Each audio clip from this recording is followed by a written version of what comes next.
Tok of Oz by L. Frank Baum. Introduction. To my readers, the very marked success of the last year's fairy book, The Patchwork Girl of Oz, convinces me that my readers like the Oz stories best of all, as one little girl wrote me. So here, my dears, is a new Oz story, in which is introduced Anne Soforth, the Queen of Oogaboo, whom Tik Tok assisted in conquering our old acquaintance, the Gnome King. It also tells of Betsy Bobbin and how, after many adventures, they finally reached the marvelous land of Oz. There is a play called The Tik Tok Man of Oz, but it is not like this story of Tik Tok of Oz. Although some of the adventures recorded in this book, as well as those in several other Oz books, are included in the play. Those who have seen the play and those who have read the other Oz books will find in this story a lot of strange characters and adventures that they have never heard of before. In the letters I receive from children, there have been all urgent appeals for me to write a story that will take Trot and Captain Bill to the land of Oz, where they will meet Dorothy and Ozma. Also, they think Button Bright ought to get acquainted with Ojo the Lucky. As you know, I'm obliged to talk these matters over with Dorothy by means of the wireless, for that is the only way I can communicate with the land of Oz. When I asked her about the idea, she replied, "Why, haven't you heard?" I said, "No." "Well," came the message over the wireless, "I'll tell you all about it by and by, and then you can make a book of that story for the children to read." So, if Dorothy keeps her word and I am permitted to write another Oz book, you will probably discover how all these characters came together in the famous Emerald City. Meantime, I want to tell all my little friends, whose numbers are increasing by many thousands every year, that I am very grateful for the favor they have shown my books and for the delightful little letters I am constantly receiving. I am almost sure that I have as many friends among the children of America as any story writer alive, and this, of course, makes me very proud and happy. L. Frank Baum, Oscott, at Hollywood in California, 1914. End of introduction. Recording by Ryan T., Somewhere, North Carolina, 12th of February, 2007.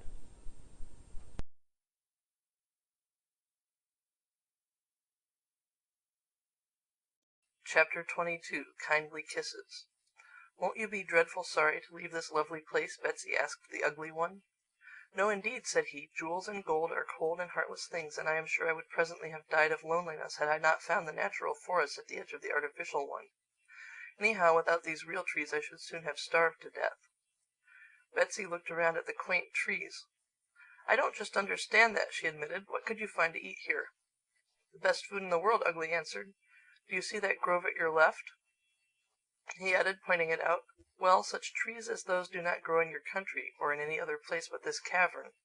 I have named them hotel trees because they bear a certain kind of table-toed fruit called three-course nuts."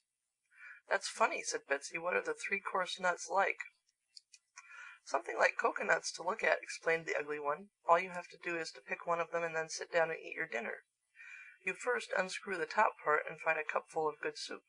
After you have eaten that, you unscrew the middle part and find a hollow filled with meat and potatoes, vegetables, and a fine salad. Eat that and unscrew the next section, and you come to the dessert in the bottom of the nut. That is, pie and cake, cheese and crackers, and nuts and raisins.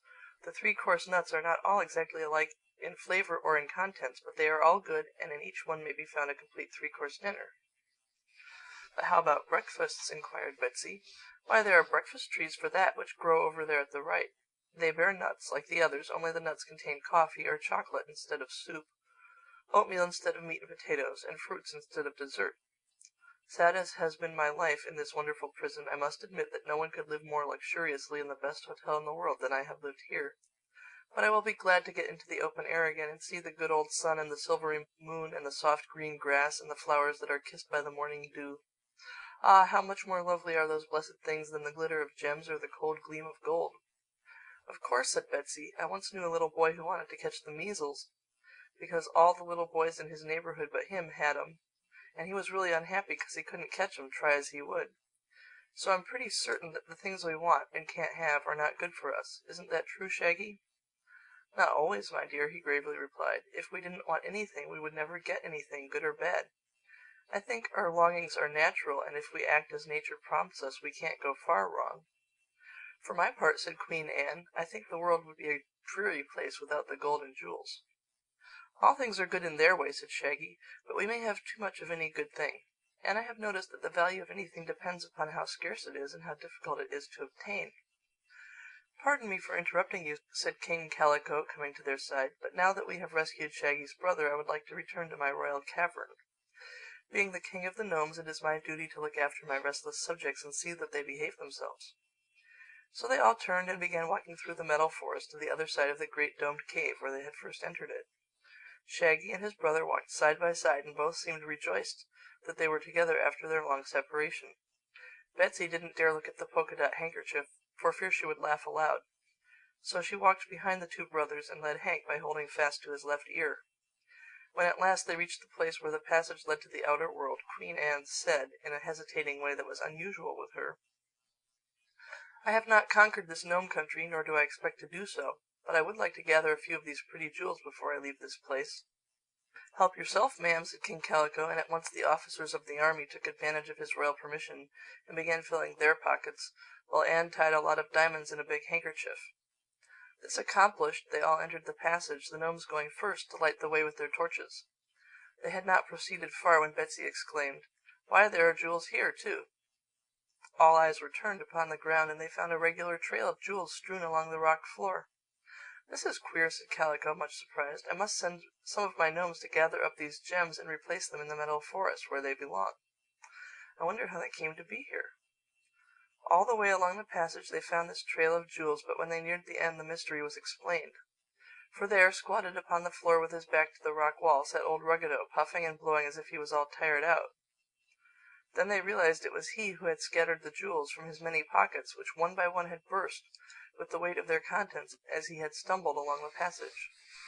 But I don't mind, said Ruggedo, with a deep sigh. I now realize that I could not have carried such a weighty load very far, even had I managed to escape from this passage with it. The woman who sewed the pockets on my robe used poor thread, for which I shall thank her. Have you any jewels left? Inquired Betsy. He glanced into some of the remaining pockets. A few, said he, but they will be sufficient to supply my wants, and I no longer have any desire to be rich. If some of you will kindly help me to rise, I'll get out of here and leave you, for I know you all despise me and prefer my room to my company. Shaggy and Calico raised the old king to his feet when he was confronted by Shaggy's brother, whom he now noticed for the first time. The queer and unexpected appearance of the ugly one so startled Ruggedo that he gave a wild cry and began to tremble as if he had seen a ghost. Who is this? He faltered. I am that helpless prisoner whom your cruel magic transformed from a handsome man into an ugly one, answered Shaggy's brother in a voice of stern reproach. Really, Ruggedo, said Betsy, you ought to be ashamed of that mean trick. I am, my dear, admitted Ruggedo, who was now as meek and humble as formerly he had been cruel and vindictive. Then, returned the girl, you'd better do some more magic and give the poor man his own face again. I wish I could, answered the old king, but you must remember that Tititi-Hoochoo has deprived me of all my magic powers. However, I never took the trouble to learn just how to break the charm I cast over Shaggy's brother, for I intended he should always remain ugly. Every charm, remarked pretty Polychrome, has its antidote, and if you knew this charm of ugliness, Ruggedo, you must have known how to dispel it. He shook his head. If I did, I've forgotten, he stammered regretfully. Try to think, pleaded Shaggy anxiously. Please try to think. Ruggedo ruffled his hair with both hands, sighed, slapped his chest, rubbed his ear, and stared stupidly around the group. I have a faint recollection that there was one thing that would break the charm, said he, but misfortune has so addled my brain that I can't remember what it was. See here, Ruggedo, said Betsy sharply, we've treated you pretty well so far, but we won't stand for any nonsense, and if you know what's good for yourself, you'll think of that charm. Why? He demanded, turning to look wonderingly at the little girl. Because it means so much to Shaggy's brother. He's dreadfully ashamed of himself the way he is now, and you're to blame for it. Fact is, Ruggedo, you've done so much wickedness in your life that it won't hurt you to do a kind act now. Ruggedo blinked at her and sighed again, and then tried very hard to think. I seem to remember, dimly, said he, that a certain kind of a kiss will break the charm of ugliness. What kind of a kiss? What kind? Why, it was either the kiss of a mortal maid, or the kiss of a mortal maid who had once been a fairy, or the kiss of one who is still a fairy. I can't remember which, but of course no maid, mortal or fairy, would ever consent to kiss a person so ugly, so dreadfully, fearfully, terribly ugly as Shaggy's brother? I'm not so sure of that, said Betsy with admirable courage. I'm a mortal maid, and if it is my kiss that will break this awful charm, I'll do it. Oh, you really couldn't, protested Ugly. I would be obliged to remove my mask, and when you saw my face, nothing could induce you to kiss me, generous as you are. Well, as for that, said the little girl, I needn't see your face at all. Here's my plan. You stay in this dark passage, and we'll send away the gnomes with their torches. Then you'll take off the handkerchief, and I'll kiss you. This is awfully kind of you, Betsy, said Shaggy gratefully. Well, it surely won't kill me, she replied, and if it makes you and your brother happy, I'm willing to take some chances. So Calico ordered the torch-bearers to leave the passage, which they did by going through the rock opening. Queen Anne and her army also went out, but the others were so interested in Betsy's experiment that they remained grouped at the mouth of the passageway. When the big rock swung into place, closing tight the opening, they were left in total darkness. Now then, called Betsy in a cheerful voice, have you got that handkerchief off your face, Ugly? Yes, he replied. Well, where are you then? She asked, reaching out her arms. Here, said he. You'll have to stoop down, you know. He found her hands, and clasping them in his own, stooped until his face was near to that of the little girl. The others heard a clear, smacking kiss, and then Betsy exclaimed, There, I've done it, and it didn't hurt a bit. Tell me, dear brother, is the charm broken? Asked Shaggy. I do not know, was the reply. It may be, or it may not be. I cannot tell. Has anyone a match? Inquired Betsy. I have several, said Shaggy. Then let Ruggedo strike one of them and look at your brother's face while we all turn our backs. Ruggedo made your brother ugly, so I guess he can stand the horror of looking at him if the charm isn't broken. Agreeing to this, Ruggedo took the match and lighted it. He gave one look and then blew out the match. Ugly as ever, he said with a shudder. So it wasn't the kiss of a mortal maid after all. Let me try, proposed the Rose Princess in her sweet voice. I am a mortal maid who was once a fairy. Perhaps my kiss will break the charm. Files did not wholly approve of this, but he was too generous to interfere. So the Rose Princess felt her way through the darkness to Shaggy's brother and kissed him. Ruggedo struck another match while they all turned away. No, announced the former king, that didn't break the charm either. It must be the kiss of a fairy that is required, or else my memory has failed me altogether. Polly, said Betsy pleadingly, won't you try? Of course I will, answered Polychrome with a merry laugh. I've never kissed a mortal man in all the thousands of years I have existed, but I'll do it to please our faithful Shaggy Man, whose unselfish affection for his ugly brother deserves to be rewarded. Even as Polychrome was speaking, she tripped lightly to the side of the ugly one and quickly touched his cheek with her lips. Oh, thank you, he fervently cried. I've changed this time, I know. I can feel it. I'm different. Shaggy, dear Shaggy, I am myself again. Files, who was near the opening, touched the spring that released the big rock, and it suddenly swung backward and let in a flood of daylight. Everyone stood motionless, staring hard at Shaggy's brother, who, no longer masked by the polka-dot handkerchief, met their gaze with a glad smile.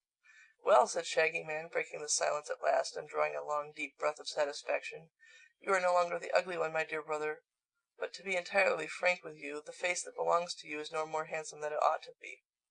I think he's rather good-looking, remarked Betsy, gazing at the man critically. In comparison with what he was, said King Calico, he is really beautiful. You who never beheld his ugliness may not understand that, but it was my misfortune to look at the ugly one many times, and I say again that in comparison with what he was, the man is now beautiful.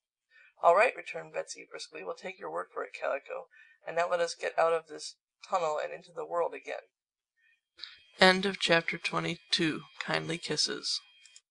Recording by Ada Kerman, Portland, Oregon, USA.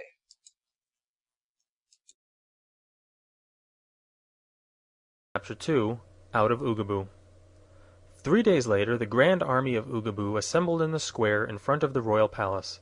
The 16 officers were attired in gorgeous uniforms and carried sharp, glittering swords. The private had picked his gun, and although it was not a very big weapon, Files tried to look fierce and succeeded so well that all his commanding officers were secretly afraid of him.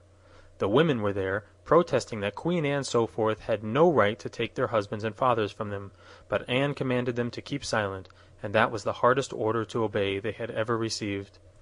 The queen appeared before her army, dressed in an imposing uniform of green, covered with gold braid. She wore a green soldier cap with a purple plume in it, and looked so royal and dignified that everyone in Oogaboo except the army was glad she was going. The army was sorry she was not going alone. "Form ranks!" she cried out in her shrill voice.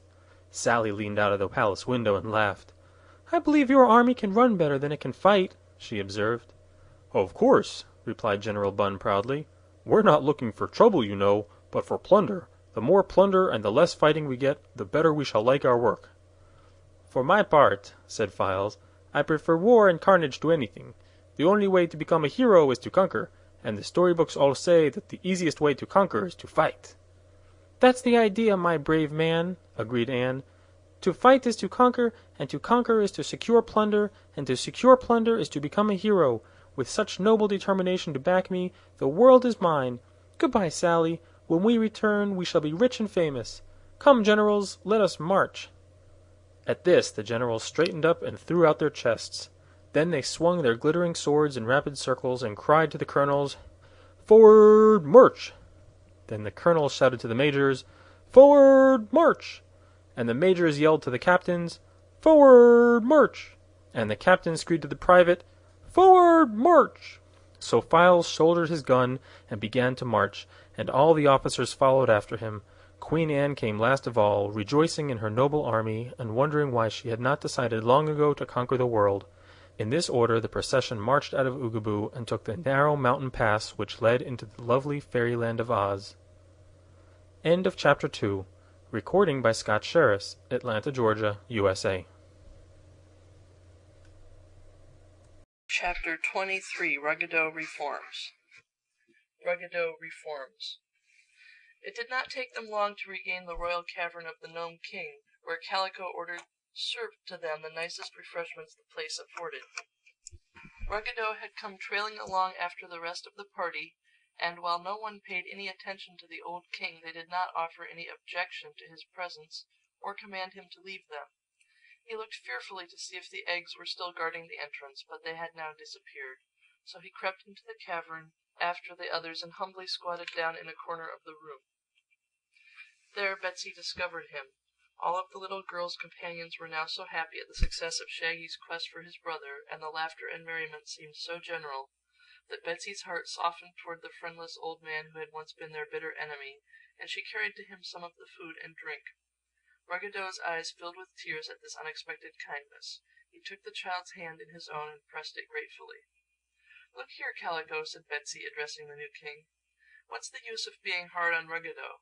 All his magic power is gone, so he can't do any more harm, and I'm sure he's sorry he acted so badly to everybody." "Are you?" asked Calico, looking down at his former master. "I am," said Ruggedo. "The girl speaks truly. I'm sorry, and I'm harmless. I don't want to wander through the wide world on top of the ground, for I'm a gnome.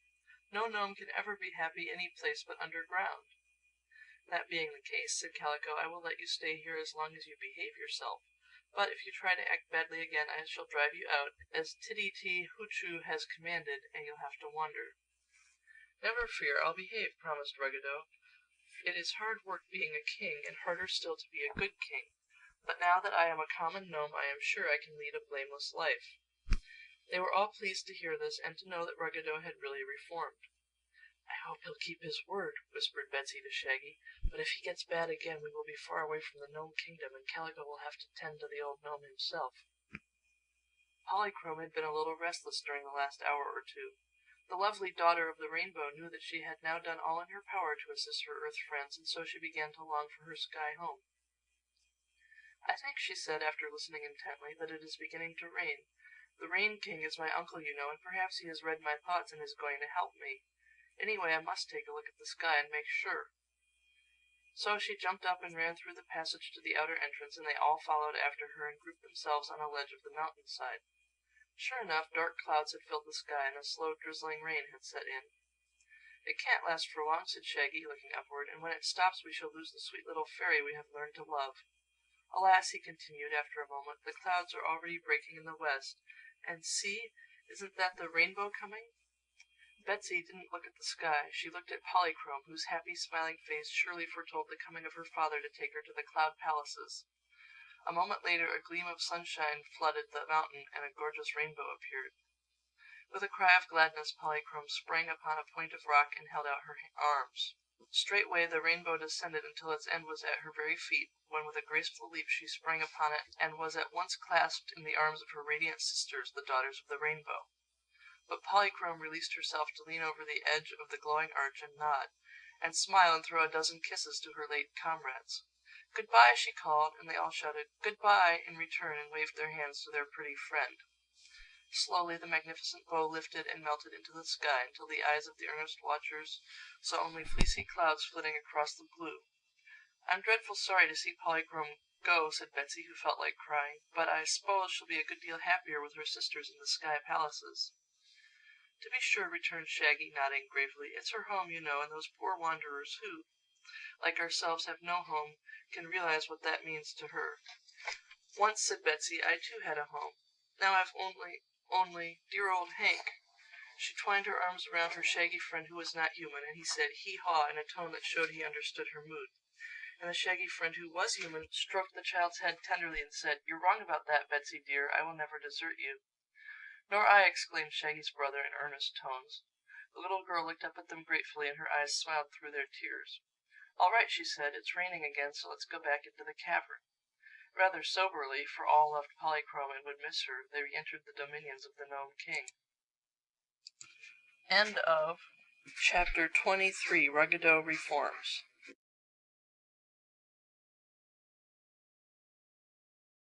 Chapter 4. Betsy Braves the Billows. The waves dashed and the lightning flashed and the thunder rolled and the ship struck a rock. Betsy Bobbin was running across the deck, and the shock sent her flying through the air until she fell with a splash into the dark blue water. The same shock caught Hank, a thin little, sad-faced mule, and tumbled him also into the sea, far from the ship's side. When Betsy came up, gasping for breath because the wet plunge had surprised her, she reached out in the dark and grabbed a bunch of hair. At first she thought it was the end of a rope, but presently she heard a dismal "hee-haw," and knew she was holding fast to the end of Hank's tail. Suddenly the sea was lighted up by a vivid glare. The ship, now in the far distance, caught fire, blew up and sank beneath the waves. Betsy shuddered at the sight, but just then her eye caught a mass of wreckage floating near her, and she let go the mule's tail and seized the rude raft, pulling herself up so that she rode upon it in safety. Hank also saw the raft and swam to it, but he was so clumsy he never would have been able to climb upon it had not Betsy helped him to get aboard. They had to crowd close together, for their support was only a hatch cover torn from the ship's deck, but it floated them fairly well, and both the girl and the mule knew it would keep them from drowning. The storm was not over by any means when the ship went down. Blinding bolts of lightning shot from cloud to cloud, and the clamor of deep thunderclaps echoed far over the sea. The waves tossed the little raft here and there, as a child tosses a rubber ball, and Betsy had a solemn feeling that for hundreds of watery miles in every direction there was no living thing besides herself and the small donkey. Perhaps Hank had the same thought, for he gently rubbed his nose against the frightened girl, and said "hee-haw" in his softest voice, as if to comfort her. "You'll protect me, Hank dear, won't you?" she cried helplessly, and the mule said "hee-haw" again, in tones that meant a promise. On board the ship, during the days that preceded the wreck, when the sea was calm, Betsy and Hank had become good friends. So, while the girl might have preferred a more powerful protector in this dreadful emergency, she felt that the mule would do all in a mule's power to guard her safety. All night they floated, and when the storm had worn itself out and passed away, with a few distant growls, and the waves had grown smaller and easier to ride. Betsy stretched herself out on the wet raft and fell asleep. Hank did not sleep a wink. Perhaps he felt it his duty to guard Betsy. Anyhow, he crouched on the raft beside the tired sleeping girl, and watched patiently until the first light of dawn swept over the sea. The light wakened Betsy Bobbin. She sat up, rubbed her eyes and stared across the water. "Oh, Hank, there's land ahead!" she exclaimed. "Hee-haw!" answered Hank in his plaintive voice. The raft was floating swiftly toward a very beautiful country, and as they drew near Betsy could see banks of lovely flowers showing brightly between leafy trees. But no people were to be seen at all. End of chapter 4.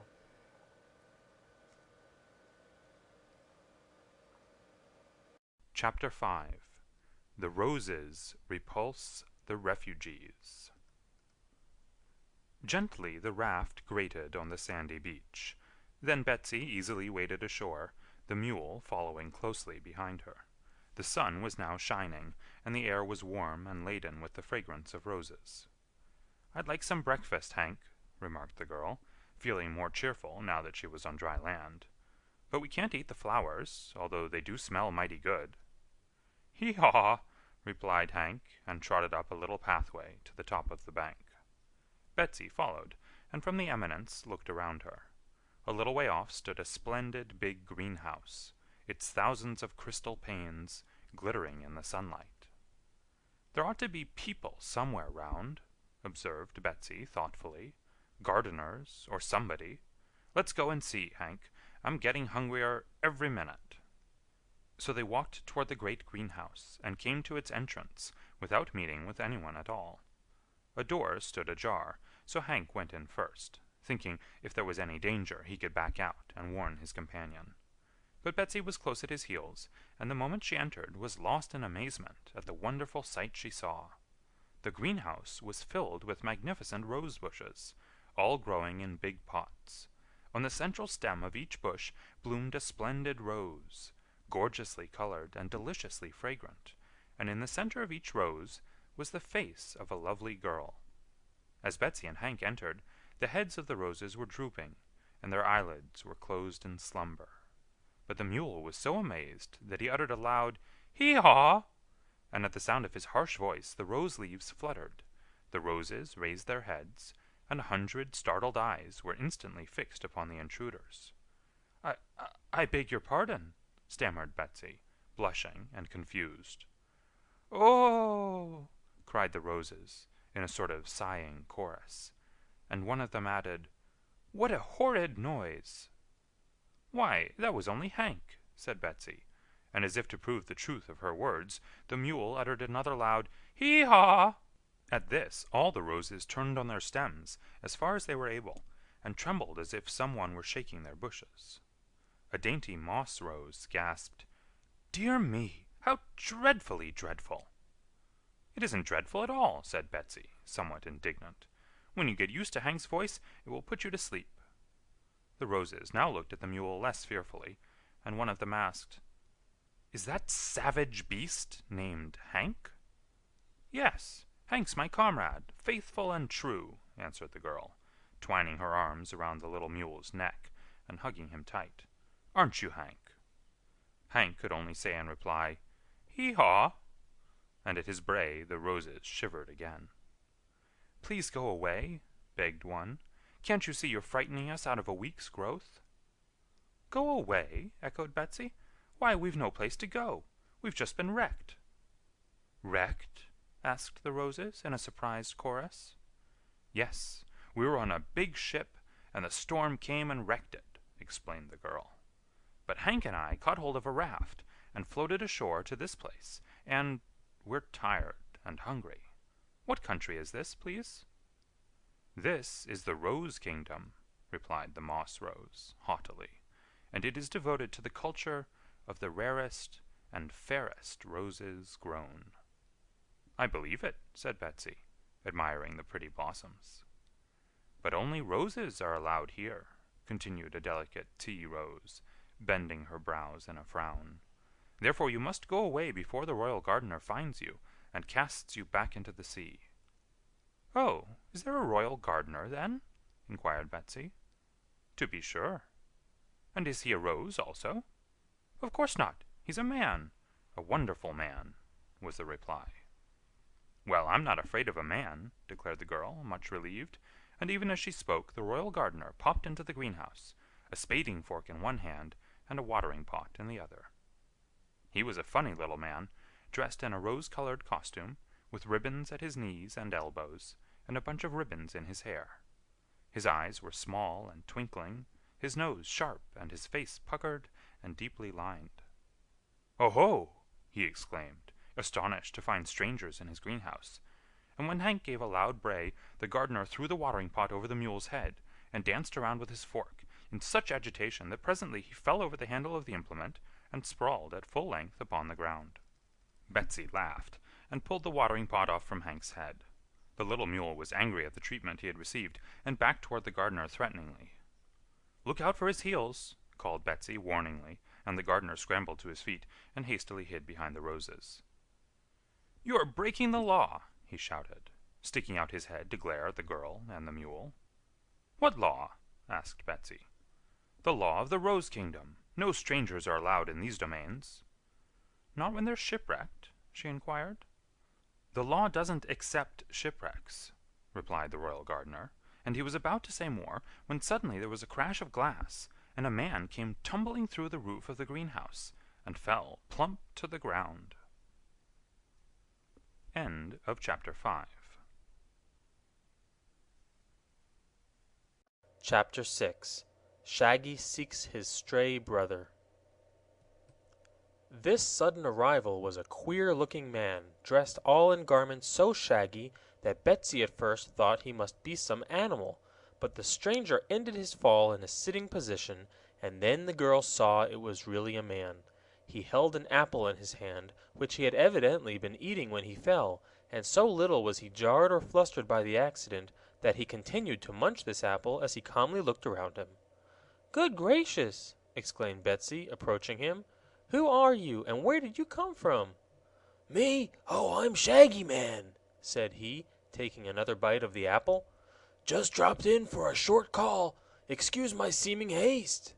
"Why, I suppose you couldn't help the haste," said Betsy. "No, I climbed an apple tree outside. Branch gave way, and here I am." As he spoke, the Shaggy Man finished his apple, gave the core to Hank, who ate it greedily, and then stood up to bow politely to Betsy and the roses. The royal gardener had been frightened nearly into fits by the crash of glass and the fall of the shaggy stranger into the bower of roses, but now he peeped out from behind a bush and cried in his squeaky voice, "You're breaking the law! You're breaking the law!" Shaggy stared at him solemnly. "Is glass the law in this country?" he asked. "Breaking the glass is breaking the law," squeaked the gardener angrily. "Also, to intrude in any part of the Rose Kingdom is breaking the law." "How do you know?" asked Shaggy. "Why, it's printed in a book," said the gardener, coming forward and taking a small book from his pocket. "Page 13. Here it is. If any stranger enters the Rose Kingdom, he shall at once be condemned by the ruler and put to death. So you see, strangers," he continued triumphantly, "it's death for you, and your time has come." But just here Hank interposed. He had been stealthily backing toward the royal gardener, whom he disliked, and now the mule's heels shot out and struck the little man in the middle. He doubled up like the letter U, and flew out the door so swiftly, never touching the ground, that he was gone before Betsy had time to wink. But the mule's attack frightened the girl. "Come," she whispered, approaching the Shaggy Man and taking his hand. "Let's go somewhere else. They'll surely kill us if we stay here." "Don't worry, my dear," replied Shaggy, patting the child's head. "I'm not afraid of anything so long as I have the love magnet." "The love magnet? Why, what is that?" asked Betsy. "It's a charming little enchantment that wins the heart of everyone who looks upon it," was the reply. The love magnet used to hang over the gateway to the Emerald City in the Land of Oz, but when I started on this journey, our beloved ruler, Ozma of Oz, allowed me to take it with me." "Oh!" cried Betsy, staring hard at him. "Are you really from the wonderful Land of Oz?" "Yes. Ever been there, my dear?" "No, but I've heard about it. And do you know Princess Ozma?" "Very well indeed." And Princess Dorothy?" "Dorothy's an old chum of mine," declared Shaggy. "Dear me!" exclaimed Betsy. "And why did you ever leave such a beautiful land as Oz?" "On an errand," said Shaggy, looking sad and solemn. "I'm trying to find my dear little brother." "Oh, is he lost?" questioned Betsy, feeling very sorry for the poor man. "Been lost these 10 years," replied Shaggy, taking out a handkerchief and wiping a tear from his eye. "I didn't know it until lately, when I saw it recorded in the magic record book of the sorceress Glinda in the Land of Oz. So now I'm trying to find him." "Where was he lost?" asked the girl sympathetically. "Back in Colorado, where I used to live before I went to Oz. Brother was a miner and dug gold out of a mine. One day he went into his mine and never came out. They searched for him, but he was not there. Disappeared entirely," Shaggy ended miserably. "For goodness sake, what do you suppose became of him?" she asked. "There is only one explanation," replied Shaggy, taking another apple from his pocket and eating it to relieve his misery. "The Gnome King probably got him." "The Gnome King? Who is he?" "Why, he's sometimes called the Metal Monarch, and his name is Ruggedo. Lives in some underground cavern. Claims to own all the metals hidden in the earth. Don't ask me why." "Why?" "'Cause I don't know. But this Ruggedo gets wild with anger if anyone digs gold out of the earth, and my private opinion is that he captured Brother and carried him to his underground kingdom. No, don't ask me why. I see you're dying to ask me why, but I don't know." "But, dear me, in that case you will never find your lost brother!" exclaimed the girl. "Maybe not, but it's my duty to try," answered Shaggy. "I've wandered so far without finding him, but that only proves he's not where I've been looking. What I seek now is the hidden passage to the underground cavern of the terrible Metal Monarch." "Well," said Betsy doubtfully, "it strikes me that if you ever manage to get there, the Metal Monarch will make you too his prisoner." "Nonsense!" answered Shaggy carelessly. "You mustn't forget the love magnet." "What about it?" she asked. "When the fierce Metal Monarch sees the love magnet, he will love me dearly and do anything I ask." "It must be wonderful," said Betsy with awe. "It is," the man assured her. "Shall I show it to you?" "Oh, do!" she cried. So Shaggy searched in his shaggy pocket and drew out a small silver magnet shaped like a horseshoe. The moment Betsy saw it, she began to like the Shaggy Man better than before. Hank also saw the magnet and crept up to Shaggy to rub his head lovingly against the man's knee. But they were interrupted by the royal gardener, who stuck his head in the greenhouse and shouted angrily, "You are all condemned to death! Your only chance to escape is to leave here instantly!" This startled little Betsy, but the Shaggy Man merely waved the magnet towards the gardener, who, seeing it, rushed forward and threw himself at Shaggy's feet, murmuring in honeyed words, "Oh, you lovely, lovely man! How fond I am of you! Every shag and bobtail that decorates you is dear to me. All I have is yours. But for goodness sake, get out of here before you die the death!" "I'm not going to die," declared Shaggy Man. "You must. It's the law!" exclaimed the gardener, beginning to weep real tears. "It breaks my heart to tell you this bad news, but the law says that all strangers must be condemned by the ruler to die the death." "No ruler has condemned us yet," said Betsy. "Of course not," added Shaggy. "We haven't even seen the ruler of the Rose Kingdom."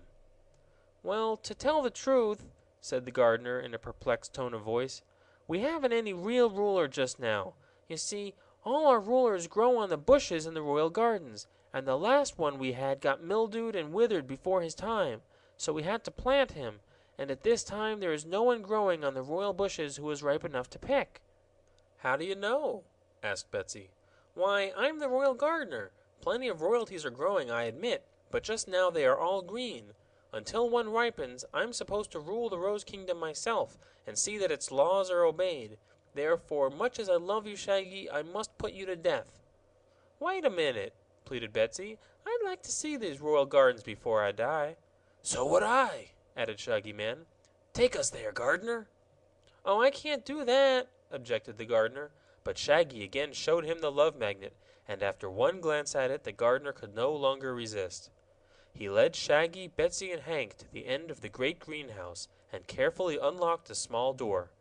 Passing through this, they came into the splendid royal garden of the Rose Kingdom.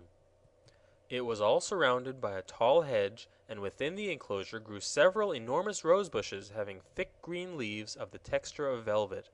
Upon these bushes grew the members of the royal family of the Rose Kingdom, men, women, and children in all stages of maturity. They all seemed to have a light green hue, as if unripe or not fully developed, their flesh and clothing being alike green. They stood perfectly lifeless upon their branches, which swayed softly in the breeze, and their wide open eyes stared straight ahead, unseeing and unintelligent. While examining these curious growing people, Betsy passed behind a big central bush and at once uttered an exclamation of surprise and pleasure, for there, blooming in perfect color and shape, stood a royal princess whose beauty was amazing. "Why, she's ripe!" cried Betsy, pushing aside some of the broad leaves to observe her more clearly. "Well, perhaps so," admitted the gardener, who had come to the girl's side. "But she's a girl, and so we can't use her for a ruler." No, indeed, came a chorus of soft voices, and looking around, Betsy discovered that all the roses had followed them from a greenhouse and were now grouped before the entrance. "You see," explained the gardener, "the subjects of the Rose Kingdom don't want a girl ruler. They want a king." A king! We want a king! repeated the chorus of roses.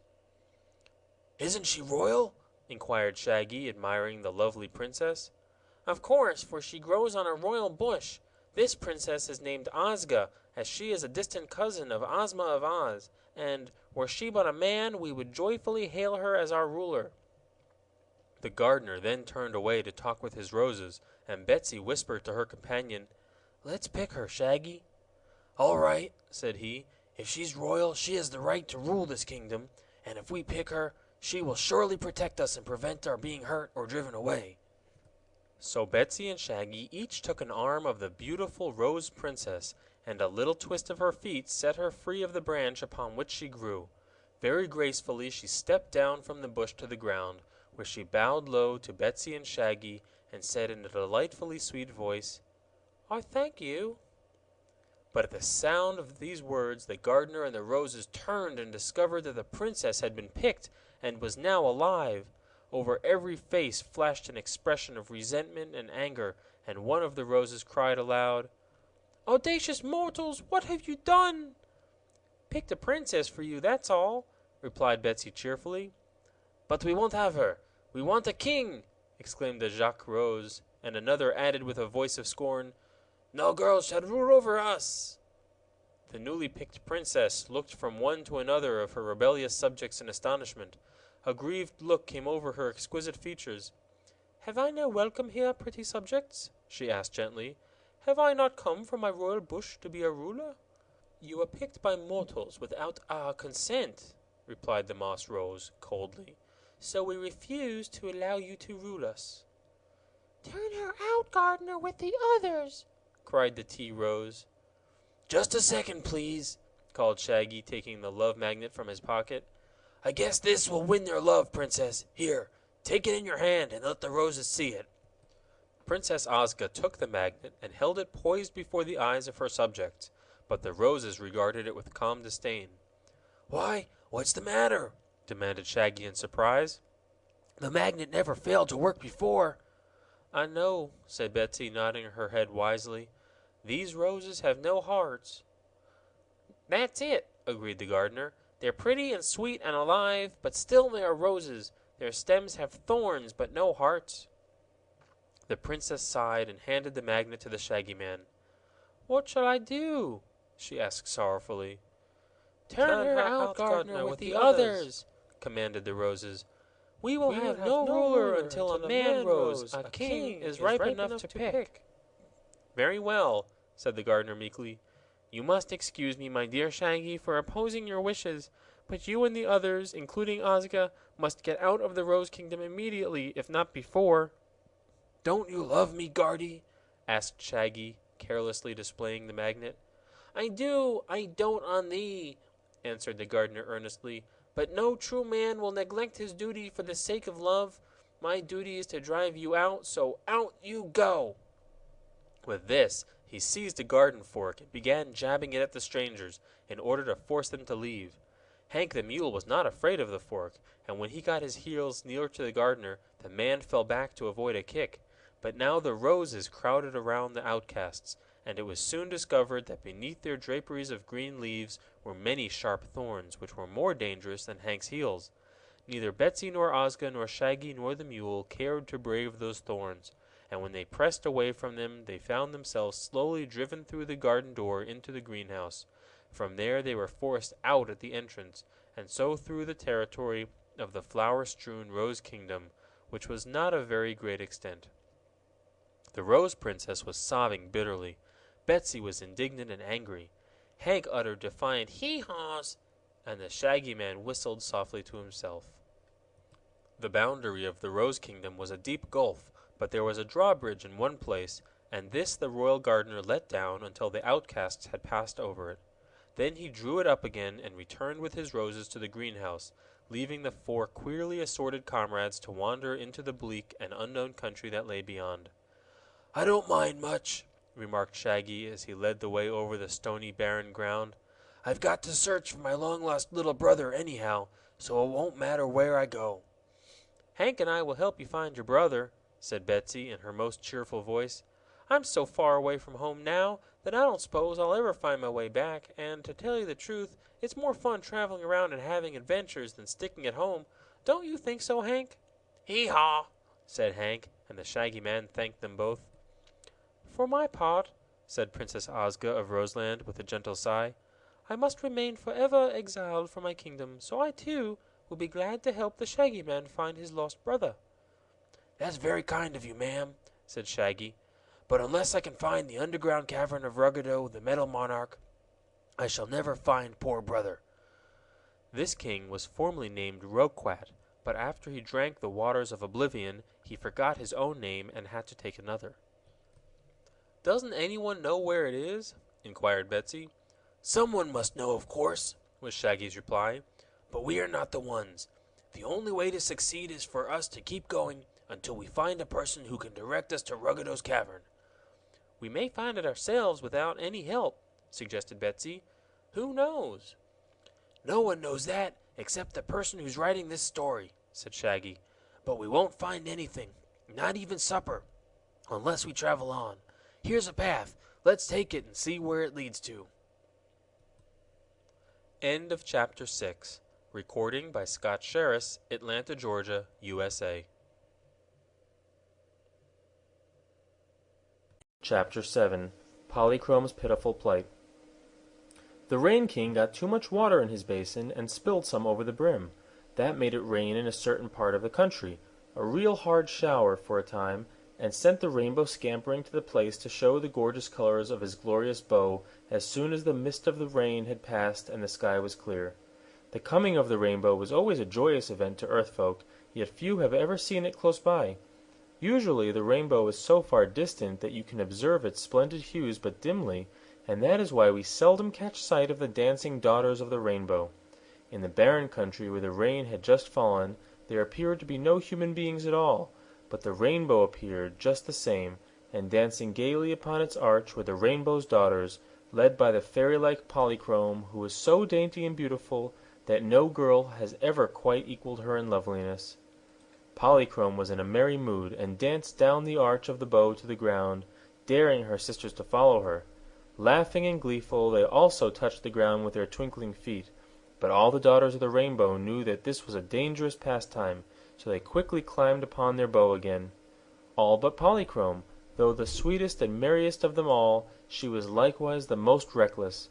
Moreover, it was an unusual sensation to pat the cold, damp earth with her rosy toes. Before she realized it, the bow had lifted and disappeared in the billowy blue sky, and here was Polychrome standing helpless upon a rock, her gauzy draperies floating about her like brilliant cobwebs, and not a soul, fairy or mortal, to help her regain her lost bow. "Dear me," she exclaimed, a frown passing across her pretty face. "I'm caught again. This is the second time my carelessness has left me on earth while my sisters returned to our sky palaces. The first time I enjoyed some pleasant adventures, but this is a lonely, forsaken country, and I shall be very unhappy until my rainbow comes again and I can climb aboard. Let me think what is best to be done." She crouched low upon the flat rock, drew her draperies about her, and bowed her head.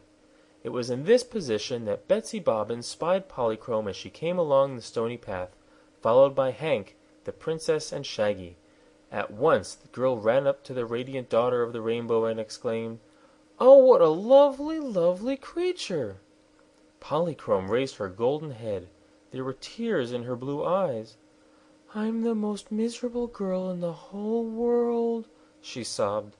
The others gathered around her. "Tell us your troubles, pretty one," urged the princess.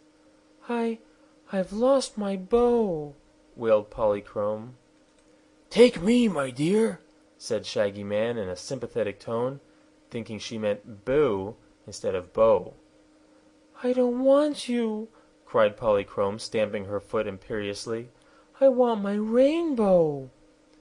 "Oh, that's different," said Shaggy. "But try to forget it. When I was young, I used to cry for the rainbow myself, but I couldn't have it. Looks as if you couldn't have it either. So please don't cry." Polychrome looked at him reproachfully. "I don't like you," she said. "No?" replied Shaggy, drawing the love magnet from his pocket. "Not a little bit? Just a wee speck of a like?" "Yes, yes," said Polychrome, clasping her hands in ecstasy as she gazed at the enchanted talisman. "I love you, Shaggy Man." "Of course you do," said he calmly. "But I don't take any credit for it. It's the love magnet's powerful charm. But you seem quite alone and friendless, little rainbow. Don't you want to join our party until you find your father and sisters again?" "Where are you going?" she asked. "We don't just know that," said Betsy, taking her hand. "But we're trying to find Shaggy's long-lost brother, who's been captured by the terrible Metal Monarch. Won't you come with us and help us?" Polychrome looked from one to another of this queer party of travelers, and a bewitching smile suddenly lighted her face. "A donkey, a mortal maid, a rose princess, and a Shaggy Man!" she exclaimed. "Surely you need help if you intend to face Ruggedo." "Do you know him, then?" inquired Betsy. "No, indeed. Ruggedo's caverns are beneath the earth's surface, where no rainbow can ever penetrate. But I've heard of the Metal Monarch. He is also called the Gnome King, you know, and he has made trouble for a good many people, mortals and fairies, in his time," said Polychrome. "Do you fear him, then?" asked the princess anxiously. "No one can harm a daughter of the rainbow," said Polychrome proudly. "I'm a sky fairy." "Then," said Betsy quickly, "you'll be able to tell us the way to Ruggedo's cavern." "No," returned Polychrome, shaking her head. "That is one thing I cannot do, but I will gladly go with you and help you search for the place." This promise delighted all the wanderers, and after the Shaggy Man had found the path again, they began moving along it in a more happy mood. The Rainbow's daughter danced lightly over the rocky trail, no longer sad, but with her beautiful features wreathed in smiles.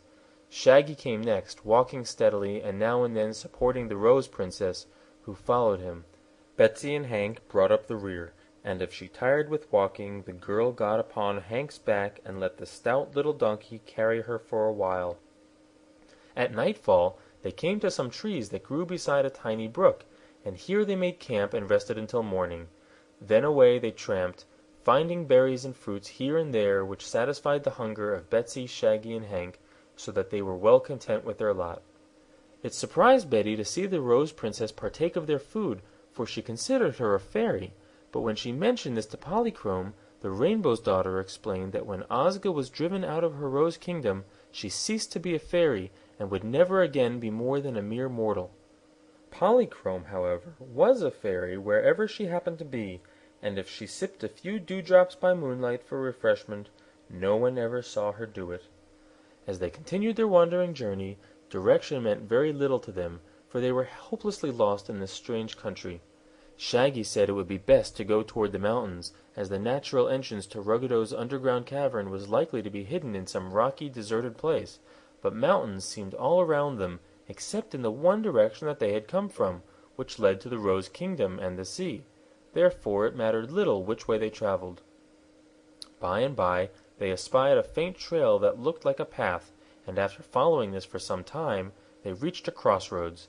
Here were many paths leading in various directions, and there was a signpost so old that there were now no words upon the sign.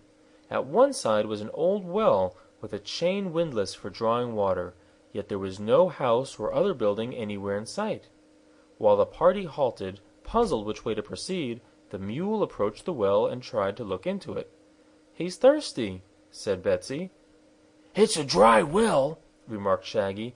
"Probably there's been no water in it for many years. But come, let us decide which way to travel." No one seemed to be able to decide that.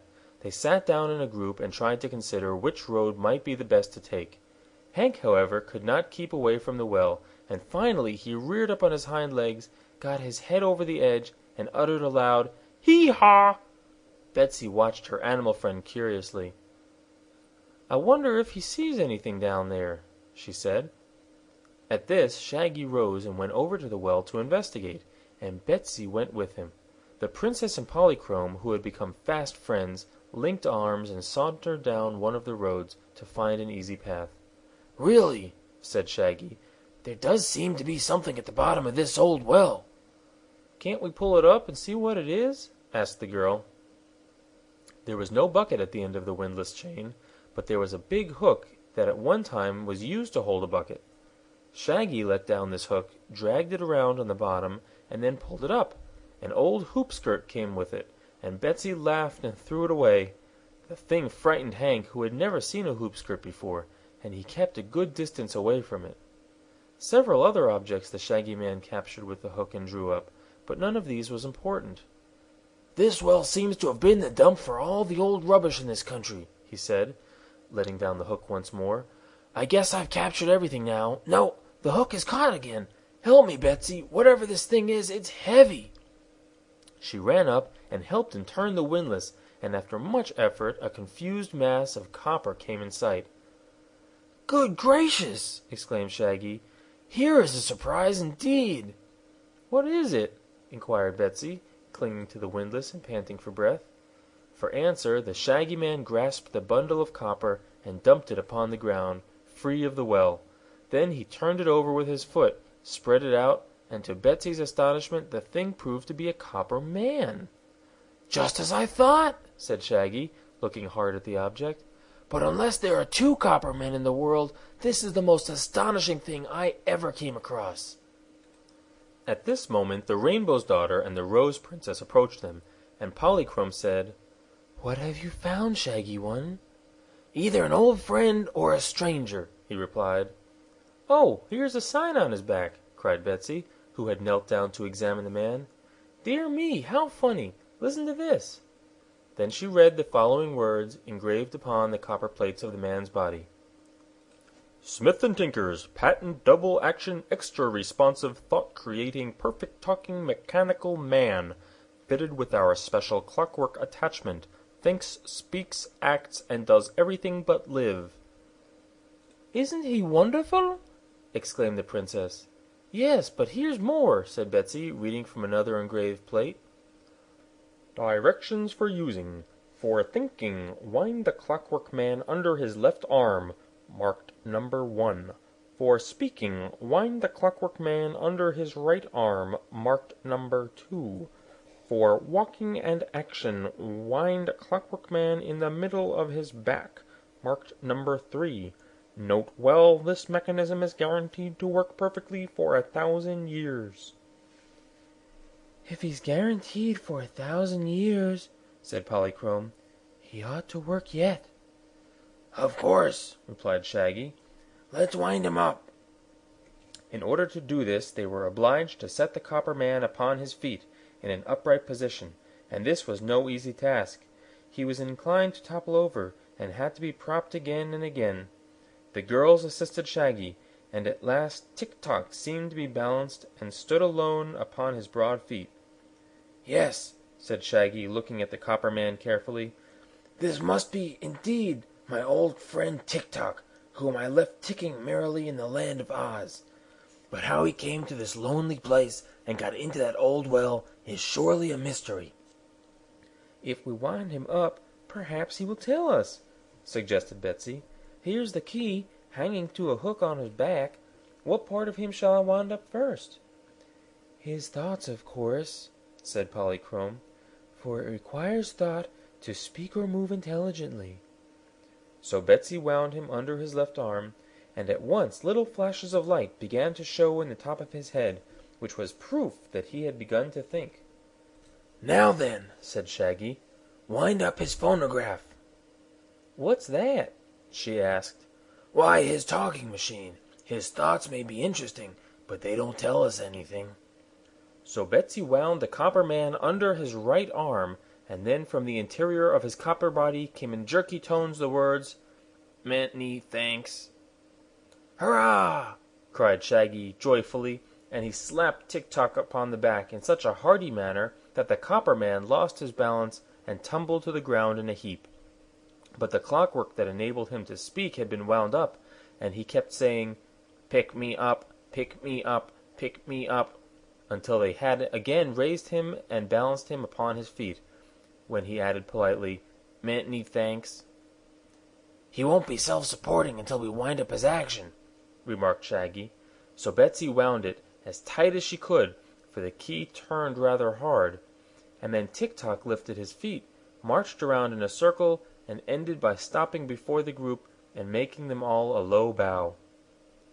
"How in the world did you happen to be in that well when I left you safe in Oz?" inquired Shaggy. "It is a long story," replied Tik Tok, "but I'll tell it in a few words. After you had gone in search of your brother, Ozma saw you wandering in the strange lands whenever she looked in her magic picture, and she also saw your brother in the Gnome King's cavern, so she sent me to tell you where to find your brother and told me to help you if I could.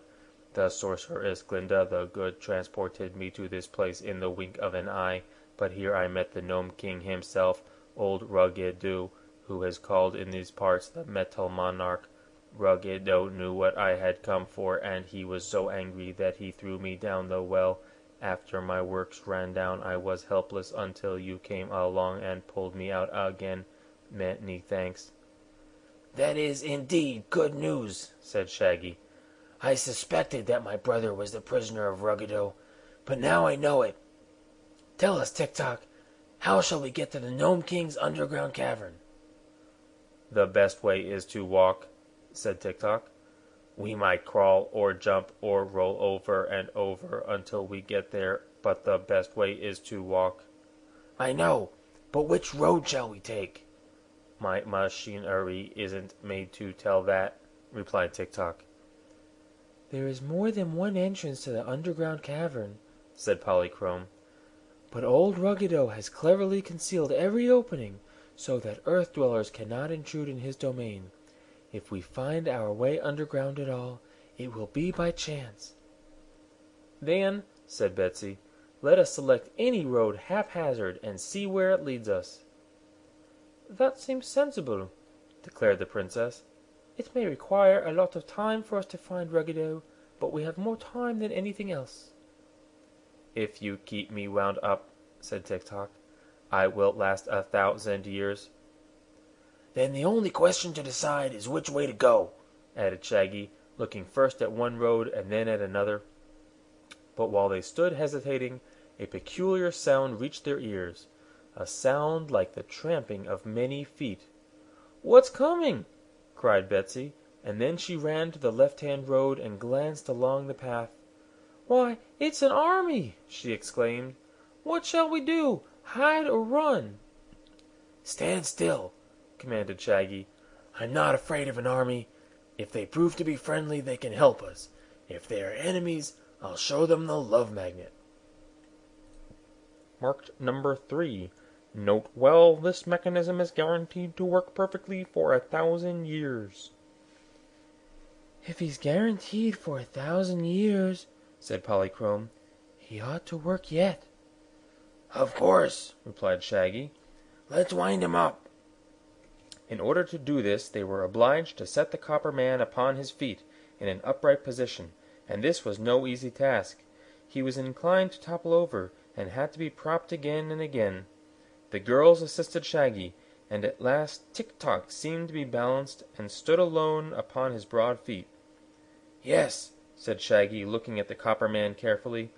This must be, indeed, my old friend Tik Tok, whom I left ticking merrily in the land of Oz. But how he came to this lonely place and got into that old well is surely a mystery. If we wind him up, perhaps he will tell us, suggested Betsy. Here's the key, hanging to a hook on his back.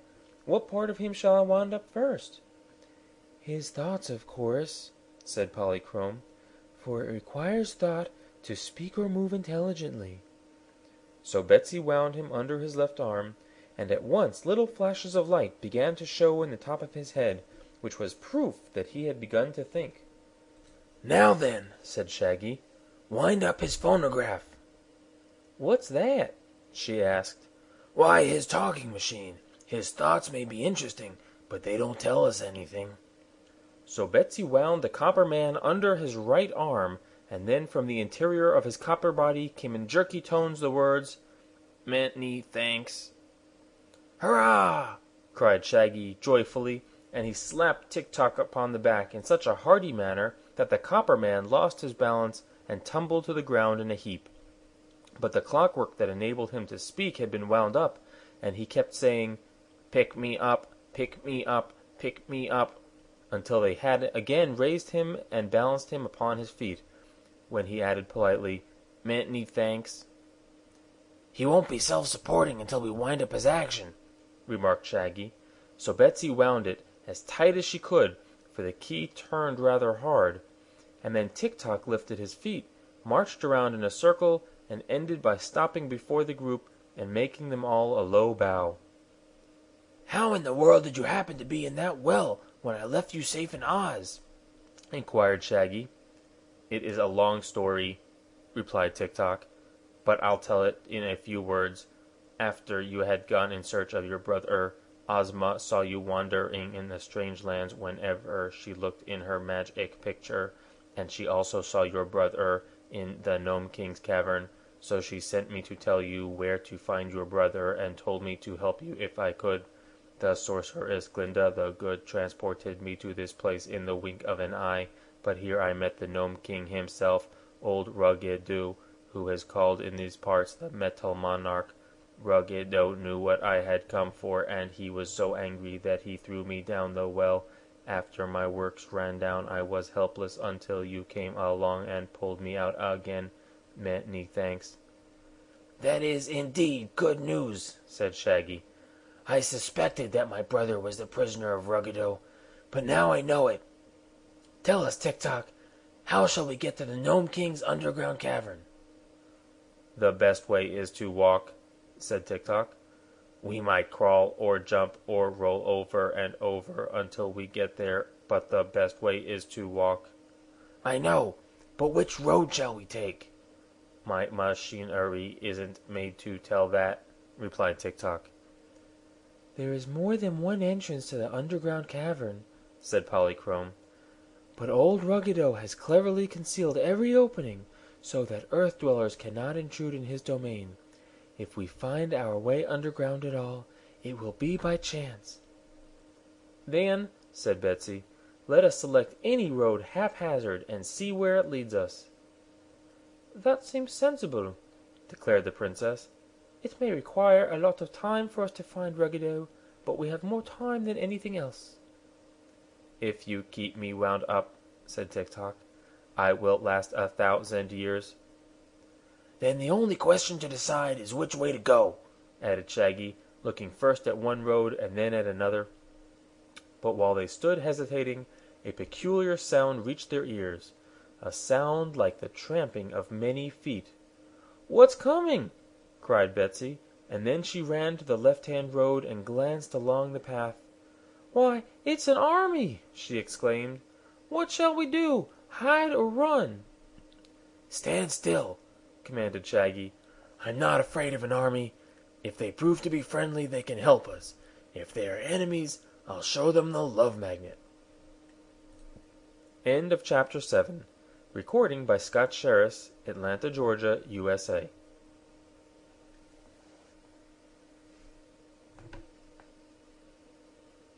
Chapter 8. Tik Tok tackles a tough task. While Shaggy and his companions stood huddled in a group at one side, the army of Oogaboo was approaching along the pathway, the tramp of their feet being now and then accompanied by a dismal groan as one of the officers stepped on a sharp stone or knocked his funny bone against his neighbor's sword handle. Then, out from among the trees marched Private Files, bearing the banner of Oogaboo, which fluttered from a long pole. This pole he stuck in the ground just in front of the well, and then he cried in a loud voice, "I hereby conquer this territory in the name of Queen Ann so forth of Oogaboo, and all the inhabitants of the land I proclaim her slaves."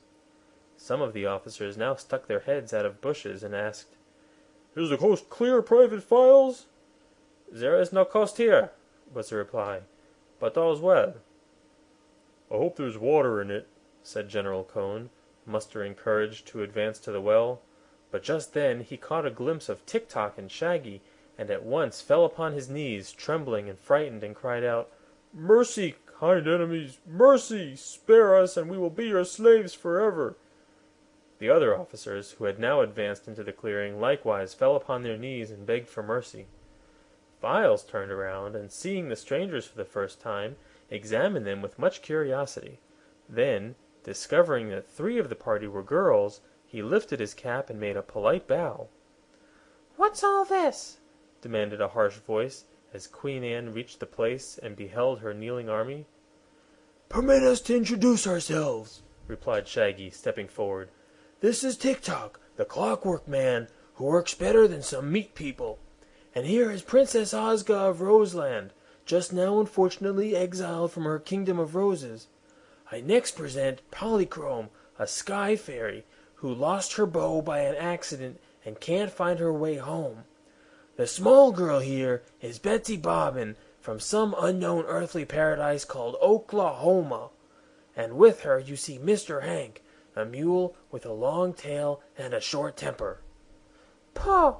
said Anne scornfully. "A pretty lot of vagabonds you are, indeed. All lost or strayed, I suppose, and not worth a queen's plundering. I'm sorry I've conquered you." "But you haven't conquered us yet," called Betsy indignantly. "No," agreed Files, "that is a fact. But if my officers will kindly command me to conquer you, I will do so at once, after which we can stop arguing and converse more at our ease." The officers had by this time risen from their knees and brushed the dust from their trousers. To them, the enemy did not look very fierce, so the generals and colonels and majors and captains gained courage to face them, and began strutting in their most haughty manner. "You must understand," said Anne, "that I am the Queen of Oogaboo, and this is my invincible army. We are busy conquering the world, and since you seem to be part of the world and are obstructing our journey, it is necessary for us to conquer you, unworthy though you may be of such high honor." "That's all right," replied Shaggy. "Conquer us as often as you like. We don't mind." "But we won't be anybody's slaves," added Betsy positively. "We'll see about that," retorted the Queen angrily. "Advance, Private Files, and bind the enemy hand and foot." But Private Files looked at pretty Betsy and fascinating Polychrome and the beautiful Rose Princess and shook his head. "It would be impolite, and I won't do it," he asserted. "You must!" cried Anne. "It is your duty to obey orders." "I haven't received any orders from my officers," objected the private.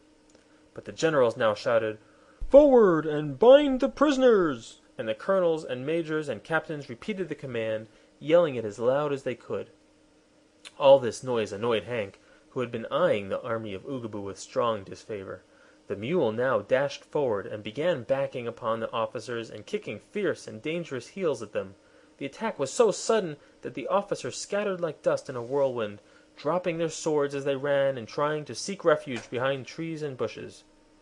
Betsy laughed joyously at the comical rout of the noble army, and Polychrome danced with glee, but Anne was furious at this ignoble defeat of her gallant forces by one small mule.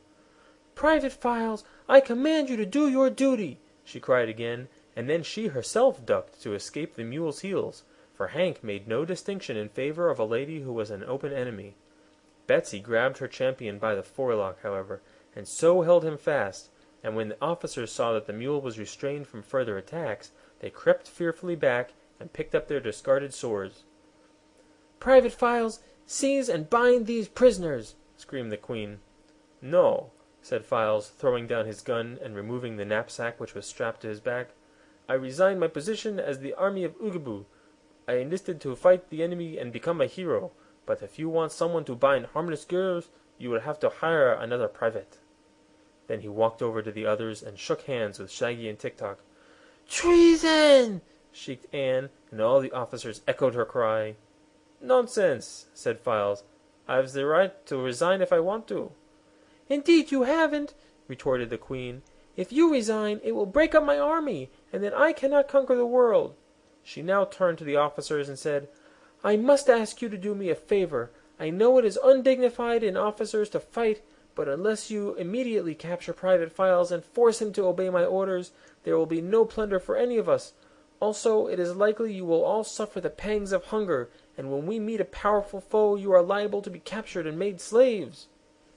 The prospect of this awful fate so frightened the officers that they drew their swords and rushed upon Files, who stood beside Shaggy in a truly ferocious manner. The next instant, however, they halted and again fell upon their knees, for there, before them, was the glistening love magnet, held in the hand of the smiling Shaggy Man, and the sight of this magic talisman at once won the heart of every Oogabooite. Even Anne saw the love magnet, and forgetting all enmity and anger, threw herself upon Shaggy and embraced him lovingly. Quite disconcerted by this unexpected effect of the magnet, Shaggy disengaged himself from the Queen's encircling arms, and quickly hid the talisman in his pocket. The adventurers from Oogaboo were now his firm friends, and there was no more talk about conquering and binding any of his party. "If you insist on conquering anyone," said Shaggy, "you may march with me to the underground kingdom of Ruggedo. To conquer the world, as you have set out to do, you must conquer everyone under its surface as well as those upon its surface, and no one in all the world needs conquering so much as Ruggedo." "Who is he?" asked Anne. "The Metal Monarch, King of the Gnomes." "Is he rich?" inquired Major Stockings in an anxious voice. "Of course," answered Shaggy. "He owns all the metal that lies underground. Gold, silver, copper, brass, and tin. He has an idea he also owns all the metals above ground, for he says all metal was once a part of his kingdom. So, by conquering the Metal Monarch, you will win all the riches in the world." "Ah!" exclaimed General Apple, heaving a deep sigh. "That would be plunder worth our while. Let's conquer him, your Majesty." The Queen looked reproachfully at Files, who was sitting next to the lovely princess, and whispering in her ear. "Alas!" said Anne, "I have no longer an army. I have plenty of brave officers indeed, but no private soldier for them to command. Therefore I cannot conquer Ruggedo and win all his wealth." "Why don't you make one of your officers the private?" asked Shaggy. But at once every officer began to protest, and the Queen of Oogaboo shook her head as she replied, "That is impossible. A private soldier must be a terrible fighter, and my officers are unable to fight. They are exceptionally brave in commanding others to fight, but could not themselves meet the enemy and conquer." "Very true, your Majesty," said Colonel Plum, eagerly. "There are many kinds of bravery, and one cannot be expected to possess them all. I myself am as brave as a lion in all ways until it comes to fighting, but then my nature revolts. Fighting is unkind and liable to be injurious to others, so, being a gentleman, I never fight." "Nor I," shouted each of the other officers. "You see," said Anne, "how helpless I am. Had not Private Files proved himself a traitor and a deserter, I would gladly have conquered this Ruggedo, but an army without a private soldier is like a bee without a stinger." "I am not a traitor, your Majesty," protested Files. "I resigned in a proper manner, not liking the job, but there are plenty of people to take my place. Why not make Shaggy Man the private soldier?" "He might be killed," said Anne, looking tenderly at Shaggy, "for he is mortal and able to die. If anything happened to him, it would break my heart." "It would hurt me worse than that," declared Shaggy. "You must admit, your Majesty, that I am commander of this expedition, for it is my brother we are seeking rather than plunder. But I and my companions would like the assistance of your army, and if you help us to conquer Ruggedo and to rescue my brother from captivity, we will allow you to keep all the gold and jewels and other plunder you may find." This prospect was so tempting that the officers began whispering together, and presently Colonel Cheese said, "Your Majesty, by combining our brains, we have just evolved a most brilliant idea. We will make the Clockwork Man the private soldier." "Who, me?" asked Tik Tok. "Not for a single second. I cannot fight, and you must not forget that it was Ruggedo who threw me in the well." "At that time you had no gun," said Polychrome. "But if you join the army of Oogaboo, you will carry the gun that Mr. Files used." "A soldier must be able to run as well as to fight," protested Tik Tok. "And if my works run down as they often do, I could neither run nor fight." "I'll keep you wound up, Tik Tok," promised Betsy. "Why, it isn't a bad idea," said Shaggy. "Tik Tok will make an ideal soldier, for nothing can injure him except a sledgehammer. And since a private soldier seems to be necessary to this army, Tik Tok is the only one of our party fitted to undertake the job." "What must I do?" asked Tik Tok. "Obey orders," replied Anne. "When the officers command you to do anything, you must do it. That is all." "And that's enough, too," said Files. "Do I get a salary?" inquired Tik Tok. "You get your share of the plunder," answered the Queen. "Yes," remarked Files. "One half of the plunder goes to Queen Anne, the other half is divided among the officers, and the private gets the rest." "That will be satisfactory," said Tik Tok, picking up the gun and examining it wonderingly, for he had never before seen such a weapon. Then Anne strapped the knapsack to Tik Tok's copper back and said, "Now we are ready to march to Ruggedo's kingdom and conquer it. Officers, give the command to march." "Fall in!" yelled the generals, drawing their swords. "Fall in!" cried the colonels, drawing their swords. "Fall in!" shouted the majors, drawing their swords. "Fall in!" bawled the captains, drawing their swords. Tik Tok looked at them and then around him in surprise. "Fall in what? The well?" he asked. "No," said Queen Anne. "You must fall in marching order." "Cannot I march without falling into it?" asked the Clockwork Man. "Shoulder your gun and stand ready to march," advised Files. So Tik Tok held the gun straight and stood still. "What next?" he asked. The Queen turned to Shaggy. "Which road leads to the Metal Monarch's cavern?" "We don't know, your Majesty," was the reply. "But this is absurd," said Anne with a frown. "If we can't get to Ruggedo, it is certain that we can't conquer him." "You're right," admitted Shaggy. "But I did not say we could not get to him. We have only to discover the way, and that was the matter we were considering when you and your magnificent army arrived here." "Well then, get busy and discover it," snapped the Queen. That was no easy task. They all stood looking from one road to another in perplexity. The paths radiated from the little clearing like the rays of the midday sun, and each path seemed like all the others. Files and the Rose Princess, who had by this time become good friends, advanced a little way along one of the roads and found that it was bordered by pretty wild flowers. "Why don't you ask the flowers to tell you the way?" he said to his companion. "The flowers?" returned the princess, surprised at the question. "Of course," said Files. "The field flowers must be second cousins to the Rose Princess, and I believe if you ask them they will tell you." She looked more closely at the flowers. There were hundreds of white daisies, golden buttercups, bluebells, and daffodils growing by the roadside, and each flower head was firmly set upon its slender but stout stem. There were even a few wild roses scattered here and there, and perhaps it was the sight of these that gave the princess courage to ask the important question. She dropped to her knees, facing the flowers, and extended both her arms pleadingly towards them. "Tell me, pretty cousins," she said in her sweet, gentle voice, "which way will lead us to the kingdom of Ruggedo, the Gnome King?" At once all the stems bent gracefully to the right, and the flower heads nodded once, twice, thrice in that direction. "That's it!" cried Files joyfully. "Now we knows the way!" Ozga rose to her feet and looked wonderingly at the field flowers, which had now resumed their upright position. "Was it the wind, do you think?" she asked in a low whisper. "No, indeed," replied Files. "There is not a breath of wind stirring. But these lovely blossoms are indeed your cousins, and answered your question at once, as I knew they would." End of Chapter 8. Recording by Scott Sherris, Atlanta, Georgia, USA.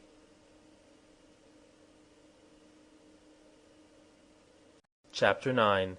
Ruggedo's Rage is Rash and Reckless.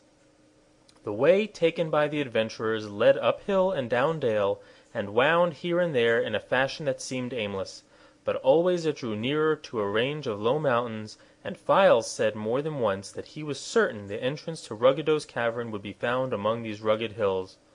In this he was quite correct.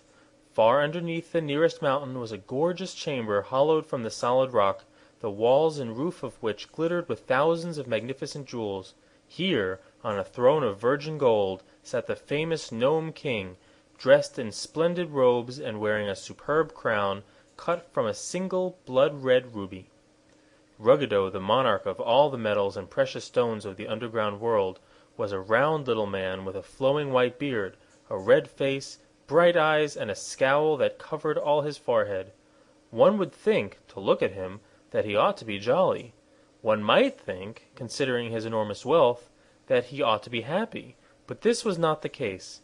The metal monarch was surly and cross, because mortals had dug so much treasure out of the earth and kept it above ground, where all the power of Ruggedo and his gnomes was unable to recover it.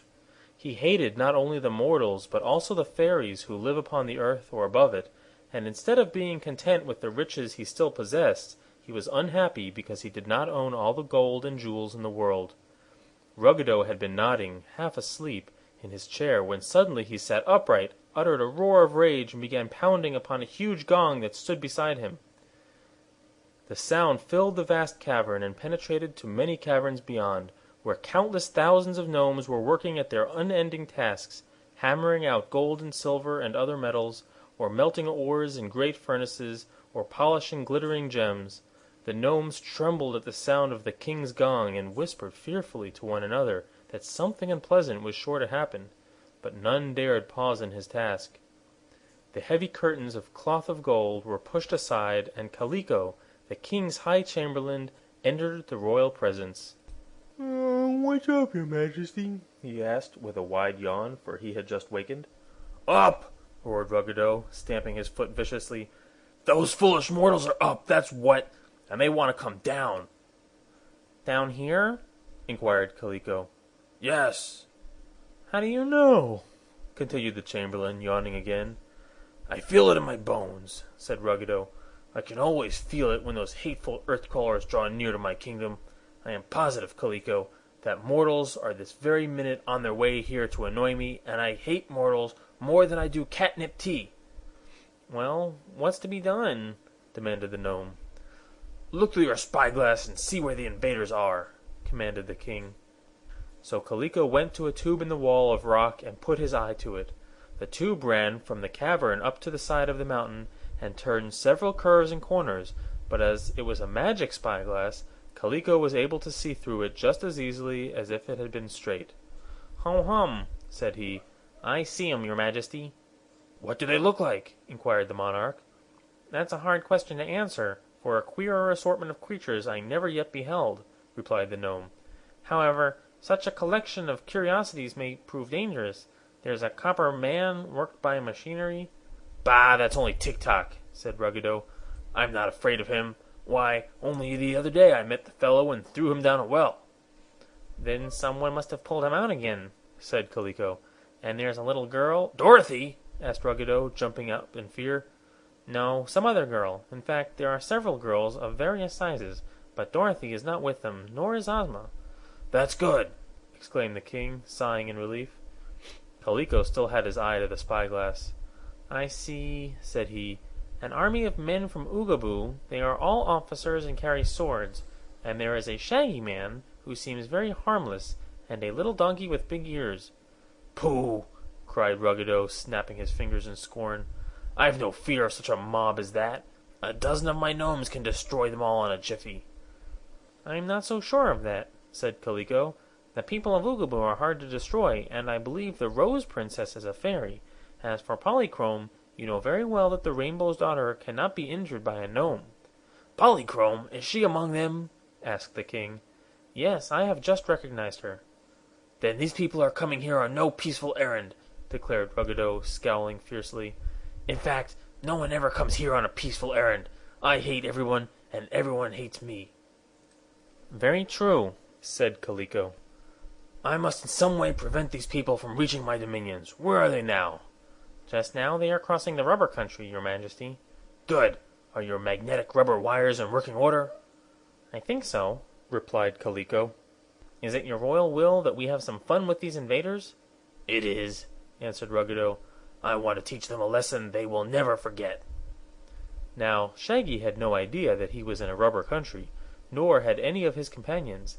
They noticed that everything around them was of a dull gray color, and that the path upon which they walked was soft and springy, yet they had no suspicion that the rocks and trees were rubber, and even the path they trod was made of rubber. Presently they came to a brook where sparkling water dashed through a deep channel and rushed away between high rocks far down the mountainside. Across the brook were stepping stones, so placed that travelers might easily leap from one to another, and in that manner cross the water to the farther bank. Tik Tok was marching ahead, followed by his officers and Queen Anne. After them came Betsy, Bobbin, and Hank, Polychrome and Shaggy, and last of all the Rose Princess with Files. The Clockwork Man saw the stream and the stepping stones, and without making a pause placed his foot upon the first stone. The result was astonishing. First he sank down in the soft rubber, which then rebounded and sent Tik Tok soaring high in the air, where he turned a succession of flip-flops and alighted upon a rubber rock far in the rear of the party. General Apple did not see Tik Tok bound, so quickly had he disappeared. Therefore he also stepped upon the stone, which you will guess was connected with Kaliko's magnetic rubber wire, and instantly shot upward like an arrow. General Cone came next and met with a like fate, but the others now noticed that something was wrong, and with one accord they halted the column and looked back along the path. There was Tik Tok, still bounding from one rubber rock to another, each time rising a less distance from the ground. And there was General Apple, bounding away in another direction, his three-cornered hat jammed over his eyes, and his long sword thumping him upon the arms and head as it swung this way and that. And there also appeared General Cone, who had struck a rubber rock head foremost, and was so crumpled up that his round body looked more like a bouncing ball than the form of a man. Betsy laughed merrily at the strange sight, and Polychrome echoed her laughter, but Ozga was grave and wondering, while Queen Anne became angry at seeing the chief officers of the army of Oogaboo bounding around in so undignified a manner. She shouted to them to stop, but they were unable to obey, even though they would have been glad to do so. Finally, however, they all ceased bounding and managed to get upon their feet and rejoin the army. "Why did you do that?" demanded Anne, who seemed greatly provoked. Don't ask them why, said Shaggy earnestly. I knew you would ask them why, but you ought not to do it. The reason is plain. Those stones are rubber. Therefore they are not stones. Those rocks around us are rubber, and therefore they are not rocks. Even this path is not a path. It's rubber. Unless we are very careful, Your Majesty, we are all likely to get the bounce, just as your poor officers in Tik Tok did. Then let's be careful, remarked Files, who was full of wisdom. But Polychrome wanted to test the quality of the rubber, so she began dancing. Every step sent her higher and higher into the air, so that she resembled a big butterfly fluttering lightly. Presently she made a great bound and bounded way across the stream, landing lightly and steadily on the other side. "There is no rubber over here," she called to them. "Suppose you all try to bound over the stream without touching the stepping stones." Anne and her officers were reluctant to undertake such a risky adventure, but Betsy at once grasped the value of the suggestion and began jumping up and down until she found herself bounding almost as high as Polychrome had done. Then she suddenly leaned forward, and the next bound took her easily across the brook, where she alighted by the side of the Rainbow's Daughter. "Come on, Hank!" called the girl, and the donkey tried to obey. He managed to bound pretty high, but when he tried to bound across the stream, he misjudged the distance and fell with a splash into the middle of the water. "Hee-haw!" he wailed, struggling toward the far bank. Betsy rushed forward to help him out, but when the mule stood safely beside her, she was amazed to find he was not wet at all. "It's dry water," said Polychrome, dipping her hand into the stream and showing how the water fell from it and left it perfectly dry. "In that case," returned Betsy, "they can all walk through the water." She called to Ozga and Shaggy to wade across, assuring them the water was shallow and would not wet them. At once they followed her advice, avoiding the rubber stepping stones, and made the crossing with ease. This encouraged the entire party to wade through the dry water, and in a few minutes all had assembled on the bank and renewed their journey along the path that led to the Gnome King's dominions. When Kaliko again looked through his magic spyglass, he exclaimed, "Bad luck, your Majesty! All the invaders have passed the rubber country, and now are fast approaching the entrance to your caverns." Ruggedo raved and stormed at the news, and his anger was so great that several times, as he strode up and down his jeweled cavern, he paused to kick Kaliko upon his shins, which were so sensitive that the poor gnome howled with pain. Finally the king said, "There's no help for it. We must drop these audacious invaders down the hollow tube." Kaliko gave a jump at this, and looked at his master wonderingly. "If you do that, your Majesty," he said, "you will make Tititi Hoochoo very angry."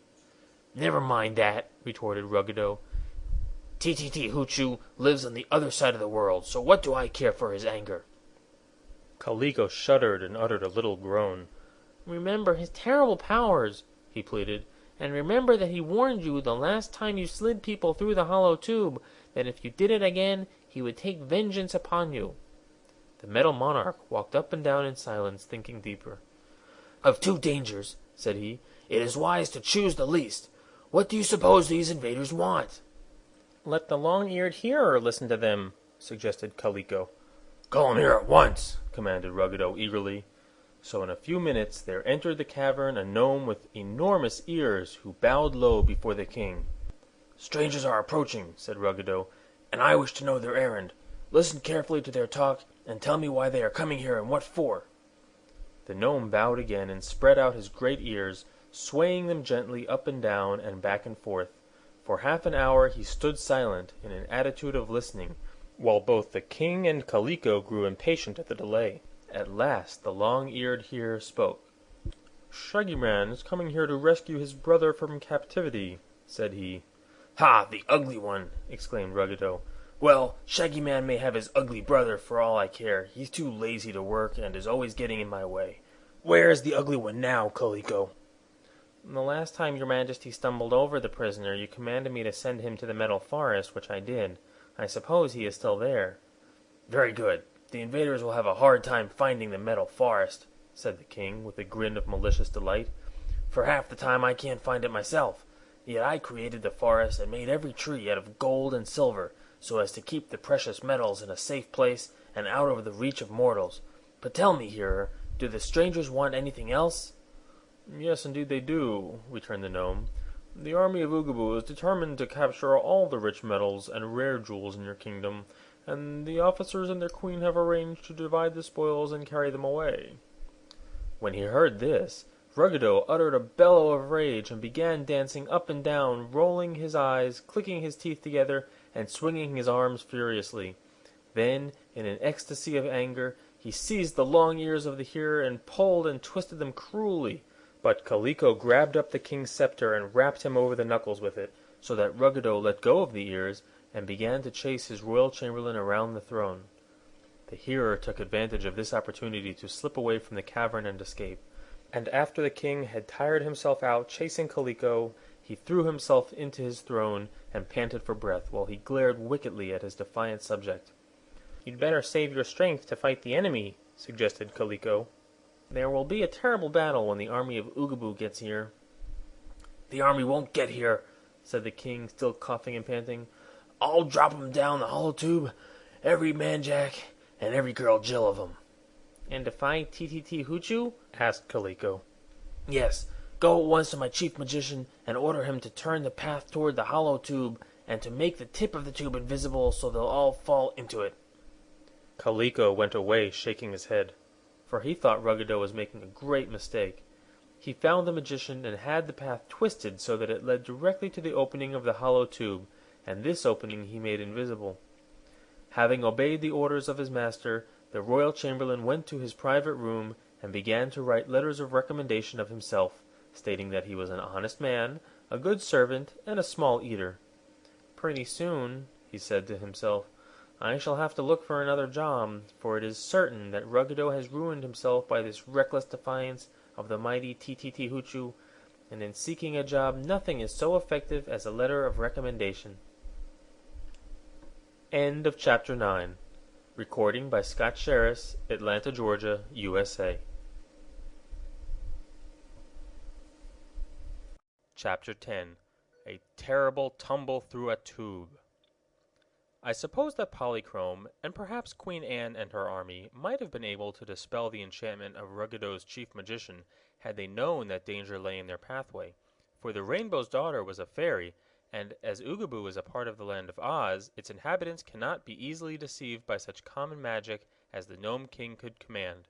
But no one suspected any especial danger until after they had entered Ruggedo's cavern, and so they were journeying along in quite a contented manner when Tik Tok, who marched ahead, suddenly disappeared. The officers thought he must have turned a corner, so they kept on their way, and all of them likewise disappeared, one after another. Queen Anne was rather surprised at this, and in hastening forward to learn the reason, she also vanished from sight. Betsy Bobbin had tired her feet by walking, so she was now riding upon the back of the stout little mule, facing backwards and talking to Shaggy and Polychrome, who were just behind. Suddenly, Hank pitched forward and began falling, and Betsy would have tumbled over his head had she not grabbed the mule's shaggy neck with both arms and held on for dear life. All around was darkness, and they were not falling directly downward, but seemed to be sliding along a steep incline. Hank's hoofs were resting upon some smooth substance over which he slid with the swiftness of the wind.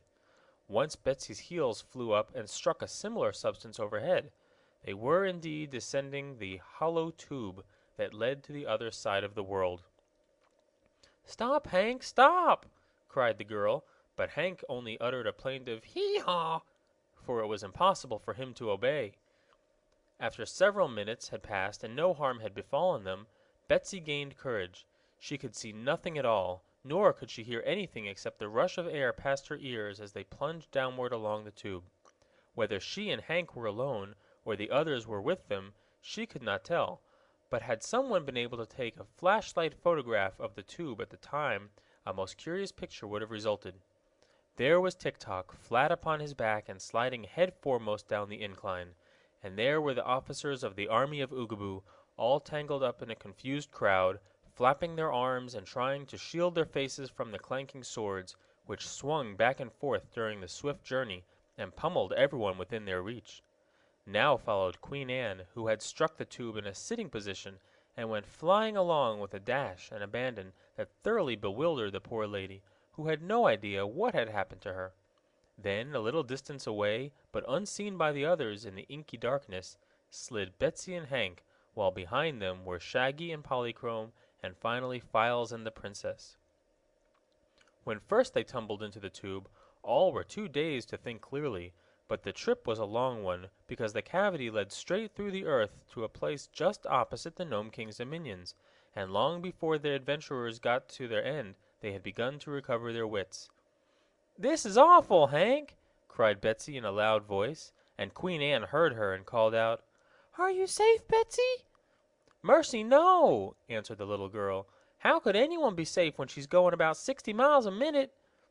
Then, after a pause, she added, "But where do you suppose we're going to, Your Majesty?" "Don't ask her that, please don't," said Shaggy, who was not too far away to overhear them. "And please don't ask me why, either." "Why?" said Betsy. "No one can tell where we're going until we get there," replied Shaggy, and then he yelled, "Ouch!" for Polychrome had overtaken them and was now sitting on his head. The Rainbow's Daughter laughed merrily, and so infectious was this joyous laugh that Betsy echoed it, and Hank said "Hee-haw!" in a mild and sympathetic tone of voice. "I'd just like to know where and when we'll arrive, just the same," exclaimed the little girl. "Be patient and you'll find out, my dear," said Polychrome. "But isn't this an odd experience? Here am I, whose home is in the skies, making a journey through the center of the earth, where I never expected to be." "How do you know we're in the center of the earth?" asked Betsy, her voice trembling a little through nervousness. "Why, we can't be anywhere else," replied Polychrome. "I have often heard of this passage, which was once built by a magician who was a great traveler. He thought it would save him the bother of going around the earth's surface, but he tumbled through the tube so fast that he shot out at the other end and hit a star in the sky, which at once exploded." "The star exploded?" asked Betsy wonderingly. "Yes, the magician hit it so hard." "And what became of the magician?" inquired the girl. "No one knows that," answered Polychrome, "but I don't think it matters much." "It matters a good deal if we also hit the stars when we come out," said Queen Anne with a moan. "Don't worry," advised Polychrome. "I believe the magician was going the other way, and probably he went much faster than we are going." It's fast enough to suit me," remarked Shaggy, gently removing Polychrome's heel from his left eye. "Couldn't you manage to fall all by yourself, my dear?" "I'll try," laughed the Rainbow's Daughter. All this time they were swiftly falling through the tube, and it was not so easy for them to talk as you may imagine when you read their words. But although they were so helpless and altogether in the dark as to their fate, the fact that they were able to converse at all cheered them considerably. Files and Ozga were also conversing as they clung tightly to one another, and the young fellow bravely strove to reassure the princess, although he was terribly frightened, both on her account and on his own. An hour, under such trying circumstances, is a very long time, and for more than an hour they continued their fearful journey. Then, just as they began to fear the tube would never end, Tik Tok popped out into broad daylight, and after making a graceful circle in the air, fell with a splash into a great marble fountain. Out came the officers in quick succession, tumbling heels over head and striking the ground in many undignified attitudes. "For the love of sassafras!" exclaimed a peculiar person who was hoeing pink violets in a garden. "What can all this mean?" For answer, Queen Anne sailed up from the tube, took a ride through the air as high as the treetops, and alighted squarely on top of the peculiar person's head, smashing a jeweled crown over his eyes, and tumbling him to the ground. The mule was heavier and had Betsy clinging to his back, so he did not go so high up. Fortunately for his little rider, he struck the ground upon his 4 feet. Betsy was jarred a trifle, but not hurt, and when she looked around her, she saw the queen and the peculiar person struggling together upon the ground, where the man was trying to choke Anne, and she had both hands in his bushy hair and was pulling with all her might. Some of the officers, when they got upon their feet, hastened to separate the combatants and sought to restrain the peculiar person, so that he could not attack their queen again. By this time, Shaggy, Polychrome, Ozga, and Files had all arrived, and were curiously examining the strange country in which they found themselves, and which they knew to be exactly on the opposite side of the world from the place where they had fallen into the tube. It was a lovely place, indeed, and seemed to be the garden of some great prince, for through the vistas of trees and shrubbery could be seen the towers of an immense castle. But as yet the only inhabitant to greet them was the peculiar person just mentioned, who had shaken off the grasp of the officers without effort, and was now trying to pull the battered crown from off his eyes. Shaggy, who was always polite, helped him to do this, and when the man was free and could see again, he looked at his visitors with evident amazement. "Well, well, well!" he exclaimed. "Where did you come from, and how did you get here?" Betsy tried to answer him, for Queen Anne was surly and silent. "I can't say exactly where we came from, 'cause I don't know the name of the place," said the girl. "But the way we got here was through the hollow tube." "Don't call it a hollow tube, please!" exclaimed the peculiar person in an irritated tone of voice. "If it's a tube, it's sure to be hollow." "Why?" asked Betsy. "Because all tubes are made that way. But this tube is private property, and everyone is forbidden to fall into it." We didn't do it on purpose, exclaimed Betsy, and Polychrome added, I am quite sure that Ruggedo, the Gnome King, pushed us down that tube. Ha! Ruggedo! Did you say Ruggedo? Cried the man, becoming much excited. That is what she said, replied Shaggy, and I believe she is right. We were on our way to conquer the Gnome King when suddenly we fell into the tube. Then you are enemies of Ruggedo? Inquired the peculiar person. Not exactly enemies, said Betsy, a little puzzled by the question, 'cause we don't know him at all, but we started out to conquer him, which isn't as friendly as it might be. True, agreed the man. He looked thoughtfully from one to another of them for a while, and then he turned his head over his shoulders and said, Never mind the fire and pincers, my good brothers. It will be best to take these strangers to the private citizen. Very well, Tubekins, responded a voice, deep and powerful, that seemed to come out of the air, for the speaker was invisible. All our friends gave a jump at this. Even Polychrome was so startled that her gauze draperies fluttered like a banner in a breeze. Shaggy shook his head and sighed. Queen Anne looked very unhappy. The officers clung to each other, trembling violently. But soon they gained courage to look more closely at the peculiar person. As he was a type of all the inhabitants of this extraordinary land whom they afterward met, I will try to tell you what he looked like. His face was beautiful, but lacked expression. His eyes were large and blue in color, and his teeth finely formed and white as snow. His hair was black and bushy, and seemed inclined to curl at the ends. So far, no one could find any fault with his appearance. He wore a robe of scarlet, which did not cover his arms and extended no lower than his bare knees. On the bosom of the robe was embroidered a terrible dragon's head, as horrible to look at as the man was beautiful. His arms and legs were left bare, and the skin of one arm was bright yellow, and the skin of the other arm a vivid green. He had one blue leg and one pink one, while both his feet, which showed through the open sandals he wore, were jet black.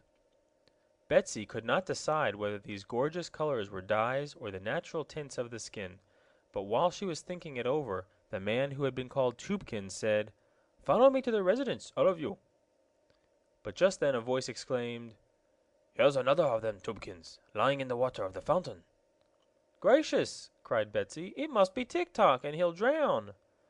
Water is a bad thing for his clockworks anyway, agreed Shaggy, as with one accord they all started for the fountain.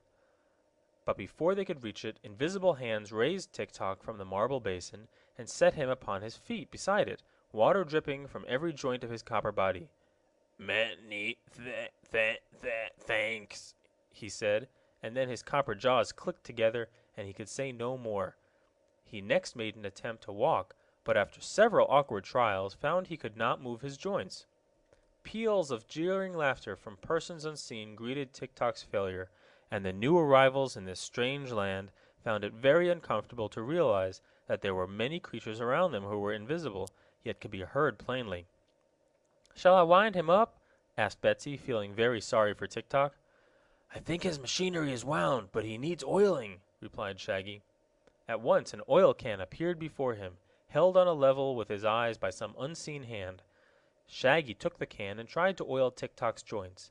As if to assist him, a strong current of warm air was directed against the copper man, which quickly dried him. Soon he was able to say, Many thanks, quite smoothly, and his joints worked fairly well. Come, commanded Tubekins, and turning his back upon them, he walked up the path toward the castle. Shall we go? Asked Queen Anne, uncertainly, but just then she received a shove that almost pitched her forward on her head, so she decided to go. The officers who hesitated received several energetic kicks, but could not see who delivered them. Therefore they also decided, very wisely, to go. The others followed willingly enough, for unless they ventured upon another terrible journey through the tube, they must make the best of the unknown country they were in, and the best seemed to be to obey orders. End of Chapter 10. Recording by Scott Sherris, Atlanta, Georgia, USA. Chapter 11. The Famous Fellowship of Fairies. After a short walk through very beautiful gardens, they came to the castle and followed Tubekins through the entrance and into a great domed chamber, where he commanded them to be seated. From the crown which he wore, Betsy had thought this man must be the king of the country they were in.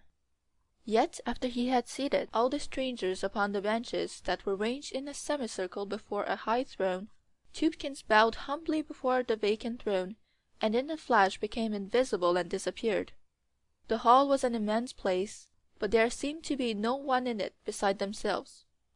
Presently, however, they heard a low cough near them, and here and there was the faint rustling of a robe, and a slight patter as of footsteps.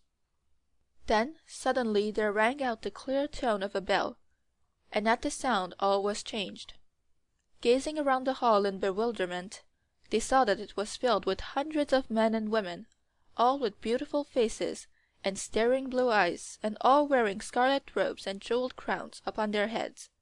In fact, these people seemed exact duplicates of Tubekins, and it was difficult to find any mark by which to tell them apart. "My, what a lot of kings and queens!" whispered Betsy to Polychrome, who sat beside her and appeared much interested in the scene, but not a bit worried.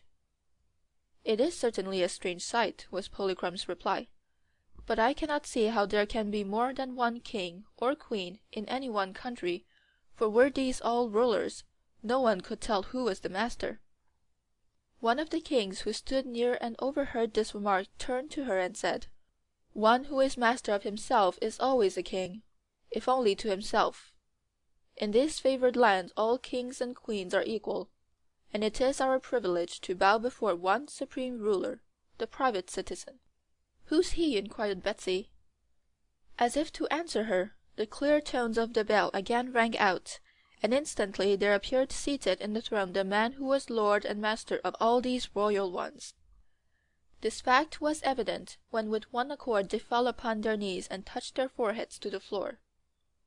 Private Citizen was not unlike the others, except that his eyes were black instead of blue, and in the centres of the black irises glowed red sparks that seemed like coals of fire. But his features were very beautiful and dignified, and his manner composed and stately.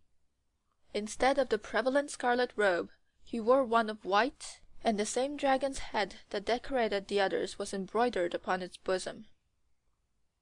"What charge lies against these people, Tubekins?" he asked in quiet, even tones. "They came through the forbidden tube, O mighty citizen," was the reply. "You see, it was this way," said Betsy. "We were marching to the Gnome King to conquer him and set Shaggy's brother free, when on a sudden—" "Who are you?" demanded the private citizen sternly. "Me? Oh, I'm Betsy Bobbin, and—" "Who is the leader of this party?" asked the citizen. "Sir, I am Queen Ann of Oogaboo, and—" "Then keep quiet," said the citizen. "Who is the leader?" No one answered for a moment. Then General Bunce stood up. "Sit down," commanded the citizen. "I can see that 16 of you are merely officers, and of no account." "But we have an army," said General Clog blusteringly, for he didn't like to be told he was of no account. "Where is your army?" asked the citizen. "It's me," said Tik Tok, his voice sounding a little rusty. "I'm the only private soldier in the party." Hearing this, the citizen rose and bowed respectfully to the Clockwork Man.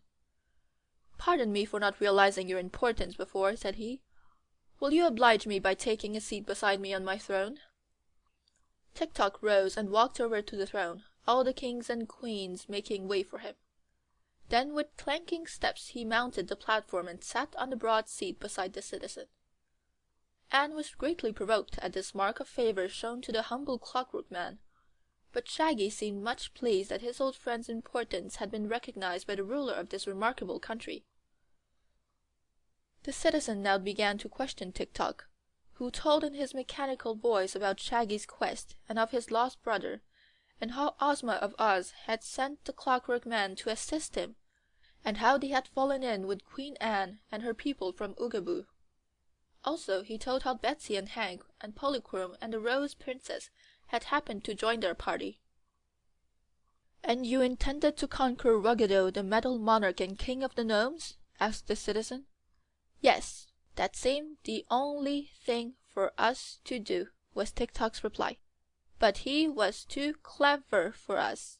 When we got close to his cavern he made our path lead to the tube, and made the opening invisible, so that we all fell into it before we knew it was there. It was an easy way to get rid of us, and now Ruggedo is safe and we are far away in a strange land." The citizen was silent a moment, and seemed to be thinking. Then he said, "Most noble private soldier, I must inform you that by the laws of our country anyone who comes through the forbidden tube must be tortured for 9 days and 10 nights, and then thrown back into the tube. But it is wise to disregard laws when they conflict with justice, and it seems that you and your followers did not disobey our laws willingly, being forced into the tube by Ruggedo. Therefore the Gnome King is alone to blame, and he alone must be punished." "That suits me," said Tik Tok. "But Ruggedo is on the other side of the world, where he is a way out of your reach." The citizen drew himself up proudly. "Do you imagine anything in the world or upon it can be out of the reach of the great Jinjin?" he asked. "Oh, are you then the great Jinjin?" inquired Tik Tok. "I am." "Then your name is Tititi-Hoochoo?" "It is." Queen Anne gave a scream and began to tremble. Shaggy was so disturbed that he took out a handkerchief and wiped the perspiration from his brow. Polychrome looked sober and uneasy for the first time, while Fowls put his arm around the Rose Princess as if to protect her.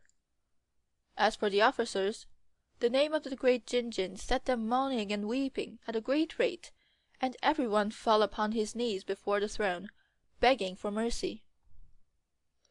Betsy was worried at seeing her companions so disturbed, but did not know what it was all about. Only Tik Tok was unmoved at the discovery. "Then," said he, "if you are Tititi-Hoochoo, and think Ruggedo is to blame, I am sure that something queer will happen to the King of the Gnomes." "I wonder what will be," said Betsy. The private citizen, otherwise known as Tititi-Hoochoo, the great Jinjin, looked at the little girl steadily. "I will presently decide what is to happen to Ruggedo," said he in a hard, stern voice. Then, turning to the throng of kings and queens, he continued, "Tik Tok has spoken truly, for his machinery will not allow him to lie, nor will it allow his thoughts to think falsely. Therefore these people are not our enemies, and must be treated with consideration and justice. Take them to your palaces and entertain them as guests until tomorrow, when I command that they be brought again to my residence. By then I shall have formed my plans." No sooner had Tititi-Hoochoo spoken than he disappeared from sight. Immediately after, most of the kings and queens likewise disappeared, but several of them remained visible and approached the strangers with great respect. One of the lovely queens said to Betsy, "I trust you will honor me by being my guest. I am Irma, Queen of Light." "May Hank come with me?" asked the girl. "The King of Animals will care for your mule," was the reply. "But do not fear for him, for he will be treated royally. All of your party will be reunited on the morrow." I'd like to have someone with me," said Betsy pleadingly. Queen Irma looked around and smiled upon Polychrome. "Will the Rainbow's Daughter be an agreeable companion?" she asked. "Oh, yes!" exclaimed the girl. So Polychrome and Betsy became guests of the Queen of Light, while the other beautiful kings and queens took charge of the others of the party. The two girls followed Irma out of the hall and through the gardens of the residence to a village of pretty dwellings. None of these was so large or imposing as the castle of the private citizen, but all were handsome enough to be called palaces, as in fact they really were. End of chapter 11.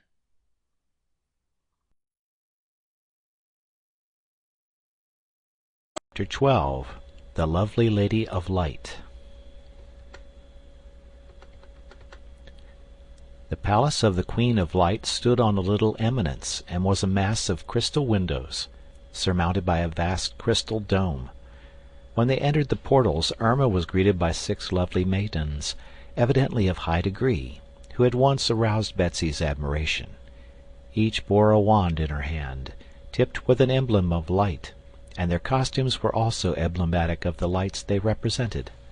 Irma introduced them to her guests, and each made a graceful and courteous acknowledgment. First was Sunlight, radiantly beautiful and very fair. The second was Moonlight, a soft, dreamy damsel with nut-brown hair. Next came Starlight, equally lovely, but inclined to be retiring and shy. These three were dressed in shimmering robes of silvery white. The fourth was Daylight, a brilliant damsel with laughing eyes and frank manners, who wore a variety of colors. Then came Firelight, clothed in a fleecy, flame-colored robe that wavered around her shapely form in a very attractive manner. The sixth maiden, Electra, was the most beautiful of all, and Betsy thought from the first that both Sunlight and Daylight regarded Electra with envy and were a little jealous of her. But all were cordial in their greetings to the strangers, and seemed to regard the Queen of Light with much affection, for they fluttered around her in a flashing, radiant group as she led the way to her regal drawing-room.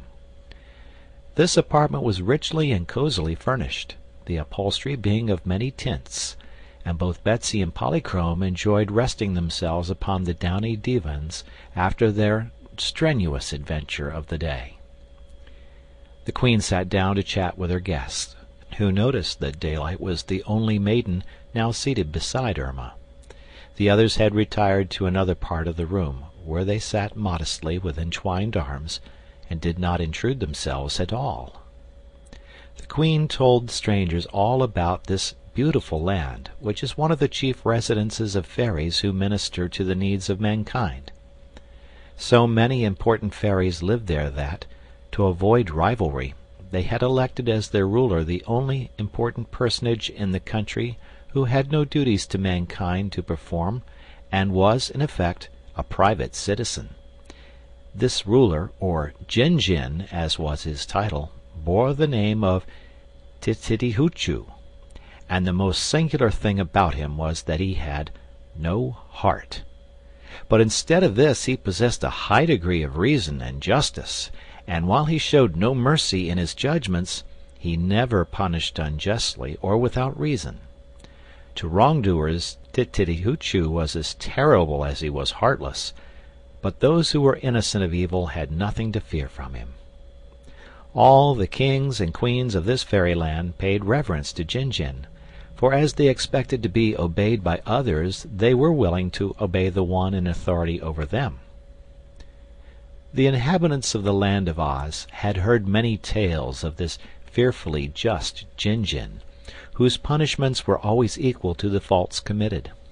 Polychrome also knew of him, although this was the first time she had ever seen him face to face.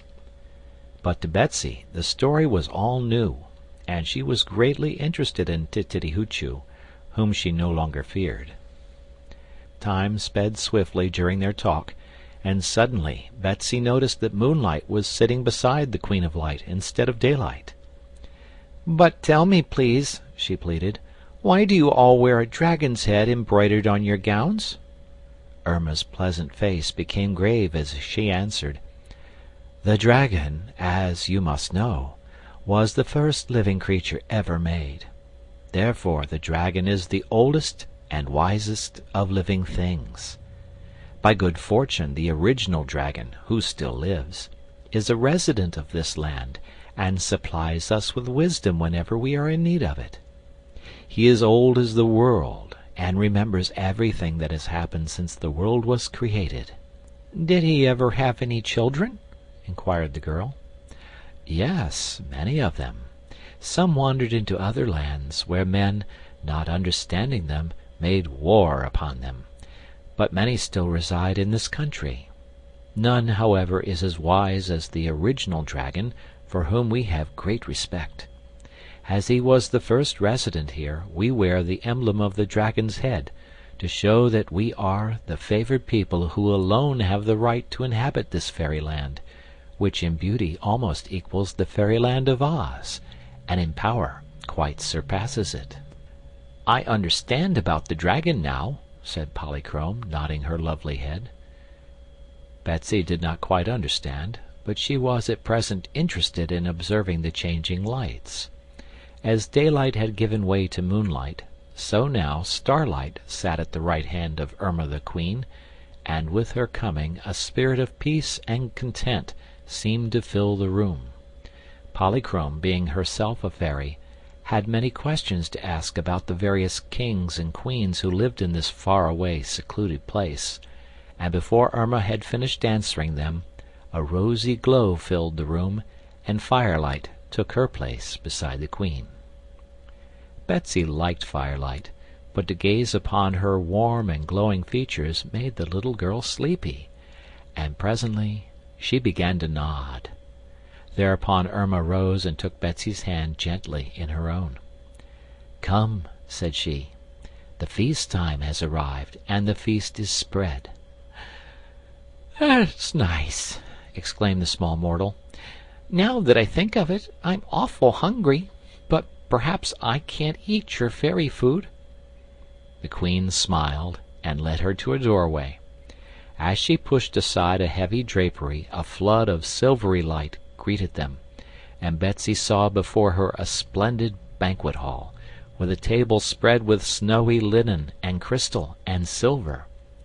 At one side was a broad, throne-like seat for Irma, and beside her now sat the brilliant maid Electra. Polychrome was placed on the Queen's right hand, and Betsy upon her left. The other 5 messengers of light now waited upon them, and each person was supplied with just the food she liked best. Polychrome found her dish of dewdrops, all fresh and sparkling, while Betsy was so lavishly served that she decided she had never in her life eaten a dinner half so good. "I suppose," she said to the Queen, "that Miss Electra is the youngest of all these girls." "Why do you suppose that?" inquired Irma with a smile. "'Cause electricity's the newest light we know of. Didn't Mr. Edison discover it?" "Perhaps he was the first mortal to discover it," replied the Queen. "But electricity was a part of the world from its creation, and therefore my Electra is as old as daylight or moonlight, and equally beneficent to mortals and fairies alike." Betsy was thoughtful for a time. Then she remarked, as she looked at the 6 messengers of light, "We couldn't very well do without any of 'em, could we?" Irma laughed softly. "I couldn't, I'm sure," she replied, "and I think mortals would miss any one of my maidens as well. Daylight cannot take the place of sunlight, which gives us strength and energy.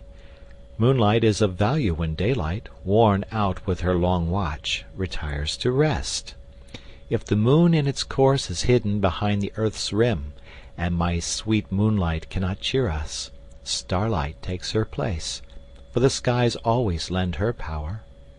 Without firelight we should miss much of our warmth and comfort, as well as much cheer when the walls of houses encompass us.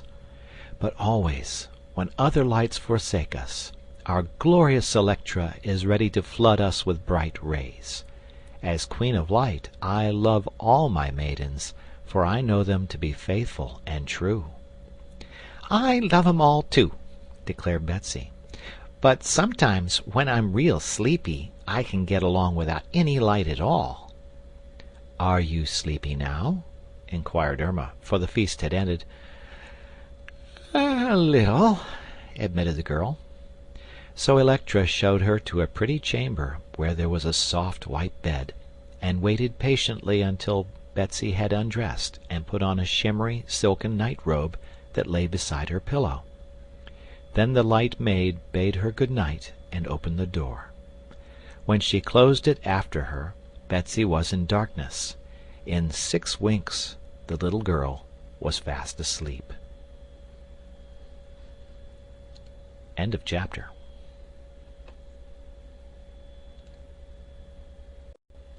Chapter 13. The Jinjin's Last Judgment. All the adventurers were reunited next morning, when they were brought from various palaces to the residence of Tititi Hoochoo and ushered into the great hall of state. As before, no one was visible except our friends and their escorts until the first bell sounded. Then in a flash the room was seen to be filled with the beautiful kings and queens of the land. The second bell marked the appearance in the throne of the mighty Jinjin, whose handsome countenance was as composed and expressionless as ever. All bowed low to the ruler. Their voices softly murmured, "We greet the private citizen, mightiest of rulers, whose word is law, and whose law is just." Tititi-Hoochoo bowed in acknowledgment. Then, looking around the brilliant assemblage and at the little group of adventurers before him, he said, "An unusual thing has happened. Inhabitants of other lands than ours, who are different from ourselves in many ways, have been thrust upon us through the forbidden tube, which one of our people foolishly made years ago, and was properly punished for his folly. But these strangers had no desire to come here, and were wickedly thrust into the tube by a cruel king on the other side of the world, named Ruggedo. This king is an immortal, but he is not good. His magic powers hurt mankind more than they benefit them. Because he had unjustly kept the Shaggy Man's brother a prisoner, this little band of honest people, consisting of both mortals and immortals, determined to conquer Ruggedo and to punish him. Fearing they might succeed in this, the Gnome King misled them so that they fell into the tube. Now, this same Ruggedo has been warned by me many times that if ever he used this forbidden tube in any way he would be severely punished. I find, by referring to the fairy records, that this king's servant, a gnome named Kaliko, begged his master not to do such a wrong act as to drop these people into the tube and send them tumbling into our country. But Ruggedo defied me and my orders. Therefore, these strangers are innocent of any wrong. It is only Ruggedo who deserves punishment, and I will punish him." He paused a moment, and then continued in the same cold, merciless voice, "These strangers must return through the tube to their own side of the world, but I will make their fall more easy and pleasant than it was before. Also I shall send with them an instrument of vengeance, who in my name will drive Ruggedo from his underground caverns, take away his magic powers, and make him a homeless wanderer on the face of the earth, a place he detests." There was a little murmur of horror from the kings and queens at the severity of this punishment, but no one uttered a protest, for all realized that the sentence was just. "In selecting my instrument of vengeance," went on Tititi-Hoochoo, "I have realized that this will be an unpleasant mission. Therefore no one of us who is blameless should be forced to undertake it. In this wonderful land it is seldom one is guilty of wrong, even in the slightest degree, and on examining the records I found no king or queen had erred, nor had any among their followers or servants done any wrong. But finally I came to the dragon family, which we highly respect, and then it was that I discovered the error of Quox.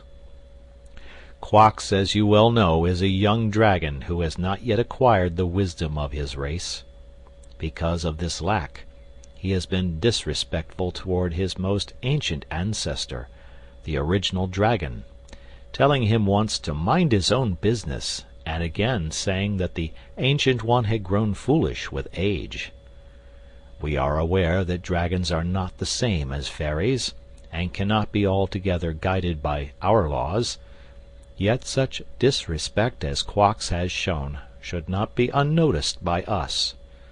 Therefore I have selected Quox as my royal instrument of vengeance, and he shall go through the tube with these people, and inflict upon Ruggedo the punishment I have decreed." All had listened quietly to this speech, and now the kings and queens bowed gravely to signify their approval of the Jinjin's judgment.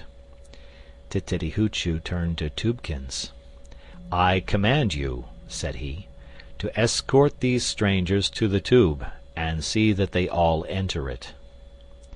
The king of the tube, who had first discovered our friends and brought them to the private citizen, stepped forward and bowed. As he did so, the Jin and all the kings and queens suddenly disappeared, and only Tubekins remained visible. "All right," said Betsy, with a sigh. "I don't mind going back so very much, 'cause the Jin promised to make it easy for us." Indeed, Queen Anne and her officers were the only ones who looked solemn and seemed to fear the return journey. One thing that bothered Anne was her failure to conquer this land of Tititi-Hoochoo. As they followed their guide through the gardens to the mouth of the tube, she said to Shaggy, "How can I conquer the world if I go away and leave this rich country unconquered?" "You can't," he replied. "Don't ask me why, please, for if you don't know, I can't inform you." "Why not?" said Anne, but Shaggy paid no attention to the question. This end of the tube had a silver rim, and around it was a gold railing, to which was attached a sign that read, "If you are out, stay there. If you are in, don't come out." On a little silver plate just inside the tube was engraved the words, "Burrowed and built by Hirgargo the magician, in the year of the world 196-25478, for his own exclusive uses." "He was some builder, I must say," remarked Betsy, when she had read the inscription. "But if he had known about that star, I guess he'd have spent his time playing solitaire." "Well, what are we waiting for?" inquired Shaggy, who was impatient to start. "Quox," replied Tubekins, "but I think I hear him coming." "Is the young dragon invisible?" asked Anne, who had never seen a live dragon and was a little fearful of meeting one. "No, indeed," replied the king of the tube. "You'll see him in a minute, but before you part company I'm sure you'll wish he was invisible." "Is he dangerous, then?" questioned Files. "Oh, not at all, but Quox tires me dreadfully," said Tubekins, "and I prefer his room to his company." At that instant a scraping sound was heard, drawing nearer and nearer until from between two big bushes appeared a huge dragon, who approached the party, nodded his head, and said, "Good morning." Had Quox been at all bashful, I am sure he would have felt uncomfortable at the astonished stare of every eye in the group, except Tubekins, of course, who was not astonished because he had seen Quox so often. Betsy had thought a young dragon must be a small dragon, yet here was one so enormous that the girl decided he must be full grown, if not overgrown. His body was a lovely sky blue in color, and it was thickly set with glittering silver scales, each one as big as a serving tray. Around his neck was a pink ribbon with a bow just under his left ear, and below the ribbon appeared a chain of pearls to which was attached a golden locket, about as large around as the end of a bass drum. This locket was set with many large and beautiful jewels. The head and face of Quox were not especially ugly, when you consider that he was a dragon, but his eyes were so large that it took him a long time to wink, and his teeth seemed very sharp and terrible when they showed, which they did whenever the beast smiled. Also his nostrils were quite large and wide, and those who stood near him were liable to smell brimstone, especially when he breathed out fire, as it is the nature of dragons to do. In the end of his long tail was attached a big electric light. Perhaps the most singular thing about the dragon's appearance at this time was the fact that he had a row of seats attached to his back, one seat for each member of the party. These seats were double, with curved backs, so that two could sit in them, and there were 12 of these double seats, all strapped firmly around the dragon's thick body and placed one behind the other, in a row that extended from his shoulders nearly to his tail. "Aha!" exclaimed Tubekins. "I see that Tititi Hoochoo has transformed Quox into a carryall." "I'm glad of that," said Betsy. "I hope, Mr. Dragon, you won't mind our riding on your back." "Not a bit," replied Quox. "I'm in disgrace just now, you know, and the only way to redeem my good name is to obey the orders of the Jinjin. If he makes me a beast of burden, it is only a part of my punishment, and I must bear it like a dragon. I don't blame you people at all, and I hope you'll enjoy the ride. Hop on, please. All aboard for the other side of the world." Silently they took their places. Hank sat in the front seat with Betsy, so that he could rest his front hoofs upon the dragon's head. Behind them were Shaggy and Polychrome, then Files and the Princess, and Queen Ann and Tik Tok. The officers rode in the rear seats. When all had mounted to their places, the dragon looked very like one of those sightseeing wagons so common in big cities, only he had legs instead of wheels. "All ready?" asked Quox, and when they said they were, he crawled to the mouth of the tube and put his head in. "Goodbye, and good luck to you," called Tubekins, but no one thought to reply, because just then the dragon slid his great body into the tube, and the journey to the other side of the world had begun.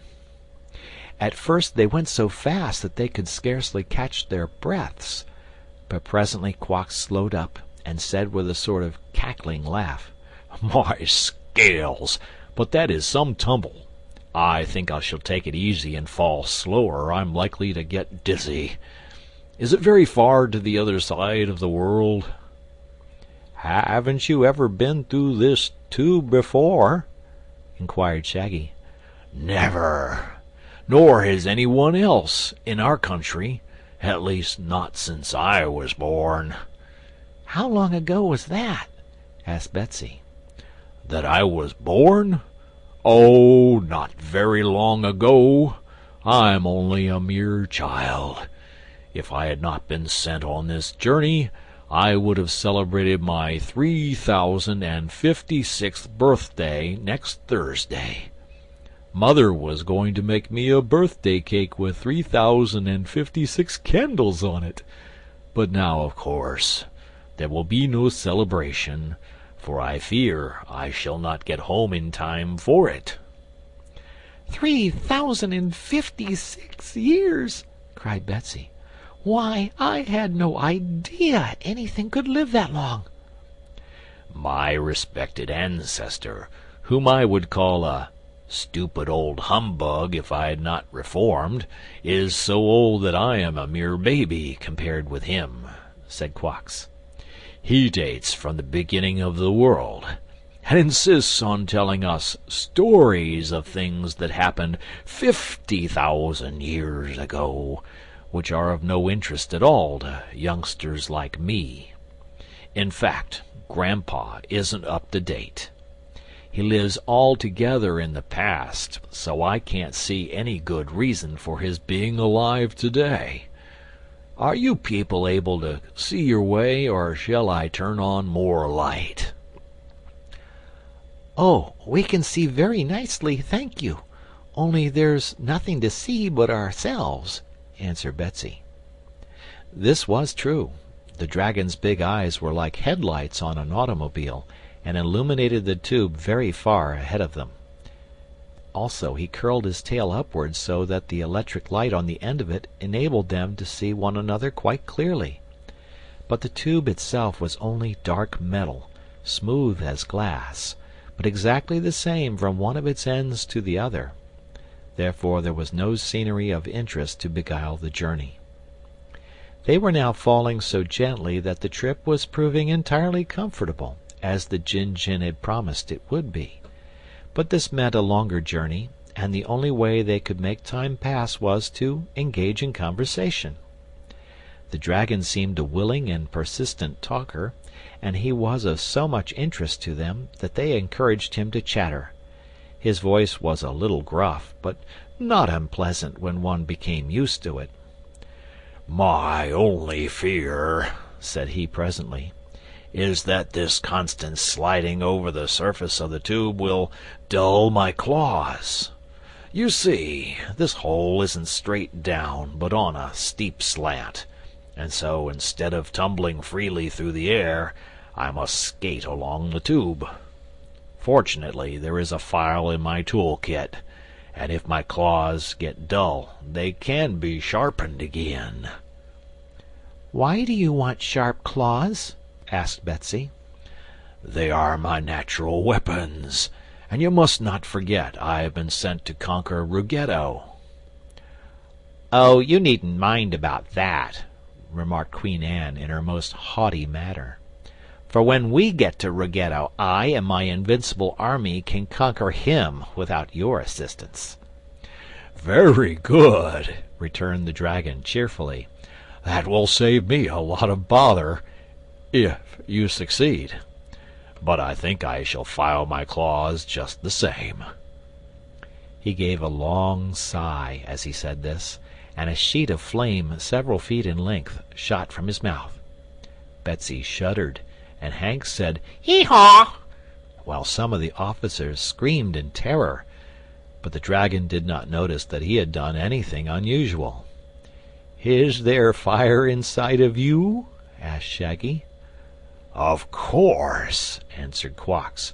"What sort of a dragon would I be if my fire went out?" "What keeps it going?" Betsy inquired. "I've no idea. I only know it's there," said Quox. "The fire keeps me alive and enables me to move, also to think and speak." "Ah, you are very much like myself," said Tik Tok. "The only difference is that I move by clockwork, while you move by fire." "I don't see a particle of difference between us, I must confess," retorted Quox gruffly. "You are not a live thing. You're a dummy." "But I can do things, you must admit," said Tik Tok. "Yes, when you are wound up," sneered the dragon. "But if you run down, you are helpless." "What would happen to you, Quox, if you ran out of gasoline?" inquired Shaggy, who did not like this attack upon his friend. "I don't use gasoline." "Well, suppose you ran out of fire?" "What's the use of supposing that?" asked Quox. "My great-great-great-grandfather has lived since the world began, and he has never once ran out of fire to keep him going. But I will confide to you that as he gets older he shows more smoke and less fire. As for Tik Tok, he's well enough in his way, but he's merely copper, and the Metal Monarch knows copper through and through. I wouldn't be surprised if Ruggedo melted Tik Tok in one of his furnaces and made copper pennies of him." "In that case, I would still keep going," remarked Tik Tok calmly. "Pennies do," said Betsy regretfully. "This is all nonsense," said the Queen with irritation.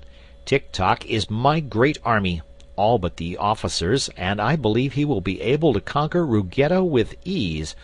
What do you think, Polychrome?"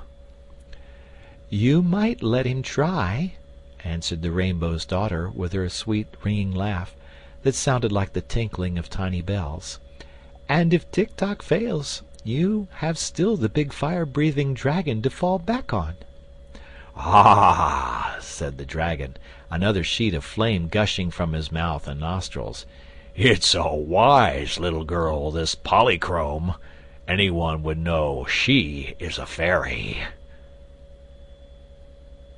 End of chapter.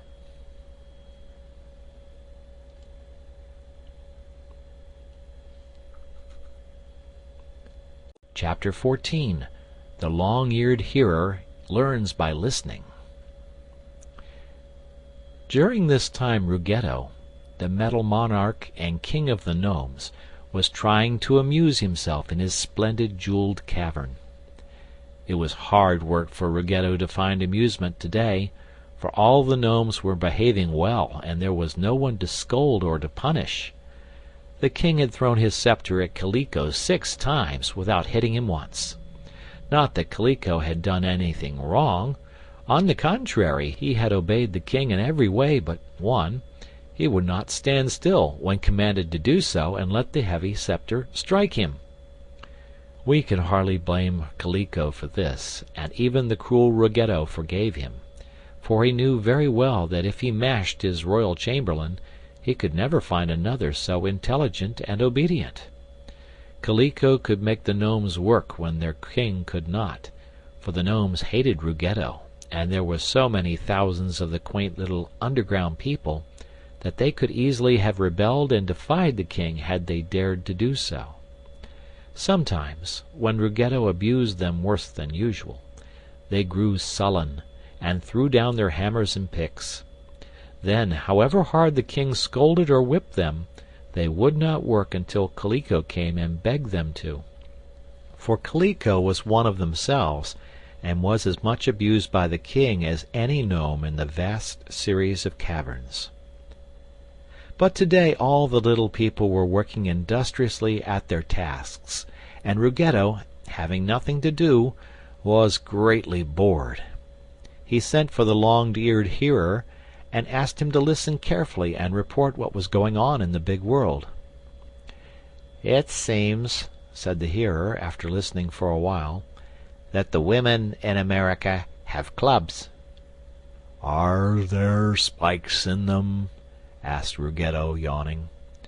"I cannot hear any spikes, your majesty," was the reply.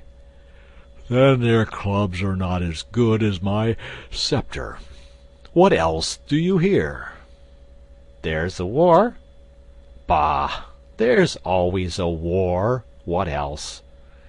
For a time the hearer was silent, bending forward and spreading out his big ears to catch the slightest sound. Then suddenly he said, "Here is an interesting thing, your majesty.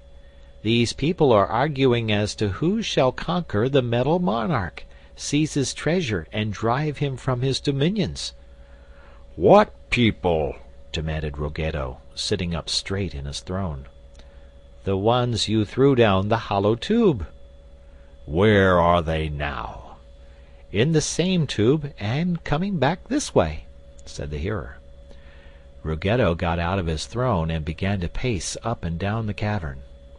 I wonder what can be done to stop them, he mused. "Well," said the hearer, "if you could turn the tube upside down, they would be falling the other way, your majesty." Ruggedo glared at him wickedly, for it was impossible to turn the tube upside down, and he believed the hearer was slyly poking fun at him. Presently he asked, How far away are these people now? "About 9,306 miles, 17 furlongs, 8 feet and 4 inches, as nearly as I can judge from the sound of their voices," replied the hearer. "Aha! Then it will be some time before they arrive," said Ruggedo. "And when they get here I shall be ready to receive them." He rushed to his gong and pounded upon it so fiercely that Kaliko came bounding into the cavern with one shoe off and one shoe on, for he was just dressing himself after a swim in the hot bubbling lake of the underground kingdom. "Kaliko, these invaders whom we threw down the tube are coming back again," he exclaimed. "I thought they would," said the royal chamberlain, pulling on the other shoe. "Tititi-Hoochoo would not allow them to remain in his kingdom, of course, and so I've been expecting them back for some time. That was a very foolish action of yours, Rug." "What, to throw them down the tube?" "Yes, Tititi-Hoochoo has forbidden us to throw even rubbish into the tube." "Pooh! What do I care for the Jin-Jin?" asked Ruggedo scornfully. "He never leaves his own kingdom, which is on the other side of the world." "True, but he might send someone through the tube to punish you," suggested Kaliko. I'd like to see him do it. Who could conquer my thousands of gnomes? Why, they've been conquered before, if I remember aright, answered Kaliko with a grin. Once I saw you running from a little girl named Dorothy and her friends, as if you were really afraid. Well, I was afraid that time, admitted the Gnome King with a deep sigh, for Dorothy had a yellow hen that laid eggs. The king shuddered as he said eggs, and Kaliko also shuddered, and so did the long-eared hearer, for eggs are the only things that the gnomes greatly dread. The reason for this is that eggs belong on the earth's surface, where birds and fowl of all sorts live, and there is something about a hen's egg especially that fills a gnome with horror. If by chance the inside of an egg touches one of these underground people, he withers up and blows away, and that is the end of him, unless he manages quickly to speak a magical word which only a few of the gnomes know. Therefore Ruggedo and his followers had very good cause to shudder at the mere mention of eggs. But Dorothy, said the king, is not with this band of invaders, nor is the yellow hen. As for Tititi-Hoochoo, he has no means of knowing that we are afraid of eggs. You mustn't be too sure of that, Kaliko warned him. Tititi-Hoochoo knows a great many things, being a fairy, and his powers are far superior to any we can boast. Ruggedo shrugged impatiently and turned to the hearer. Listen, said he, and tell me if you hear any eggs coming through the tube. The long-eared one listened, and then shook his head. But Kaliko laughed at the king. "No one can hear an egg, your majesty," said he. "The only way to discover the truth is to look through the magic spyglass." "That's it!" cried the king. "Why didn't I think of it before? Look at once, Kaliko." So Kaliko went to the spyglass, and by uttering a mumbled charm he caused the other end of it to twist around, so that it pointed down the opening of the tube. Then he put his eye to the glass, and was able to gaze along all the turns and windings of the magic spyglass, and then deep into the tube, to where our friends were at that time falling. "Dear me!" he exclaimed. "Here comes a dragon!" "A big one?" asked Ruggedo. "A monster! He has an electric light on the end of his tail, so I can see him very plainly, and the other people are all riding upon his back." "How about the eggs?" inquired the king. Kaliko looked again. "I can see no eggs at all," said he, "but I imagine that the dragon is as dangerous as eggs. Probably Tititi-Hoochoo has sent him here to punish you for dropping those strangers into the forbidden tube. I warned you not to do it, your majesty." This news made the Gnome King anxious. For a few minutes he paced up and down, stroking his long beard, and thinking with all his might.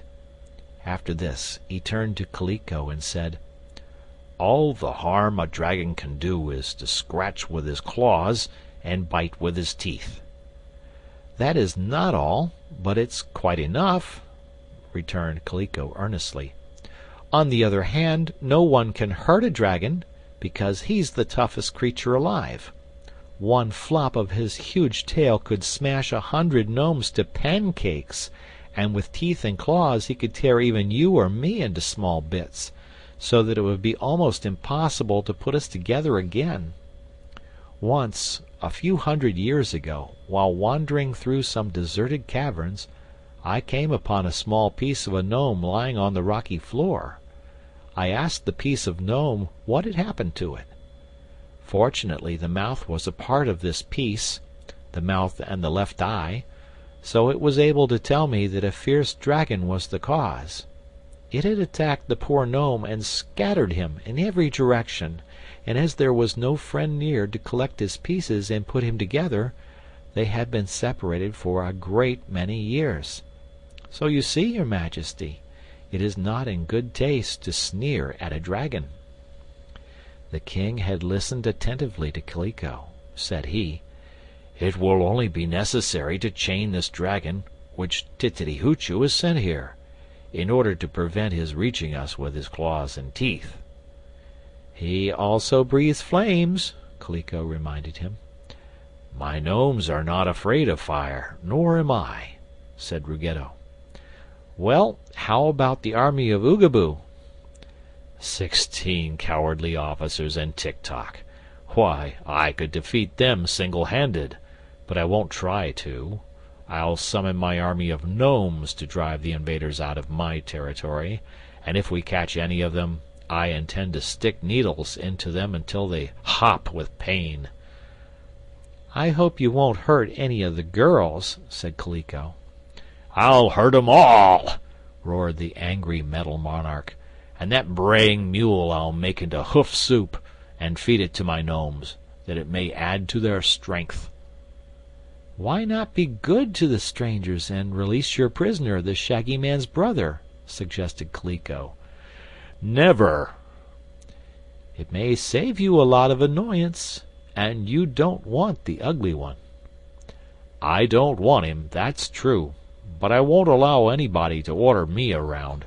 I'm king of the gnomes, and I'm the metal monarch, and I shall do as I please, and what I please, and when I please." With this speech, Ruggedo threw his scepter at Kaliko's head, aiming it so well that the royal chamberlain had to fall flat upon the floor in order to escape it.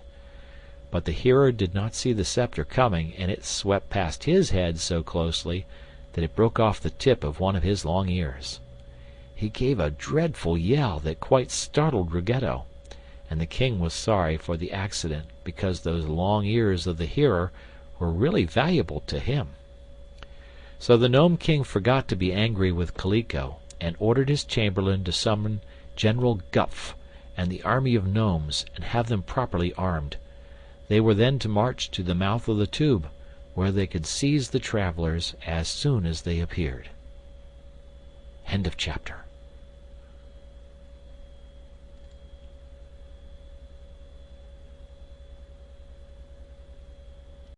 Chapter 15. The Dragon Defies Danger. Although the journey through the tube was longer this time than before, it was so much more comfortable that none of our friends minded it at all. They talked together most of the time, and as they found the dragon good-natured and fond of the sound of his own voice, they soon became well acquainted with him and accepted him as a companion. "You see," said Shaggy in his frank way, "Quox is on our side, and therefore the dragon is a good fellow. If he happened to be an enemy instead of a friend, I am sure I should dislike him very much, for his breath smells of brimstone. He is very conceited, and he is so strong and fierce that he would prove a dangerous foe." "Yes, indeed," returned Quox, who had listened to this speech with pleasure. "I suppose I am about as terrible as any living thing. I am glad you find me conceited, for that proves I know my good qualities. As for my breath smelling of brimstone, I really can't help it, and I once met a man whose breath smelled of onions, which I consider far worse." "I don't," said Betsy. "I love onions." "And I love brimstone," declared the dragon. "So don't let us quarrel over one another's peculiarities." Saying this, he breathed a long breath and shot a flame 50 feet from his mouth.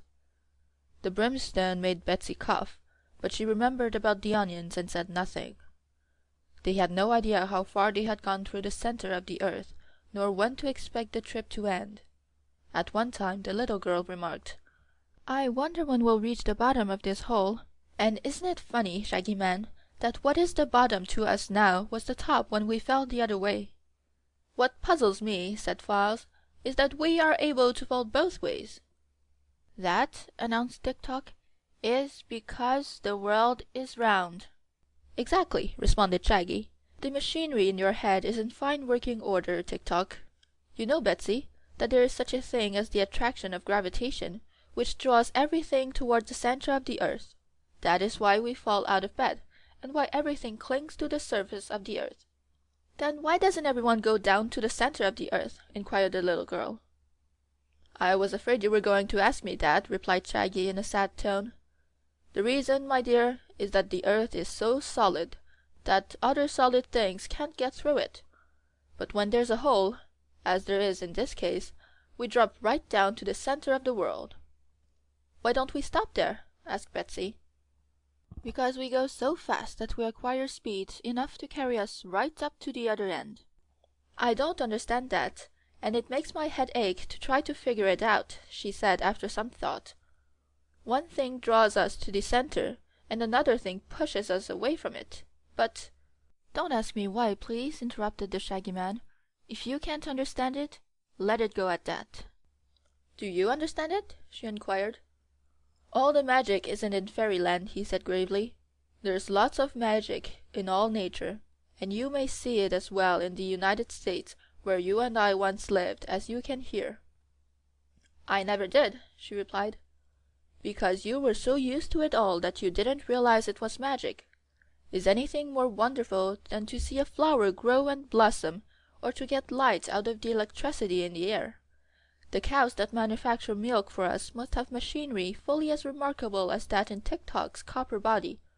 And perhaps you've noticed that—" And then, before Shaggy could finish his speech, the strong light of day suddenly broke upon them, grew brighter, and completely enveloped them.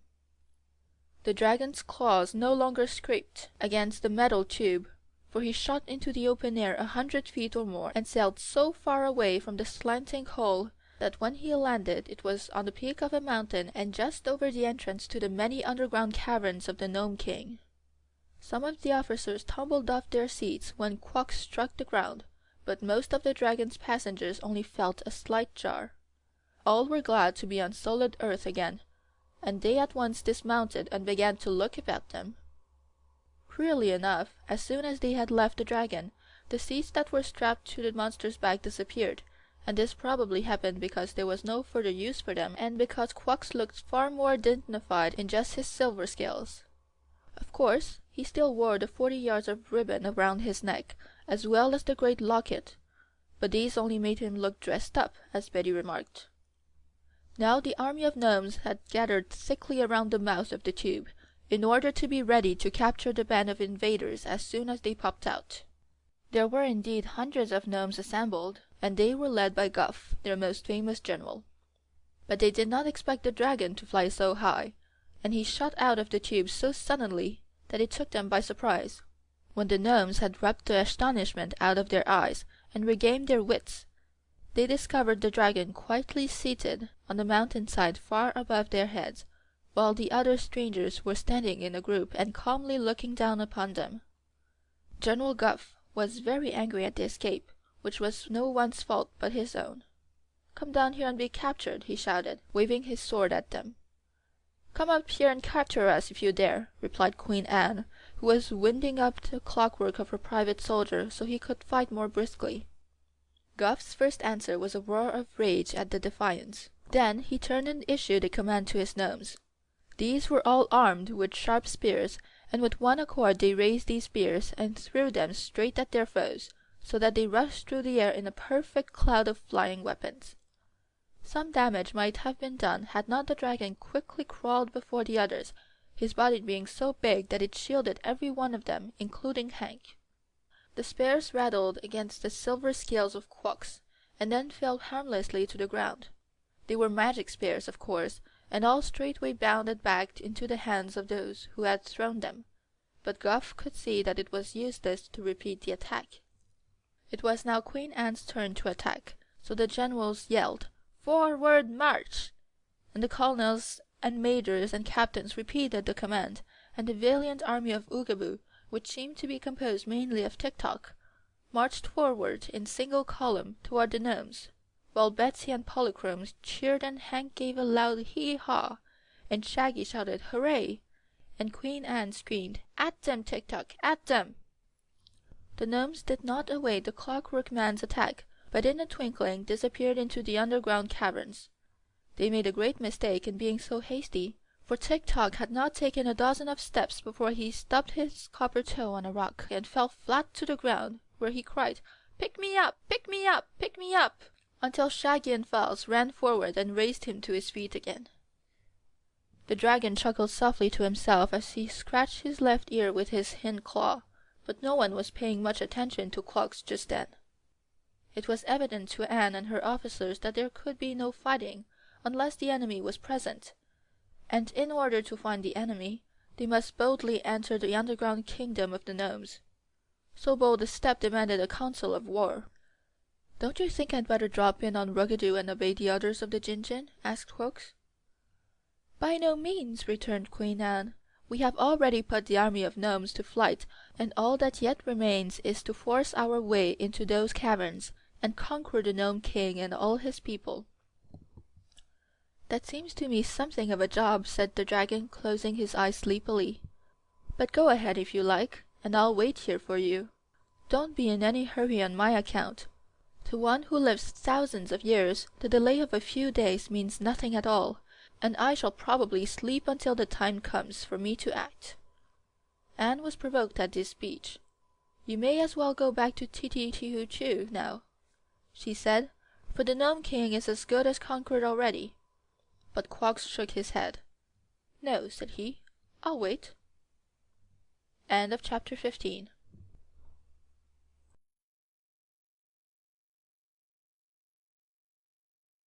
Chapter 16. The Naughty Gnome.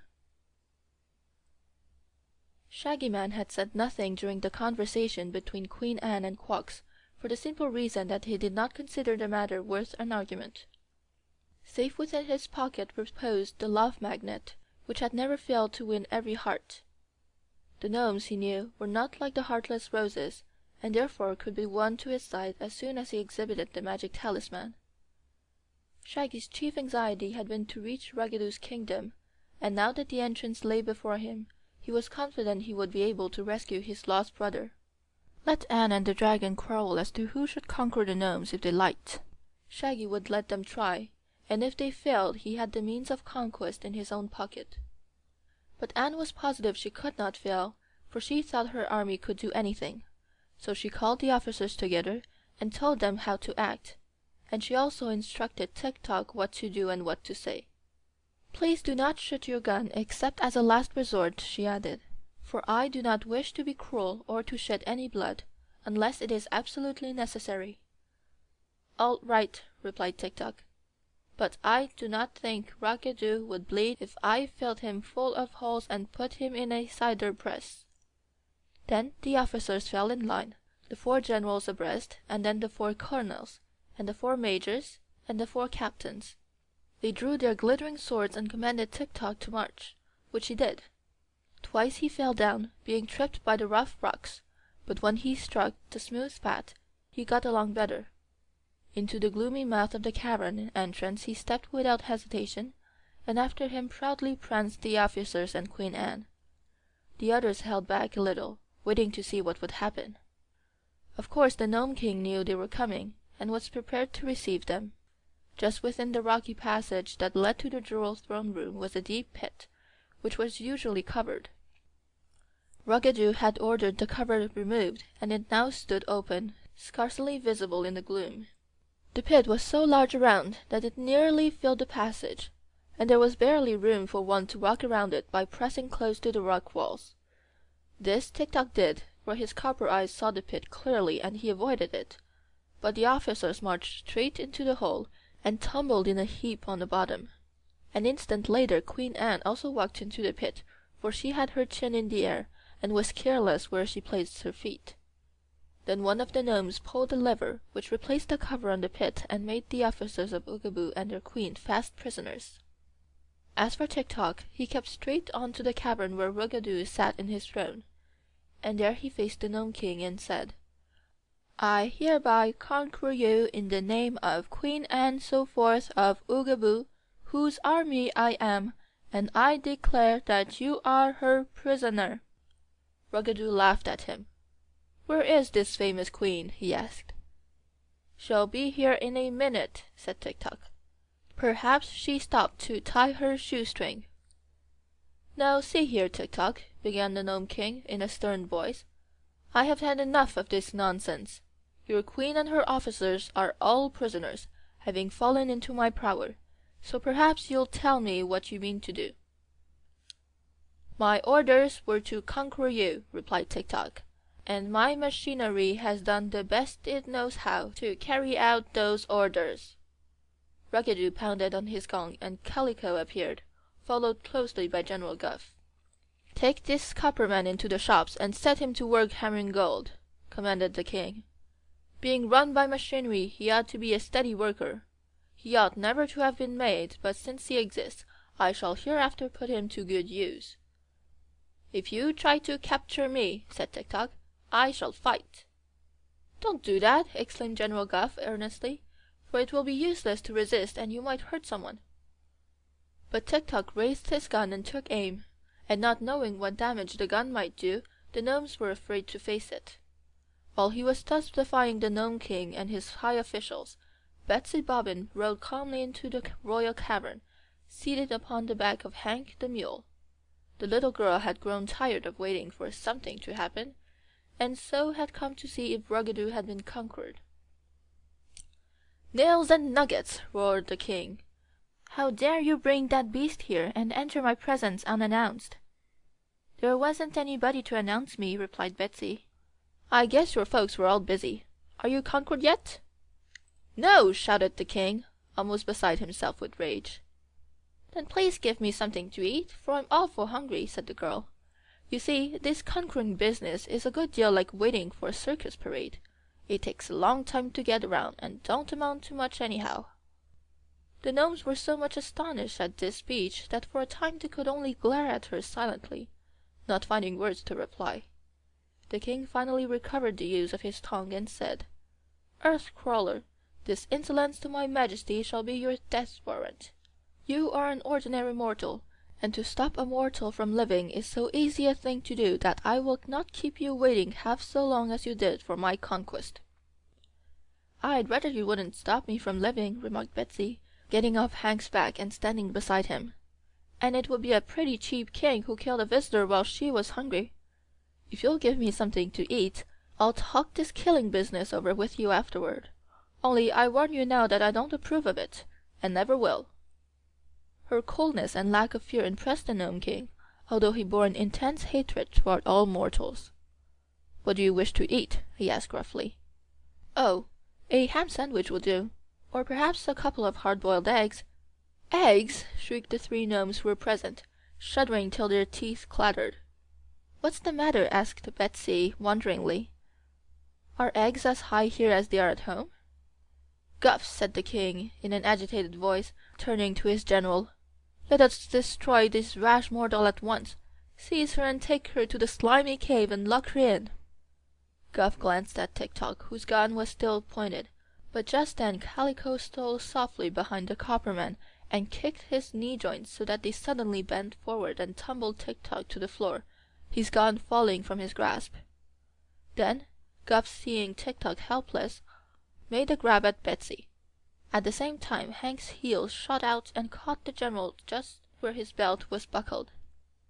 He rose into the air swift as a cannonball, struck the Gnome King fairly, and flattened his majesty against the wall of rock on the opposite side of the cavern. Together they fell to the floor in a dazed and crumpled condition, seeing which Calico whispered to Betsy, "Come with me, quick, and I will save you." She looked into Calico's face inquiringly, and thought he seemed honest and good-natured, so she decided to follow him. He led her and the mule through several passages and into a small cavern very nicely and comfortably furnished. "This is my own room," said he, "but you're quite welcome to use it. Wait here a minute and I'll get you something to eat."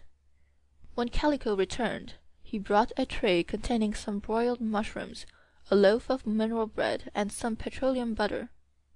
The butter Betsy could not eat, but the bread was good and the mushrooms delicious. "Here's the door key," said Calico. "You'd better lock yourself in." "Won't you let Polychrome and the Rose Princess come here too?" she asked. "I'll see. Where are they?" "I don't know. I left them outside," said Betsy. "Well, if you hear 3 raps on the door, open it," said Calico, "but don't let anyone in unless they give the 3 raps." "All right," promised Betsy, and when Calico left the cozy cavern she closed and locked the door.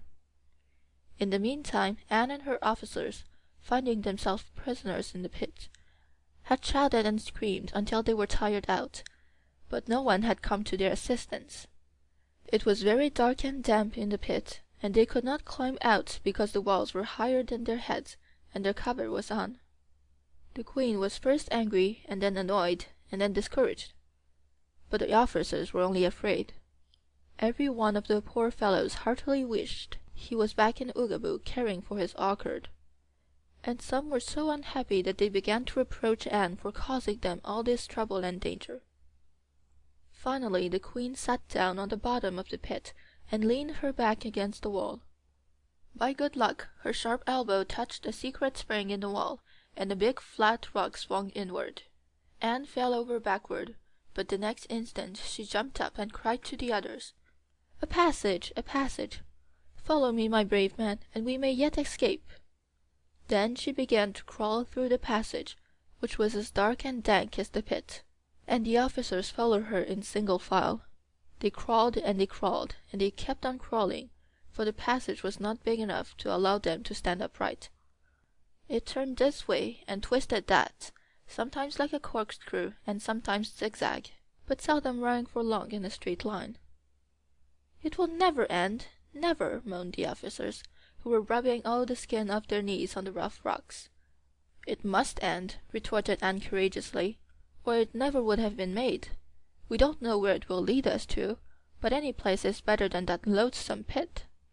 So she crawled on, and the officers crawled on, and while they were crawling through this awful underground passage, Polychrome and Shaggy and Files and the Rose Princess, who were standing outside the entrance to Ruggedo's domains, were wondering what had become of them. End of chapter 16.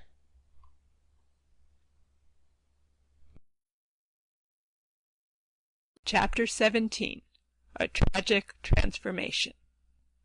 "Don't let us worry," said Shaggy to his companions, "for it may take the Queen some time to conquer the Metal Monarch, as Tik Tok has to do everything in his slow mechanical way." "Do you suppose they are likely to fail?" asked the Rose Princess. "I do indeed," replied Shaggy. "This Gnome King is really a powerful fellow, and has a legion of gnomes to assist him, whereas our bold Queen commands a clockwork man and a band of faint-hearted officers." "She ought to have let Quox do the conquering," said Polychrome, dancing lightly upon a point of rock and fluttering her beautiful draperies. "But perhaps the dragon was wise to let her go first, for when she fails to conquer Ruggedo, she may become more modest in her ambitions." "Where is the dragon now?" inquired Ozga. "Up there on the rocks," replied Files. "Look, my dear, you may see him from here. He said he would take a little nap while we were mixing up with Ruggedo, and he added that after we had gotten into trouble, he would wake up and conquer the Gnome King in a jiffy, as his master the Jinjin has ordered him to do." "Quox means well," said Shaggy, "but I do not think we shall need his services, for just as soon as I am satisfied that Queen Anne and her army have failed to conquer Ruggedo, I shall enter the caverns and show the king my love magnet. That he cannot resist. Therefore the conquest will be made with ease." This speech of Shaggy Man's was overheard by the long-eared hearer, who was at that moment standing by Ruggedo's side. For when the king and Guff had recovered from Hank's kick and had picked themselves up, their first act was to turn Tik Tok on his back and put a heavy diamond on top of him, so that he could not get up again. Then they carefully put his gun in a corner of the cavern, and the king sent Guff to fetch the long-eared hearer. The hearer was still angry at Ruggedo for breaking his ear, but he acknowledged the Gnome King to be his master, and was ready to obey his commands. Therefore he repeated Shaggy's speech to the king, who at once realized that his kingdom was in grave danger, for Ruggedo knew of the love magnet and its powers, and was horrified at the thought that Shaggy might show him the magic talisman and turn all the hatred in his heart into love. Ruggedo was proud of his hatred and abhorred love of any sort. "Really," said he, "I'd rather be conquered and lose my wealth and my kingdom than gaze at that awful love magnet. What can I do to prevent the Shaggy Man from taking it out of his pocket?" Calico returned to the cavern in time to overhear this question, and being a loyal gnome and eager to serve his king, he answered by saying, "If we can manage to bind the Shaggy Man's arms tight to his body, he could not get the Love Magnet out of his pocket." "True!" cried the king in delight at this easy solution of the problem. "Get at once a dozen gnomes with ropes, and place them in the passage, where they can seize and bind Shaggy as soon as he enters." This Calico did, and meanwhile the watchers outside the entrance were growing more and more uneasy about their friends. "I don't worry so much about the Oogaboo people," said Polychrome, who had grown sober with waiting, and perhaps a little nervous, "for they could not be killed, even though Ruggedo might cause them much suffering, and perhaps destroy them utterly. But we should not have allowed Betsy and Hank to go alone into the caverns. The little girl is mortal, and possesses no magic powers whatever, so if Ruggedo captures her, she will be wholly at his mercy." "That is indeed true," replied Shaggy. "I wouldn't like to have anything happen to dear little Betsy, so I believe I'll go in right away and put an end to all this worry." "We may as well go with you," asserted Files, "for by means of the Love Magnet you can soon bring the Gnome King to reason." So it was decided to wait no longer. Shaggy walked through the entrance first, and after him came the others. They had no thought of danger to themselves, and Shaggy, who was going along with his hands thrust into his pockets, was much surprised when a rope shot out from the darkness and twined around his body, pinning down his arms so securely that he could not even withdraw his hands from his pockets. Then appeared several grinning gnomes, who speedily tied knots in the ropes, and then led the prisoner along the passage to the cavern. No attention was paid to the others, but Files and the princess followed on after Shaggy, determined not to desert their friend, and hoping that an opportunity might arise to rescue him. As for Polychrome, as soon as she saw that trouble had overtaken Shaggy, she turned and ran lightly back through the passage and out of the entrance. Then she easily leaped from rock to rock until she paused beside the great dragon, who lay fast asleep. "Wake up, Quox!" she cried. "It is time for you to act." But Quox did not wake up. He lay as one in a trance, absolutely motionless, with his enormous eyes tight closed. The eyelids had big silver scales on them, like all the rest of his body. Polychrome might have thought Quox was dead, had she not known that dragons do not die easily, or had she not observed his huge body swelling as he breathed. She picked up a piece of rock and pounded against his eyelids with it, saying, "Wake up, Quox, wake up!" But he would not awaken. "Dear me, how unfortunate!" sighed the lovely Rainbow's daughter. "I wonder what is the best and surest way to waken a dragon. All our friends may be captured and destroyed while this great beast lies asleep." She walked around Quox 2 or 3 times, trying to discover some tender place on his body where a thump or a punch might be felt. But he lay extended along the rocks with his chin flat upon the ground and his legs drawn underneath his body, and all that one could see was his thick, sky-blue skin, thicker than that of a rhinoceros, and his silver scales. Then, despairing at last of wakening the beast, and worried over the fate of her friends, Polychrome again ran down to the entrance and hurried along the passage into the Gnome King's cavern.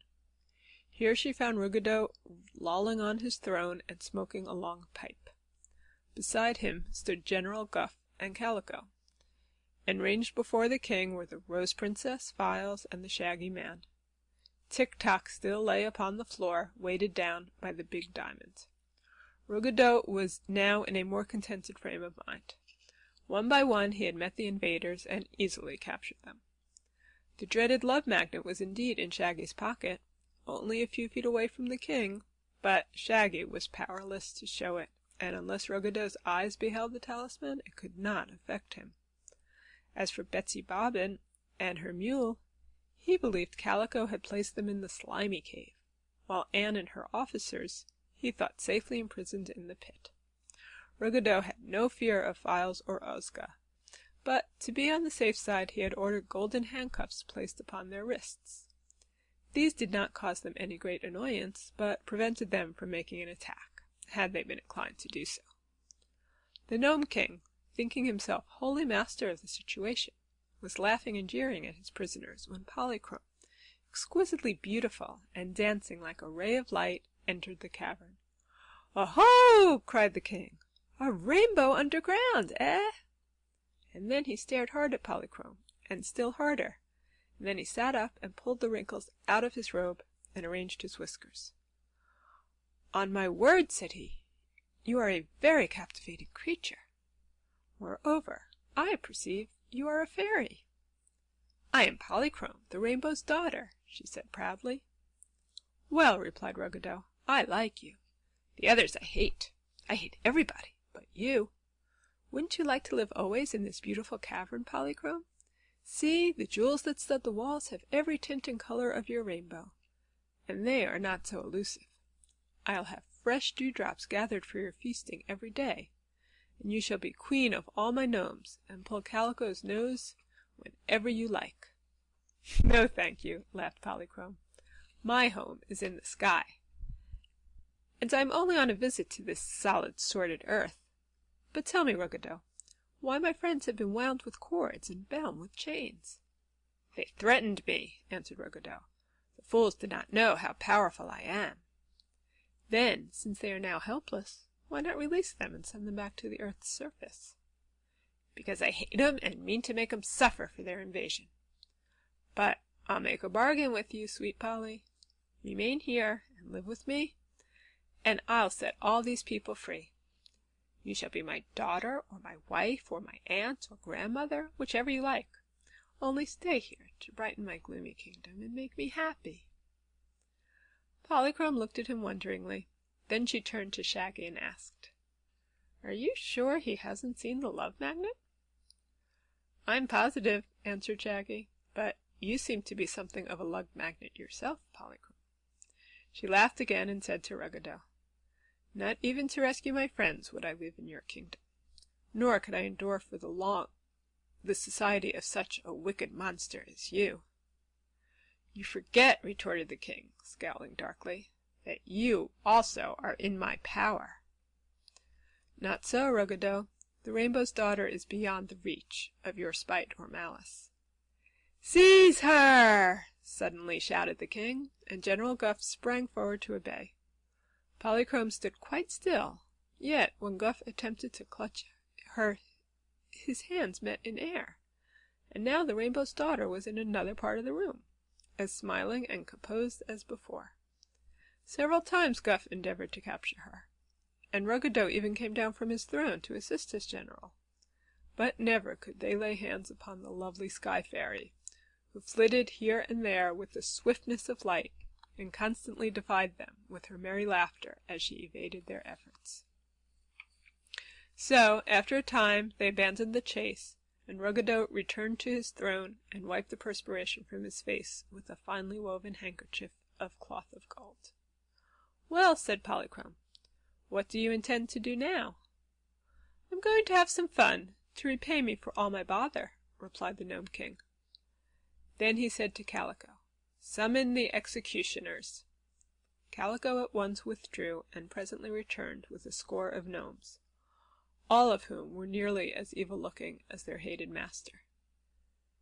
They bore great golden pincers, and prods of silver, and clamps and chains and various wicked-looking instruments, all made of precious metals, and set with diamonds and rubies.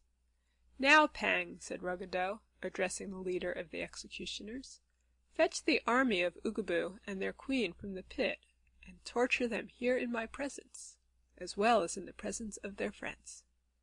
It will be great sport." "I hear your majesty, and I obey your majesty," answered Pang, and went with his gnomes into the passage. In a few minutes he returned, and bowed to Ruggedo. "They're all gone," said he. "Gone!" exclaimed the king. "Gone where?" "They left no address, your majesty, but they are not in the pit."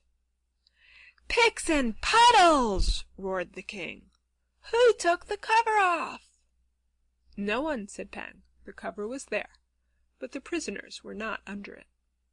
"In that case," snarled the king, trying to control his disappointment, "go to the slimy cave, and fetch hither the girl and the donkey, And while we are torturing them, Calico must take 100 gnomes and search for the escaped prisoners, the Queen of Oogaboo and her officers. If he does not find them, I will torture Calico." Calico went away looking sad and disturbed, for he knew the king was cruel and unjust enough to carry out his threat. Pang and the executioners also went away, in another direction. But when they came back, Betsy Bobbin was not with them, nor was Hank. "There is no one in the slimy cave, your majesty," reported Pang. "Jumping jelly cakes!" screamed the king. "Another escape? Are you sure you found the right cave?" "There is but one slimy cave, and there is no one in it," returned Pang positively. Ruggedo was beginning to be alarmed as well as angry. However, these disappointments but made him the more vindictive, and he cast an evil look at the other prisoners and said, "Never mind the girl and the donkey. Here are 4 at least who cannot escape my vengeance. Let me see. I believe I'll change my mind about Tik Tok. Have the gold crucible heated to a white seething heat, and then we'll dump the copper man into it and melt him up." "But your majesty," protested Calico, who had returned to the room after sending 100 gnomes to search for the Oogaboo people, "you must remember that Tik Tok is a very curious and interesting machine. It would be a shame to deprive the world of such a clever contrivance." "Say another word, and you'll go into the furnace with him!" roared the king. "I'm getting tired of you, Calico, and the first thing you know, I'll turn you into a potato and make Saratoga chips of you. The next to consider," he added more mildly, "is the Shaggy Man. As he owns the love magnet, I think I'll transform him into a dove, and then we can practice shooting at him with Tik Tok's gun. Now, this is a very interesting ceremony, and I beg you all to watch me closely and see that I've nothing up my sleeve." He came out of his throne to stand before the Shaggy Man, and then he waved his hands, palms downward, in 7 semicircles over his victim's head, saying in a low but clear tone of voice the magic wogwa: "Adi edi idi odi udi ui u. Idu ido idi ide ida woo." The effect of this well-known sorcery was instantaneous. Instead of the Shaggy Man, a pretty dove lay fluttering upon the floor, its wings confined by tiny cords wound around them. Ruggedo gave an order to Pang, who cut the cords with a pair of scissors. Being freed, the dove quickly flew upward and alighted on the shoulder of the Rose Princess, who stroked it tenderly. Very good, cried Ruggedo, rubbing his hands gleefully together. "One enemy is out of my way. And now for the others." Perhaps my reader should be warned not to attempt the above transformation. For, although the exact magical formula has been described, it is unlawful in all civilized countries for anyone to transform a person into a dove by muttering the words Ruggedo used. There were no laws to prevent the Gnome King from performing this transformation, but if it should be attempted in any other country, and the magic worked, the magician would be severely punished. When Polychrome saw Shaggy Man transformed into a dove, and realized that Ruggedo was about to do something as dreadful to the princess and Files, and that Tik Tok would soon be melted in a crucible, she turned and ran from the cavern, through the passage, and back to the place where Quox lay asleep.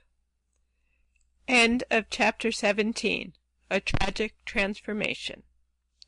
Recording by Kira Belkin, Highland Park, New Jersey.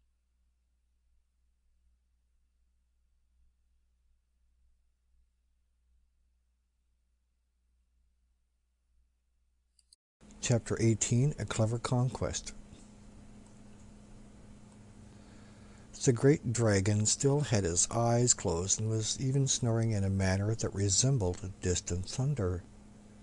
But Polychrome was now desperate because any further delay meant the destruction of her friends. She seized the pearl necklace to which was attached the great locket and jerked it with all her strength. The result was encouraging. Quox stopped snoring, and his eyelids flickered. So Polychrome jerked again and again, till slowly the great lids raised and the dragon looked at her steadily. Said he in a sleepy tone, "What's the matter, little rainbow?" "Come quick!" exclaimed Polychrome. "Ruggedo has captured all our friends, and is about to destroy them." "Well, well," said Quox, "I suspected that would happen. Step a little out of my path, my dear, and I'll make a rush for the Gnome King's cavern." She fell back a few steps, and Quox raised himself on his stout legs, whisked his long tail, and in an instant had slid down the rocks and made a dive through the entrance. Along the passage he swept, nearly filling it with his immense body, and now he poked his head into the jeweled cavern of Ruggedo. But the king had long since made arrangements to capture the dragon whenever he might appear. No sooner did Quox stick his head into the room than a thick chain fell from above and encircled his neck. Then the ends of the chain were drawn tight, for in an adjoining cavern 1,000 gnomes were pulling on them, and so the dragon could advance no further toward the king. He could not use his teeth or his claws, and as his body was still in the passage, he had not even room to strike his foes with his terrible tail. Ruggedo was delighted with the success of his stratagem. He had just transformed the Rose Princess into a fiddle, and was about to transform Files into a fiddle bow, when the dragon appeared to interrupt him. So he called out, "Welcome, my dear Quox, to my royal entertainment. Since you are here, you shall witness some very neat magic, and after I have finished with Files and Tik Tok, I mean to transform you into a tiny lizard, one of the chameleon sort, and you shall live in my cavern and amuse me." "Pardon me for contradicting your majesty," returned Quox in a quiet voice, "but I don't believe you'll perform any more magic." "Eh? Why not?" asked the king in surprise. "There's a reason," said Quox. "Do you see this ribbon around my neck?" "Yes, and I'm astonished that a dignified dragon should wear such a silly thing." "Do you see it plainly?" persisted the dragon, with a little chuckle of amusement. "I do," declared Ruggedo. "Then you no longer possess any magical powers, and are as helpless as a clam," asserted Quox. "My great master, Tititi-Hoochoo, the Jinjin, enchanted this ribbon in such a way that whenever your majesty looked upon it, all knowledge of magic would desert you instantly, nor will any magical formula you can remember ever perform your bidding." "Pooh, I don't believe a word of it," cried Ruggedo, half frightened, nevertheless. Then he turned towards Files and tried to transform him into a fiddle bow. But he could not remember the right words, or the right pass of the hands, and after several trials he finally gave up the attempt. By this time the Gnome King was so alarmed that he was secretly shaking in his shoes. "I told you not to anger Tititi-Hoochoo," grumbled Calico, "and now you see the result of your disobedience." Ruggedo promptly threw his scepter at his royal chamberlain, who dodged it with his usual cleverness, and then he said, with an attempt to swagger, "Never mind, I don't need magic to enable me to destroy these invaders. Fire and the sword will do the business, and I am still king of the gnomes and lord and master of my underground kingdom."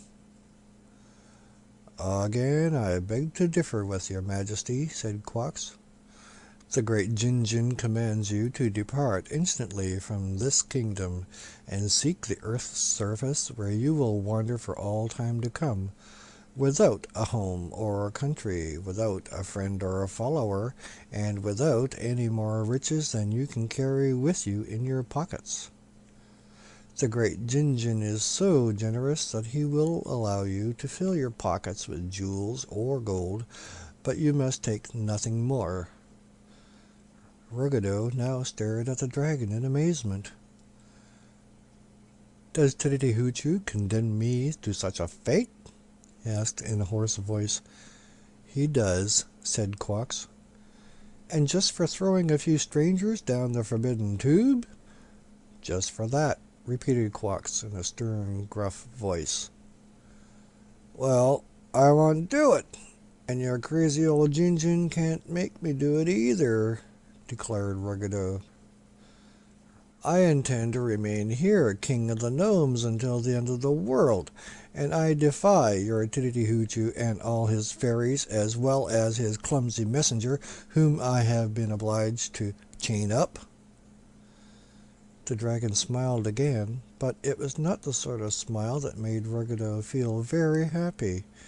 Instead, there was something so cold and merciless in the dragon's expression that the condemned Gnome King trembled and was sick at heart. There was little comfort for Ruggedo in the fact that the dragon was now chained, although he had boasted of it.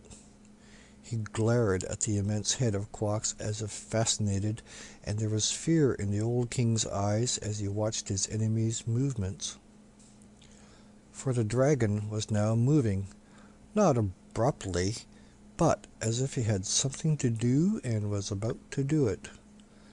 Very deliberately he raised one claw, touched the catch of the great jeweled locket that was suspended around his neck, and at once it opened wide. Nothing much happened at first. Half a dozen hen's eggs rolled out upon the floor, and then the locket closed with a sharp click. But the effect upon the gnomes of this simple thing was astounding. General Guff, Calico, Pang, and his band of executioners were all standing close to the door that led to the vast series of underground caverns which constituted the dominions of the gnomes, and as soon as they saw the eggs they raised a chorus of frantic screams and rushed through the door, slamming it in Ruggedo's face and placing a heavy bronze bar across it. Ruggedo, dancing with terror and uttering loud cries, now leaped upon the seat of his throne to escape the eggs, which had rolled steadily toward him. Perhaps these eggs, sent by the wise and crafty Titity-Hoochoo, were in some way enchanted, for they all rolled directly after Ruggedo, and when they reached the throne where he had taken refuge, they began rolling up the legs to the seat. This was too much for the king to bear. His horror of eggs was real and absolute, and he made a leap from the throne to the center of the room and then ran to a far corner. The eggs followed, rolling slowly but steadily in his direction. Ruggedo threw his scepter at them, and then his ruby crown, and then he drew off his heavy golden sandals and hurled these at the advancing eggs. But the eggs dodged every missile and continued to draw nearer. The king stood trembling, his eyes staring in terror, until they were but half a yard distant. Then, with an agile leap, he jumped clear over them and made a rush for the passage that led to the outer entrance. Of course, the dragon was in his way, being chained in the passage with his head in a cavern, but when he saw the king making toward him, he crouched as low as he could and dropped his chin to the floor, leaving a small space between his body and the roof of the passage. Ruggedo did not hesitate an instant. Impelled by fear, he leaped to the dragon's nose and then scrambled to his back, where he succeeded in squeezing himself through the opening. After the head was passed, there was more room, and he slid along the dragon's scales to his tail and then ran as fast as his legs would carry him to the entrance. Not pausing here, so great was his fright, the king dashed on down the mountain path, but before he had gone very far he stumbled and fell. When he picked himself up, he observed that no one was following him, and while he recovered his breath, he happened to think of the decree of the Jinjin, that he should be driven from his kingdom and made a wanderer on the face of the earth. Well, here he was, driven from his cavern in truth, driven by those dreadful eggs, but he would go back and defy them. He would not submit to losing his precious kingdom and his tyrannical powers, all because Titity-Hoochoo had said he must. So, although still afraid, Ruggedo nerved himself to creep back along the path to the entrance, and when he arrived there he saw the 6 eggs lying in a row just before the arched opening. At first he paused a safe distance away to consider the case, for the eggs were now motionless. While he was wondering what could be done, he remembered that there was a magical charm which would destroy eggs and render them harmless to gnomes. There were 9 passes to be made and 6 verses of incantation to be recited, but Ruggedo knew them all. Now that he had ample time to be exact, he carefully went through the entire ceremony. But nothing happened. The eggs did not disappear as he had expected, so he repeated the charm a second time. When that also failed, he remembered with a moan of despair that his magic power had been taken away from him, and in the future he could do no more than any common mortal. And there were the eggs, forever barring him from the kingdom which he had ruled so long with absolute sway. He threw rocks at them, but could not hit a single egg. He raved and scolded and tore his hair and beard, and danced in helpless passion, but that did nothing to avert the just judgment of the Jin-Jin which Ruggedo's own evil deeds had brought upon him. From this time on he was an outcast, a wanderer upon the face of the earth, and he had even forgotten to fill his pockets with gold and jewels before he fled from his former kingdom. End of Chapter 18, A Clever Conquest.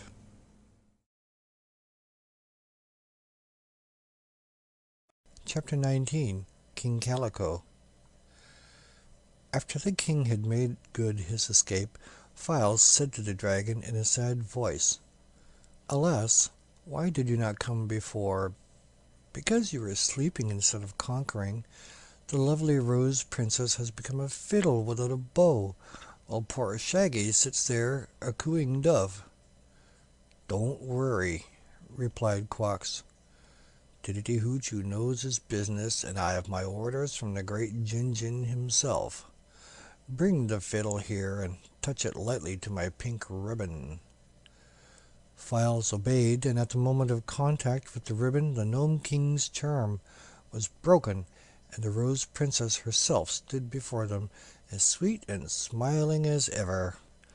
The dove, perched on the back of the throne, had seen and heard all this, so without being told what to do, it flew straight to the dragon and alighted on the ribbon. Next instant Shaggy was himself again, and Quox said to him grumblingly, "Please get off my left toe, Shaggy Man, and be more particular where you step." "I beg your pardon," replied Shaggy, very glad to resume his normal form. Then he ran to lift the heavy diamond off Tik Tok's chest, and to assist the Clockwork Man to his feet. "Many thanks," said Tik Tok. "Where is the wicked king who wanted to melt me in a crucible?" "He has gone, and gone for good," answered Polychrome, who had managed to squeeze into the room beside the dragon, and had witnessed the occurrences with much interest. "But I wonder where Betsy Bobbin and Hank can be, and if any harm has befallen them." "We must search the cavern until we find them," declared Shaggy. But when he went to the door leading to the other caverns, he found it shut and barred. "I have a pretty strong push in my forehead," said Quox, "and I believe I can break down that door even though it's made of solid gold." "But you are a prisoner, and the chains that hold you are fastened in some other room so that we cannot release you," Files said anxiously. "Oh, never mind that," returned the dragon. "I have remained a prisoner only because I wished to be one." And with this he stepped forward and burst the stout chains as easily as if they had been threads. But when he tried to push in the heavy metal door, even his mighty strength failed, and after several attempts he gave it up and squatted himself in a corner to think of a better way. "I'll open the door," asserted Tik Tok, and going to the king's big gong, he pounded upon it until the noise was almost deafening. Calico, in the next cavern, was wondering what had happened to Ruggedo, and if he had escaped the eggs and outwitted the dragon. But when he heard the sound of the gong, which had so often called him into the king's presence, he decided that Ruggedo had been victorious, so he took away the bar, threw open the door, and entered the royal cavern. Great was his astonishment to find the king gone, and enchantments removed from the princess and Shaggy. But the eggs were also gone, and so Calico advanced to the dragon, whom he knew to be Tititi-Hoochoo's messenger, and bowed humbly before the beast. "What is your will?" he inquired. "Where is Betsy?" demanded the dragon. "Safe in my own private room," said Calico.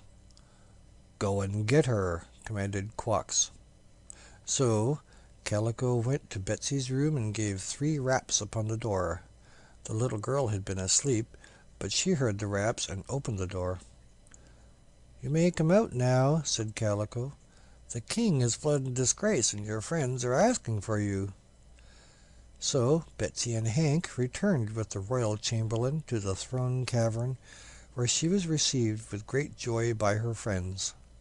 They told her what had happened to Ruggedo, and she told them how kind Calico had been to her. Quox did not have much to say until the conversation was ended, but then he turned to Calico and asked, "Do you suppose you could rule your gnomes better than Ruggedo has done?" "Me?" stammered the chamberlain, greatly surprised by the question. "Well, I couldn't be a worse king, I'm sure." "Would the gnomes obey you?" inquired the dragon. "Of course," said Calico. "They like me better than ever they did Ruggedo." "Then hereafter you shall be the Metal Monarch, King of the Gnomes, and Tititi-Hoochoo expects you to rule your kingdom wisely and well," said Quox. "Hooray!" cried Betsy. "I'm glad of that, King Calico. I salute your majesty and wish you joy in your gloomy old kingdom." "We all wish him joy," said Polychrome, and then the others made haste to congratulate the new king. "Will you release my dear brother?" asked Shaggy. "The ugly one? Very willingly," replied Calico. "I begged Ruggedo long ago to send him away, but he would not do so. I also offered to help your brother to escape, but he would not go." "He's so conscientious," said Shaggy, highly pleased. "All of our family have noble natures. But is my dear brother well?" he added anxiously. "He eats and sleeps very steadily," replied the new king. "I hope he doesn't work too hard," said Shaggy. "He doesn't work at all. In fact, there's nothing he can do in these dominions as well as our gnomes, whose numbers are so great that it worries us to keep them all busy. So your brother has only to amuse himself." "Why, it's more like visiting than being a prisoner," asserted Betsy. "Not exactly," returned Calico. "A prisoner cannot go where or when he pleases, and is not his own master." "Where is my brother now?" inquired Shaggy. "In the Metal Forest." "Where is that?" "The Metal Forest is in the great domed cavern, the largest in all our dominions," replied Calico. "It is almost like being out of doors, it is so big, and Ruggedo made the wonderful forest to amuse himself, as well as to tire out his hard-working gnomes. All the trees are gold and silver, and the ground is strewn with precious stones, so it is a sort of treasury." "Let us go there at once and rescue my dear brother," pleaded Shaggy earnestly. Calico hesitated. "I don't believe I can find the way," said he. Ruggedo made 3 secret passages to the Metal Forest, but he changes the location of these passages every week, so that no one can get to the Metal Forest without his permission. However, if we look sharp, we may be able to discover one of these secret ways. That reminds me to ask, what has become of Queen Anne and the officers of Oogaboo? Said Files. I'm sure I can't say, replied Calico. Do you suppose Ruggedo destroyed them? Oh, no, I'm quite sure he didn't. They fell into the big pit in the passage, and we put the cover on to keep them there. But when the executioners went to look for them, they had all disappeared from the pit, and we could find no trace of them. That's funny, remarked Betsy thoughtfully. I don't believe Anne knew any magic, or she'd have worked it before. But to disappear like that seems like magic, now doesn't it? They agreed that it did, but no one could explain the mystery. However, said Shaggy, they are gone, that is certain, so we cannot help them or be helped by them. And the important thing just now is to rescue my dear brother from captivity. Why do they call him the Ugly One? Asked Betsy. I do not know, confessed Shaggy. I cannot remember his looks very well. It is so long since I have seen him, but all of our family are noted for their handsome faces. Betsy laughed, and Shaggy seemed rather hurt. But Polychrome relieved his embarrassment by saying softly, One can be ugly in looks, but lovely in disposition. Our first task, said Shaggy, a little comforted by this remark, is to find one of those secret passages to the Middle Forest. True, agreed Calico. So I think I will assemble the chief gnomes of my kingdom in this throne room and tell them that I am their new king. Then I can ask them to assist us in searching for the secret passages. That's a good idea, said the dragon, who seemed to be getting sleepy again. Calico went to the big gong and pounded on it just as Ruggedo used to do, but no one answered the summons. Of course not, said he, jumping up from the throne, where he had seated himself. That is my call, and I am still the royal chamberlain, and will be until I appoint another in my place. So he ran out of the room and found Guff, and told him to answer the summons of the king's gong. Having returned to the royal cavern, Calico first pounded the gong, and then sat in the throne, wearing Ruggedo's discarded ruby crown, and holding in his hand the sceptre which Ruggedo had so often thrown at his head. When Guff entered, he was amazed. "Better get out of that throne before old Ruggedo comes back," he said, warningly. "He isn't coming back, and I am now the King of Gnomes in his stead," announced Calico. "All of which is quite true," asserted the dragon, and all of those who stood around the throne bowed respectfully to the new king. Seeing this, Guff also bowed, for he was glad to be rid of such a hard master as Ruggedo. Then Calico, in quite a kingly way, informed Guff that he was appointed the royal chamberlain, and promised not to throw the sceptre at his head unless he deserved it. All this being pleasantly arranged, the new chamberlain went away to tell the news to all the gnomes of the underground kingdom, every one of whom would be delighted with the change in kings. End of Chapter 19. King Calico.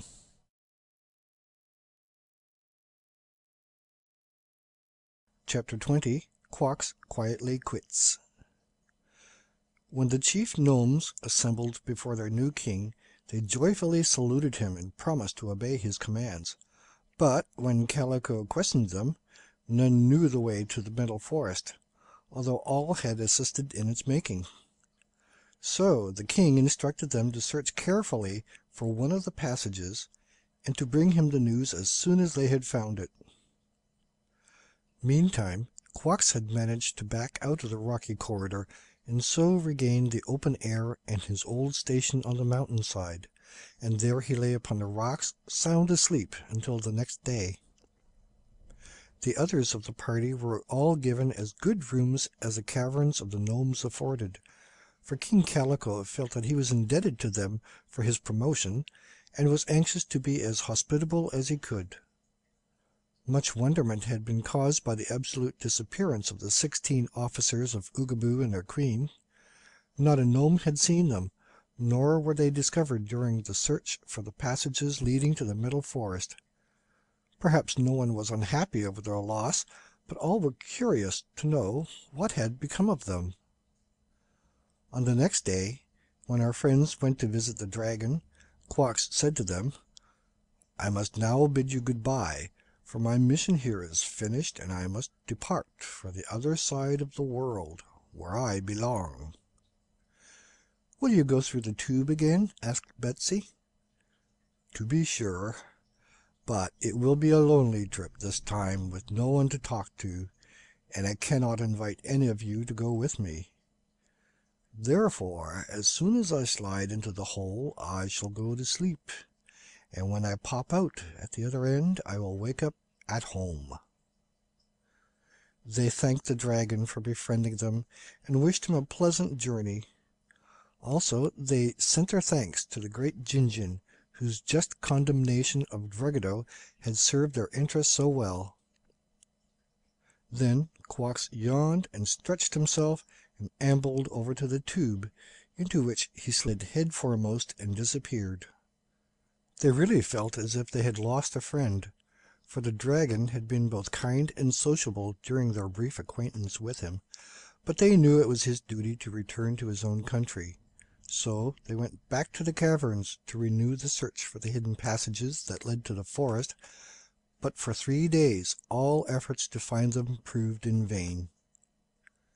It was Polychrome's custom to go every day to the mountain and watch for her father, the Rainbow, for she was growing tired with wandering upon the earth and longed to rejoin her sisters in their sky palaces.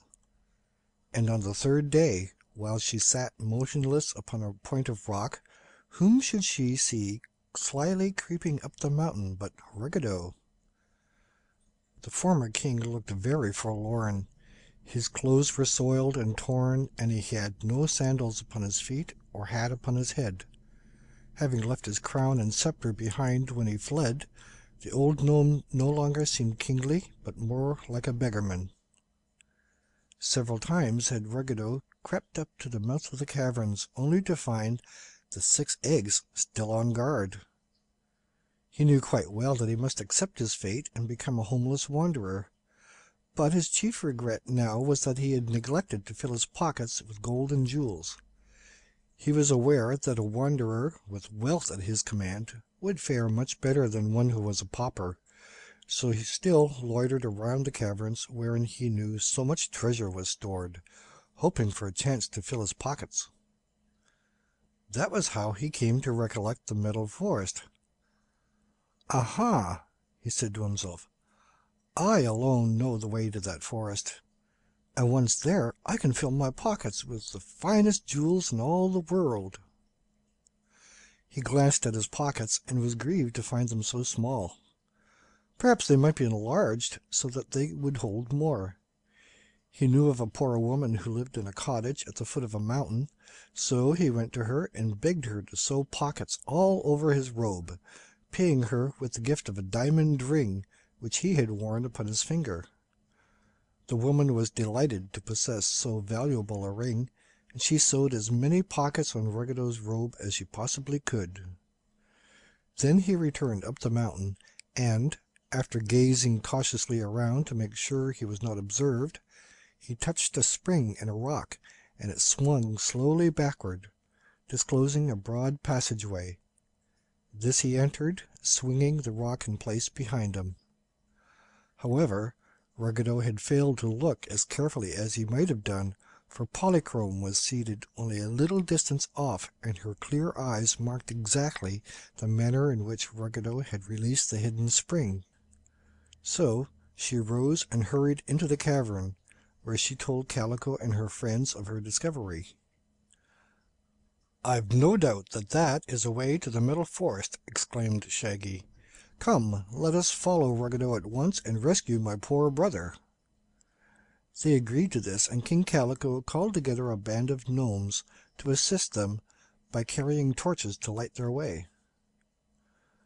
"The Middle Forest has a brilliant light of its own," said he. but the passage across the valley is likely to be dark. Polychrome easily found the rock and touched the spring, so in less than an hour after Ruggedo had entered, they were all in the passage and following swiftly after the former king.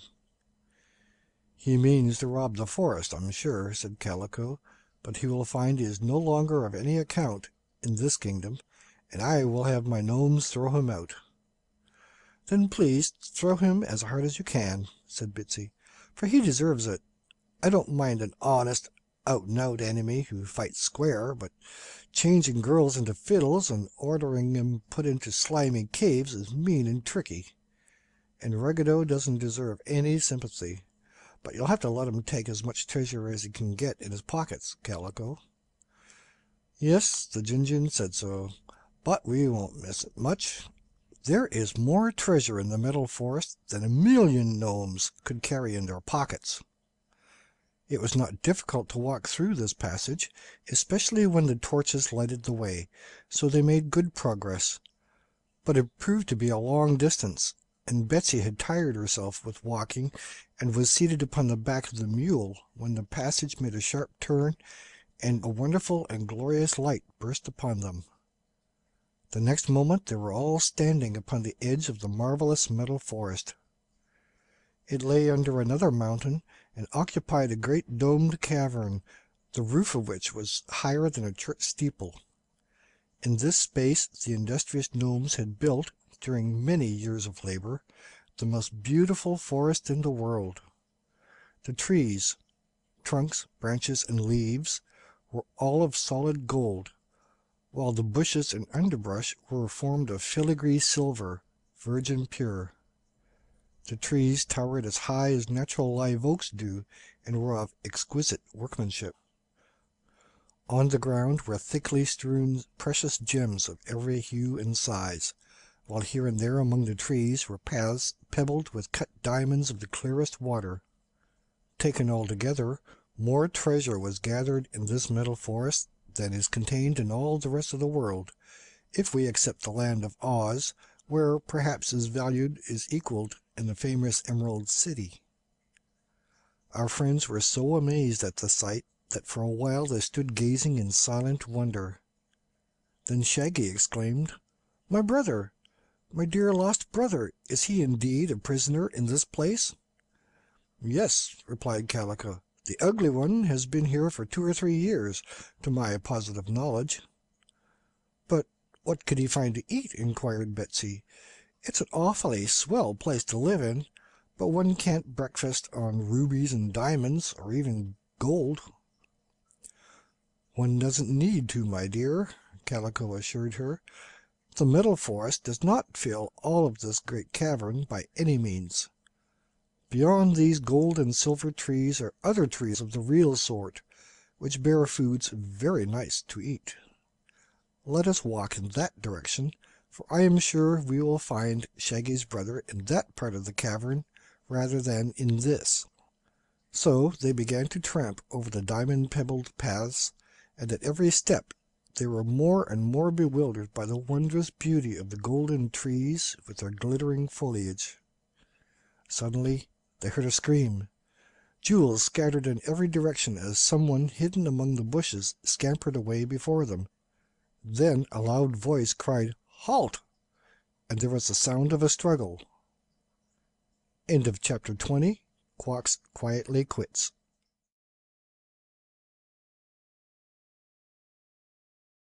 Chapter 21. A Bashful Brother. With fast-beating hearts, they all rushed forward, and beyond a group of stately metal trees, came full upon a most astonishing scene.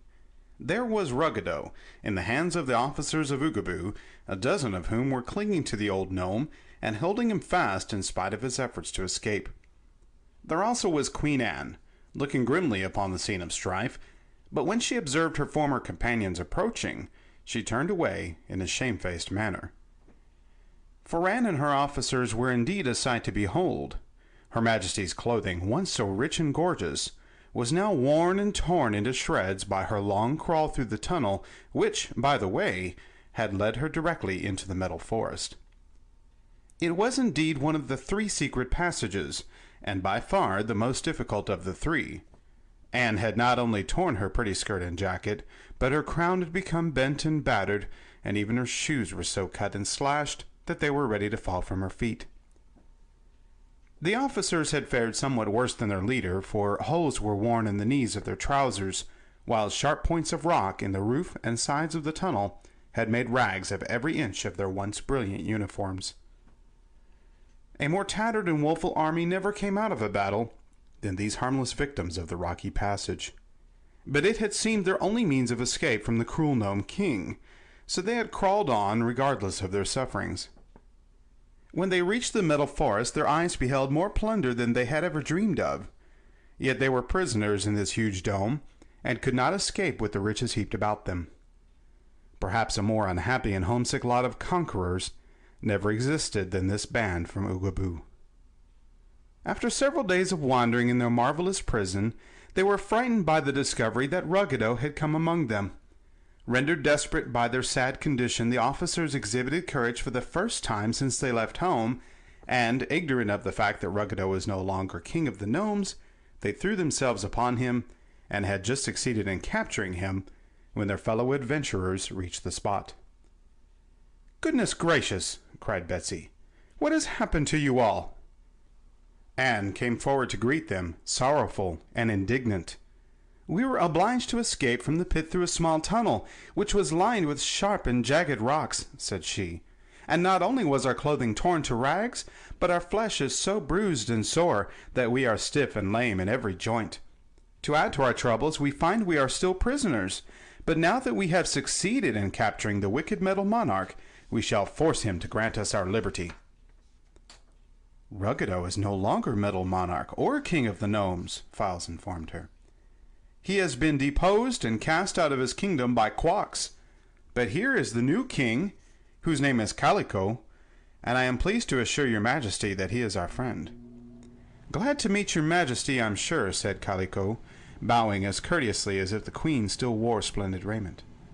The officers, having heard this explanation, now set Ruggedo free, but as he had no place to go, he stood by and faced his former servant, who is now king in his place, in a humble and pleading manner.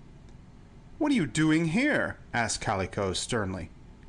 "Why, I was promised as much treasure as I could carry in my pockets," replied Ruggedo, "so I came here to get it, not wishing to disturb your majesty."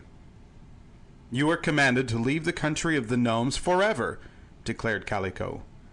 "I know, and I'll go as soon as I have filled my pockets," said Ruggedo meekly.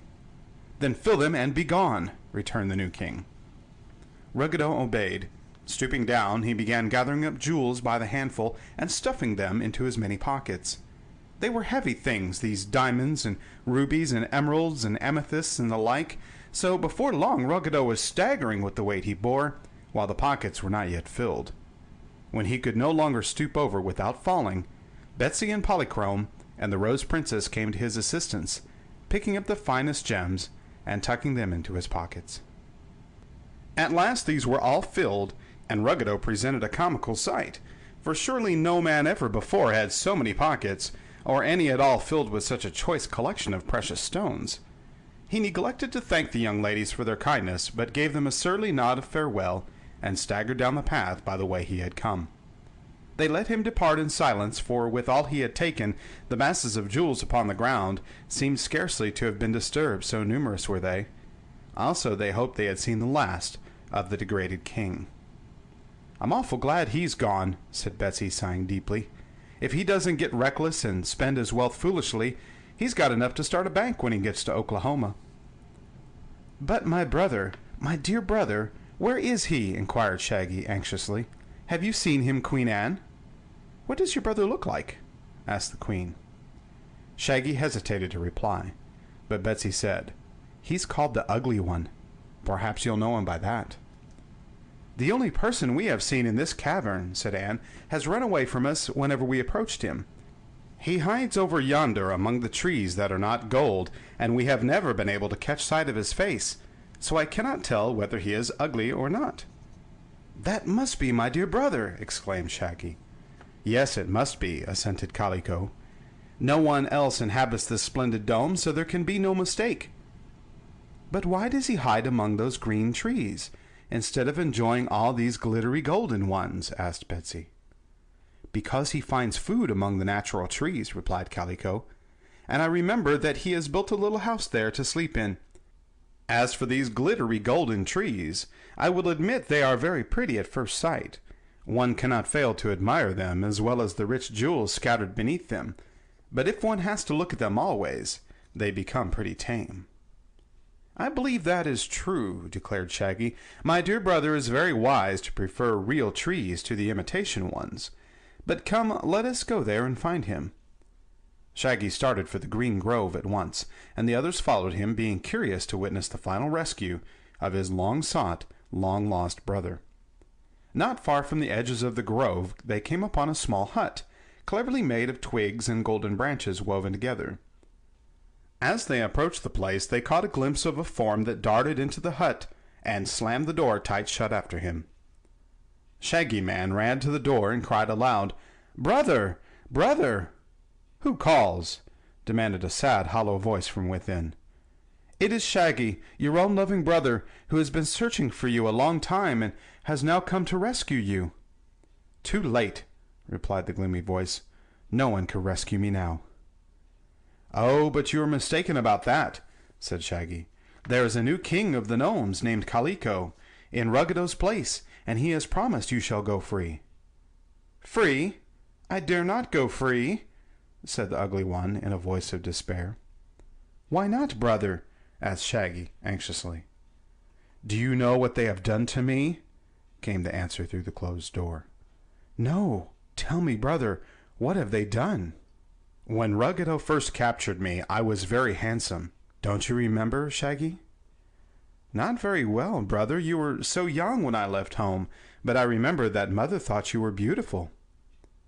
"She was right. I am sure she was right," wailed the prisoner.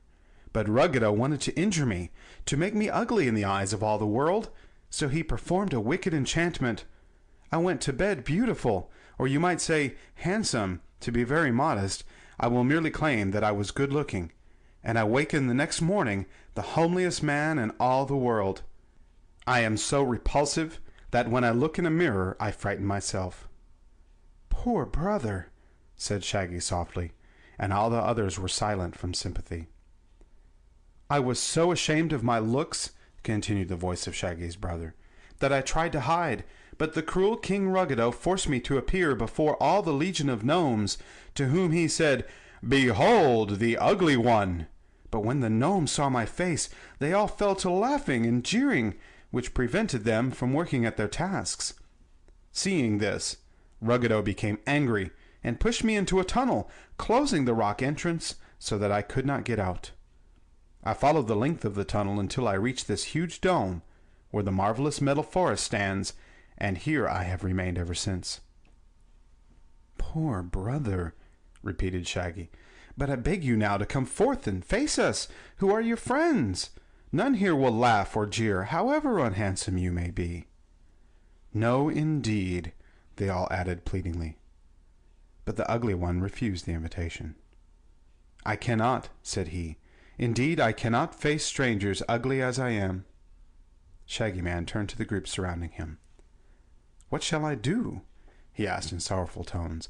"I cannot leave my dear brother here, and he refuses to come out of that house and face us." "I'll tell you," replied Betsy. "Let him put on a mask."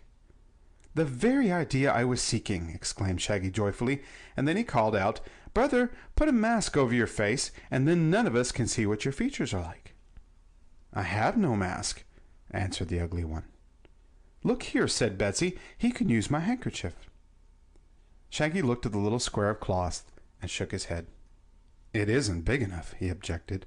"I'm sure it isn't big enough to hide a man's face, but he can use mine." Saying this, he took from his pocket his own handkerchief and went to the door of the hut. "Here, my brother," he said, "take this handkerchief and make a mask of it. I will also pass you my knife, so that you may cut holes for the eyes, and then you must tie it over your face." The door slowly opened, just far enough for the ugly one to thrust out his hand to take the handkerchief and the knife. Then it closed again. "Don't forget a hole for your nose," cried Betsy. "You must breathe, you know." For a time there was silence. Queen Anne and her army sat upon the ground to rest. Betsy sat on Hank's back. Polychrome danced lightly up and down the jeweled paths, while Files and the princess wandered through the groves arm in arm. Tik Tok, who never tired, stood motionless. By and by a noise sounded from within the hut. "Are you ready?" asked Shaggy. "Yes, brother," came the reply, and the door was thrown open to allow the ugly one to step forth. Betsy might have laughed aloud had she not remembered how sensitive to ridicule Shaggy's brother was, for the handkerchief with which he had masked his features was a red one covered with big white polka dots. In this 2 holes had been cut in front of the eyes, while 2 smaller ones before the nostrils allowed the man to breathe freely. The cloth was then tightly drawn over the ugly one's face and knotted at the back of his neck. He was dressed in clothes that had once been good, but now were sadly worn and frayed. His silk stockings had holes in them, and his shoes were stub-toed and needed blackening. "But what can you expect," whispered Betsy, "when the poor man has been a prisoner for so many years?" Shaggy had darted forward and embraced his newly found brother with both his arms. The brother also embraced Shaggy, who then led him forward and introduced him to all the assembled company.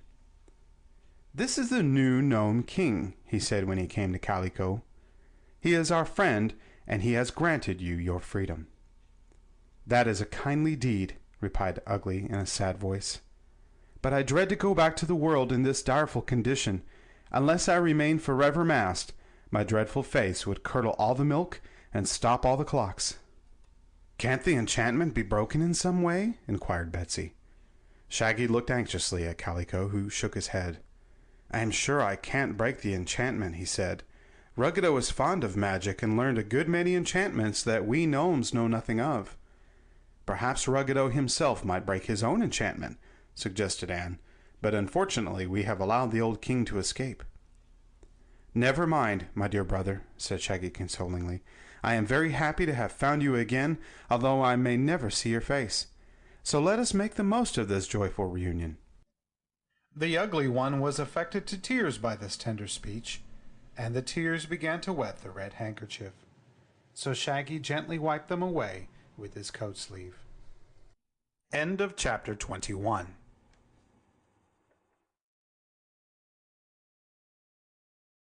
Chapter 22. Kindly Kisses. "Won't you be dreadful sorry to leave this lovely place?" Betsy asked the ugly one. "No, indeed," said he. "Jewels and gold are cold and heartless things, and I am sure I would presently have died of loneliness had I not found the natural forest at the edge of the artificial one. Anyhow, without these real trees I should soon have starved to death." Betsy looked around at the quaint trees. "I don't just understand that," she admitted. "What could you find to eat here?" "The best food in the world," Ugly answered. "Do you see that grove at your left?" He added, pointing it out. "Well, such trees as those do not grow in your country, or in any other place but this cavern. I have named them hotel trees because they bear a certain kind of table-toed fruit called three-course nuts." "That's funny," said Betsy. "What are the three-course nuts like?" "Something like coconuts to look at," explained the ugly one. "All you have to do is to pick one of them and then sit down and eat your dinner. You first unscrew the top part and find a cupful of good soup. After you have eaten that, you unscrew the middle part and find a hollow filled with meat and potatoes, vegetables, and a fine salad. Eat that and unscrew the next section, and you come to the dessert in the bottom of the nut. That is, pie and cake, cheese and crackers, and nuts and raisins. The three-course nuts are not all exactly alike in flavor or in contents, but they are all good, and in each one may be found a complete three-course dinner." "But how about breakfasts?" inquired Betsy. "Why, there are breakfast trees for that, which grow over there at the right. They bear nuts, like the others, only the nuts contain coffee or chocolate instead of soup, oatmeal instead of meat and potatoes, and fruits instead of dessert. Sad as has been my life in this wonderful prison, I must admit that no one could live more luxuriously in the best hotel in the world than I have lived here. But I will be glad to get into the open air again and see the good old sun and the silvery moon and the soft green grass and the flowers that are kissed by the morning dew. Ah, how much more lovely are those blessed things than the glitter of gems or the cold gleam of gold." "Of course," said Betsy. "I once knew a little boy who wanted to catch the measles, because all the little boys in his neighborhood but him had 'em, and he was really unhappy because he couldn't catch 'em, try as he would. So I'm pretty certain that the things we want and can't have are not good for us. Isn't that true, Shaggy?" "Not always, my dear," he gravely replied. "If we didn't want anything, we would never get anything, good or bad. I think our longings are natural, and if we act as nature prompts us, we can't go far wrong.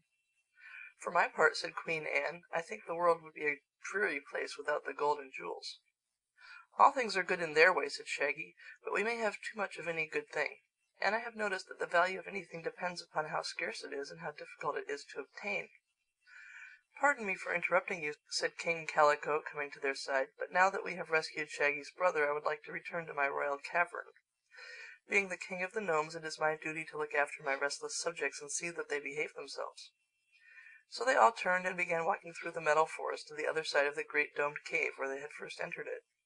Shaggy and his brother walked side by side, and both seemed rejoiced that they were together after their long separation. Betsy didn't dare look at the polka-dot handkerchief, for fear she would laugh aloud. So she walked behind the two brothers and led Hank by holding fast to his left ear. When at last they reached the place where the passage led to the outer world, Queen Anne said, in a hesitating way that was unusual with her, I have not conquered this gnome country, nor do I expect to do so, but I would like to gather a few of these pretty jewels before I leave this place. Help yourself, ma'am, said King Calico, and at once the officers of the army took advantage of his royal permission and began filling their pockets, while Anne tied a lot of diamonds in a big handkerchief. This accomplished, they all entered the passage, the gnomes going first to light the way with their torches. They had not proceeded far when Betsy exclaimed, Why, there are jewels here, too. All eyes were turned upon the ground, and they found a regular trail of jewels strewn along the rock floor. This is queer, said Calico, much surprised. I must send some of my gnomes to gather up these gems and replace them in the metal forest where they belong. I wonder how they came to be here. All the way along the passage they found this trail of jewels, but when they neared the end the mystery was explained. For there, squatted upon the floor with his back to the rock wall, sat old Ruggedo, puffing and blowing as if he was all tired out. Then they realized it was he who had scattered the jewels from his many pockets, which one by one had burst with the weight of their contents as he had stumbled along the passage. But I don't mind, said Ruggedo with a deep sigh. I now realize that I could not have carried such a weighty load very far, even had I managed to escape from this passage with it. The woman who sewed the pockets on my robe used poor thread, for which I shall thank her. Have you any jewels left? Inquired Betsy. He glanced into some of the remaining pockets. A few, said he, but they will be sufficient to supply my wants, and I no longer have any desire to be rich. If some of you will kindly help me to rise, I'll get out of here and leave you, for I know you all despise me and prefer my room to my company. Shaggy and Calico raised the old king to his feet when he was confronted by Shaggy's brother, whom he now noticed for the first time. The queer and unexpected appearance of the ugly one so startled Ruggedo that he gave a wild cry and began to tremble as if he had seen a ghost. Who is this? He faltered. I am that helpless prisoner whom your cruel magic transformed from a handsome man into an ugly one, answered Shaggy's brother in a voice of stern reproach. Really, Ruggedo, said Betsy, you ought to be ashamed of that mean trick. I am, my dear, admitted Ruggedo, who was now as meek and humble as formerly he had been cruel and vindictive. Then, returned the girl, you'd better do some more magic and give the poor man his own face again. I wish I could, answered the old king, but you must remember that Titty-Tee-Hoo-Choo has deprived me of all my magic powers. However, I never took the trouble to learn just how to break the charm I cast over Shaggy's brother, for I intended he should always remain ugly. Every charm, remarked pretty Polychrome, has its antidote, and if you knew this charm of ugliness, Ruggedo, you must have known how to dispel it. He shook his head. If I did, I've forgotten, he stammered regretfully. Try to think, pleaded Shaggy anxiously. Please try to think. Ruggedo ruffled his hair with both hands, sighed, slapped his chest, rubbed his ear, and stared stupidly around the group. I have a faint recollection that there was one thing that would break the charm, said he, but misfortune has so addled my brain that I can't remember what it was. See here, Ruggedo, said Betsy sharply, we've treated you pretty well so far, but we won't stand for any nonsense, and if you know what's good for yourself, you'll think of that charm. Why? He demanded, turning to look wonderingly at the little girl. Because it means so much to Shaggy's brother. He's dreadfully ashamed of himself the way he is now, and you're to blame for it. Fact is, Ruggedo, you've done so much wickedness in your life that it won't hurt you to do a kind act now. Ruggedo blinked at her and sighed again, and then tried very hard to think. I seem to remember, dimly, said he, that a certain kind of a kiss will break the charm of ugliness. What kind of a kiss? What kind? Why, it was either the kiss of a mortal maid, or the kiss of a mortal maid who had once been a fairy, or the kiss of one who is still a fairy. I can't remember which, but of course no maid, mortal or fairy, would ever consent to kiss a person so ugly, so dreadfully, fearfully, terribly ugly as Shaggy's brother. I'm not so sure of that, said Betsy with admirable courage. I'm a mortal maid, and if it is my kiss that will break this awful charm, I'll do it. Oh, you really couldn't, protested Ugly. I would be obliged to remove my mask, and when you saw my face, nothing could induce you to kiss me, generous as you are. Well, as for that, said the little girl, I needn't see your face at all. Here's my plan. You stay in this dark passage, and we'll send away the gnomes with their torches. Then you'll take off the handkerchief, and I'll kiss you. This is awfully kind of you, Betsy, said Shaggy gratefully. Well, it surely won't kill me, she replied, and if it makes you and your brother happy, I'm willing to take some chances. So Calico ordered the torch-bearers to leave the passage, which they did by going through the rock opening. Queen Anne and her army also went out, but the others were so interested in Betsy's experiment that they remained grouped at the mouth of the passageway. When the big rock swung into place, closing tight the opening, they were left in total darkness. Now then, called Betsy in a cheerful voice, have you got that handkerchief off your face, Ugly? Yes, he replied. Well, where are you then? She asked, reaching out her arms. Here, said he. You'll have to stoop down, you know. He found her hands, and clasping them in his own, stooped until his face was near to that of the little girl. The others heard a clear, smacking kiss, and then Betsy exclaimed, There, I've done it, and it didn't hurt a bit. Tell me, dear brother, is the charm broken? Asked Shaggy. I do not know, was the reply. It may be, or it may not be. I cannot tell. Has anyone a match? Inquired Betsy. I have several, said Shaggy. Then let Ruggedo strike one of them and look at your brother's face while we all turn our backs. Ruggedo made your brother ugly, so I guess he can stand the horror of looking at him if the charm isn't broken. Agreeing to this, Ruggedo took the match and lighted it. He gave one look and then blew out the match. Ugly as ever, he said with a shudder. So it wasn't the kiss of a mortal maid after all. Let me try, proposed the Rose Princess in her sweet voice. I am a mortal maid who was once a fairy. Perhaps my kiss will break the charm. Files did not wholly approve of this, but he was too generous to interfere. So the Rose Princess felt her way through the darkness to Shaggy's brother and kissed him. Ruggedo struck another match while they all turned away. No, announced the former king, that didn't break the charm either. It must be the kiss of a fairy that is required, or else my memory has failed me altogether. Polly, said Betsy pleadingly, won't you try? Of course I will, answered Polychrome with a merry laugh. I've never kissed a mortal man in all the thousands of years I have existed. But I'll do it to please our faithful Shaggy Man, whose unselfish affection for his ugly brother deserves to be rewarded. Even as Polychrome was speaking, she tripped lightly to the side of the ugly one and quickly touched his cheek with her lips. Oh, thank you, he fervently cried. I've changed this time, I know. I can feel it. I'm different. Shaggy, dear Shaggy, I am myself again. Files, who was near the opening, touched the spring that released the big rock, and it suddenly swung backward and let in a flood of daylight. Everyone stood motionless, staring hard at Shaggy's brother, who, no longer masked by the polka-dot handkerchief, met their gaze with a glad smile. Well, said Shaggy Man, breaking the silence at last, and drawing a long, deep breath of satisfaction, you are no longer the ugly one, my dear brother. But to be entirely frank with you, the face that belongs to you is no more handsome than it ought to be. I think he's rather good-looking, remarked Betsy, gazing at the man critically. In comparison with what he was, said King Calico, he is really beautiful. You who never beheld his ugliness may not understand that, but it was my misfortune to look at the ugly one many times, and I say again that, in comparison with what he was, the man is now beautiful. All right, returned Betsy briskly, we'll take your word for it, Calico, and now let us get out of this tunnel and into the world again. End of Chapter 22. Kindly Kisses. Recording by Ada Kerman, Portland, Oregon, USA.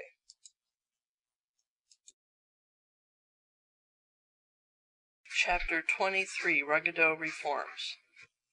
Ruggedo Reforms. It did not take them long to regain the royal cavern of the Gnome King, where Calico ordered served to them the nicest refreshments the place afforded. Ruggedo had come trailing along after the rest of the party, and while no one paid any attention to the old king, they did not offer any objection to his presence, or command him to leave them. He looked fearfully to see if the eggs were still guarding the entrance, but they had now disappeared, so he crept into the cavern after the others and humbly squatted down in a corner of the room. There Betsy discovered him. All of the little girl's companions were now so happy at the success of Shaggy's quest for his brother, and the laughter and merriment seemed so general, that Betsy's heart softened toward the friendless old man who had once been their bitter enemy, and she carried to him some of the food and drink. Ruggedo's eyes filled with tears at this unexpected kindness. He took the child's hand in his own and pressed it gratefully. "Look here, Calico," said Betsy, addressing the new king. "What's the use of being hard on Ruggedo? All his magic power is gone, so he can't do any more harm, and I'm sure he's sorry he acted so badly to everybody." "Are you?" asked Calico, looking down at his former master. "I am," said Ruggedo. "The girl speaks truly. I'm sorry, and I'm harmless. I don't want to wander through the wide world on top of the ground, for I'm a gnome. No gnome can ever be happy any place but underground." "That being the case," said Calico, "I will let you stay here as long as you behave yourself. But if you try to act badly again, I shall drive you out, as Tititi-Hoochoo has commanded, and you'll have to wander." "Never fear, I'll behave," promised Ruggedo. "It is hard work being a king, and harder still to be a good king. But now that I am a common gnome, I am sure I can lead a blameless life." They were all pleased to hear this, and to know that Ruggedo had really reformed. "I hope he'll keep his word," whispered Betsy to Shaggy. "But if he gets bad again, we will be far away from the gnome kingdom, and Calico will have to tend to the old gnome himself." Polychrome had been a little restless during the last hour or two. The lovely daughter of the Rainbow knew that she had now done all in her power to assist her earth friends, and so she began to long for her sky home. "I think," she said, after listening intently, "that it is beginning to rain. The Rain King is my uncle, you know, and perhaps he has read my thoughts and is going to help me. Anyway, I must take a look at the sky and make sure." So she jumped up and ran through the passage to the outer entrance, and they all followed after her and grouped themselves on a ledge of the mountainside. Sure enough, dark clouds had filled the sky, and a slow drizzling rain had set in. "It can't last for long," said Shaggy, looking upward, "and when it stops we shall lose the sweet little fairy we have learned to love. Alas," he continued, after a moment, "the clouds are already breaking in the west, and see, isn't that the rainbow coming?" Betsy didn't look at the sky. She looked at Polychrome, whose happy, smiling face surely foretold the coming of her father to take her to the cloud palaces. A moment later a gleam of sunshine flooded the mountain, and a gorgeous rainbow appeared. With a cry of gladness, Polychrome sprang upon a point of rock and held out her arms.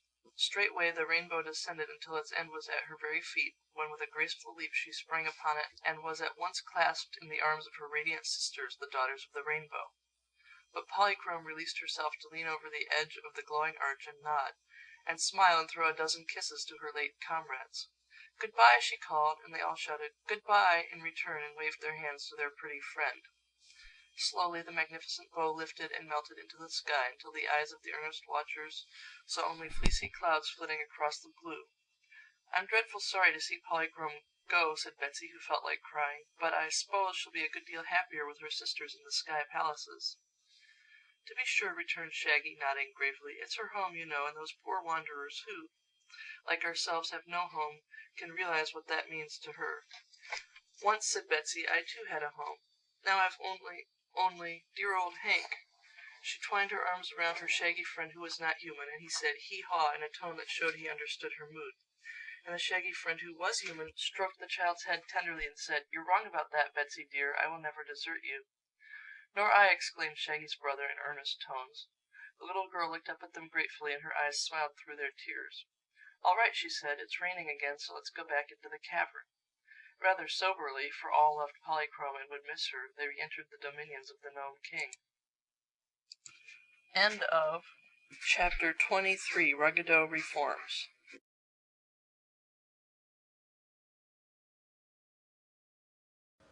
Chapter 24. Dorothy is delighted. "Well," said Queen Anne, when all were again seated in Calico's royal cabin, "I wonder what we shall do next. If I could find my way back to Oogaboo I'd take my army home at once, for I'm sick and tired of these dreadful hardships." "Don't you want to conquer the world?" asked Betsy. "No, I've changed my mind about that," admitted the Queen. "The world is too big for one person to conquer, and I was happier with my own people in Oogaboo. I wish, oh, how earnestly I wish, that I was back there this minute." "So do I," yelled every officer in a fervent tone. Now, it is time for the reader to know that in the faraway land of Oz, the lovely ruler, Ozma, had been following the adventures of her Shaggy Man, and Tik Tok, and all the others they had met. Day by day Ozma, with the wonderful Wizard of Oz seated beside her, had gazed upon a magic picture in a radium frame, which occupied one side of the ruler's cozy boudoir in the palace of the Emerald City. The singular thing about this magic picture was that it showed whatever scene Ozma wished to see, with the figures all in motion, just as it was taking place. So Ozma and the Wizard had watched every action of the adventures from the time Shaggy had met shipwrecked Betsy and Hank in the Rose Kingdom, at which time the Rose Princess, a distant cousin of Ozma, had been exiled by her heartless subjects. When Anne and her people so earnestly wished to return to Oogaboo, Ozma was sorry for them and remembered that Oogaboo was a corner of the land of Oz. She turned to her attendant and asked, "Can not your magic take these unhappy people to their old home, Wizard?" "It can, your Highness," replied the little Wizard. "I think the poor Queen has suffered enough in her misguided effort to conquer the world," said Ozma, smiling at the absurdity of the undertaking. "So no doubt she will hereafter be contented in her own little kingdom. Please send her there, Wizard, and with her the officers and files." "How about the Rose Princess?" asked the Wizard. "Send her to Oogaboo with files," answered Ozma. "They have become such good friends that I am sure it would make them unhappy to separate them." "Very well," said the Wizard, and without any fuss or mystery whatever he performed a magical rite that was simple and effective. Therefore those seated in the Gnome King's cabin were both startled and amazed when all the people of Oogaboo suddenly disappeared from the room, and with them the Rose Princess. At first they could not understand it at all, but presently Shaggy suspected the truth, and believing that Ozma was now taking an interest in the party, he drew from his pocket a tiny instrument which he placed against his ear. Ozma, observing this action in her magic picture, at once caught up a similar instrument from a table beside her and held it to her own ear. The two instruments recorded the same delicate vibrations of sound and formed a wireless telephone, an invention of the Wizard. Those separated by any distance were thus enabled to converse together with perfect ease and without any wire connection. "Do you hear me, Shaggy Man?" asked Ozma. "Yes, your Highness," he replied. "I have sent the people of Oogaboo back to their own little valley," announced the ruler of Oz, "so do not worry over their disappearance." "That was very kind of you," said Shaggy, "but your Highness must permit me to report that my own mission here is now ended. I have found my lost brother, and he is now beside me, freed from the enchantment of ugliness which Ruggedo cast upon him. Tik Tok has served me and my comrades faithfully, as you requested him to do, and I hope you will now transport the Clockwork Man back to your fairyland of Oz." "I will do that," replied Ozma, "but how about yourself, Shaggy?" "I have been very happy in Oz," he said, "but my duty to others forces me to exile myself from that delightful land. I must take care of my new found brother, for one thing, and I have a new comrade in a dear little girl named Betsy Bobbin, who has no home to go to, and no other friends but me and a small donkey named Hank. I have promised Betsy never to desert her as long as she needs a friend, and so I must give up the delights of the land of Oz forever." He said this with a sigh of regret, and Ozma made no reply but laid the tiny instrument on her table, thus cutting off all further communication with the Shaggy Man. But the lovely ruler of Oz still watched her magic picture, with a thoughtful expression upon her face, and the little Wizard of Oz watched Ozma and smiled softly to himself. In the cabin of the Gnome King Shaggy replaced the wireless telephone in his pocket and turning to Betsy said in as cheerful a voice as he could muster, "Well, little comrade, what shall we do next?" "I don't know, I'm sure," she answered with a puzzled face. "I'm kind of sorry our adventures are over, for I enjoyed them. And now that Queen Anne and her people are gone, and Polychrome is gone, and dear me, where's Tik Tok, Shaggy?" "He also has disappeared," said Shaggy, looking around the cabin and nodding wisely. "By this time he is in Ozma's palace, in the land of Oz, which is his home." "Isn't it your home, too?" asked Betsy. "It used to be, my dear, but now my home is wherever you and my brother are. We are wanderers, you know, but if we stick together, I am sure we shall have a good time." "Then," said the girl, "let us get out of this stuffy, underground cabin and go in search of new adventures. I'm sure it has stopped raining." "I'm ready," said Shaggy, and then they bade good bye to King Calico, and thanked him for his assistance, and went out to the mouth of the passage. The sky was now clear and a brilliant blue in color. The sun shone brightly and even this rugged, rocky country seemed delightful after their confinement underground. There were but four of them now, Betsy and Hank, and Shaggy and his brother, and the little party made their way down the mountain, and followed a faint path that led toward the southwest. During this time Ozma had been holding a conference with the Wizard, and later with Tik Tok, whom the magic of the Wizard had quickly transported to Ozma's palace. Tik Tok had only words of praise for Betsy Bobbin, who, he said, is almost as nice as Dorothy herself.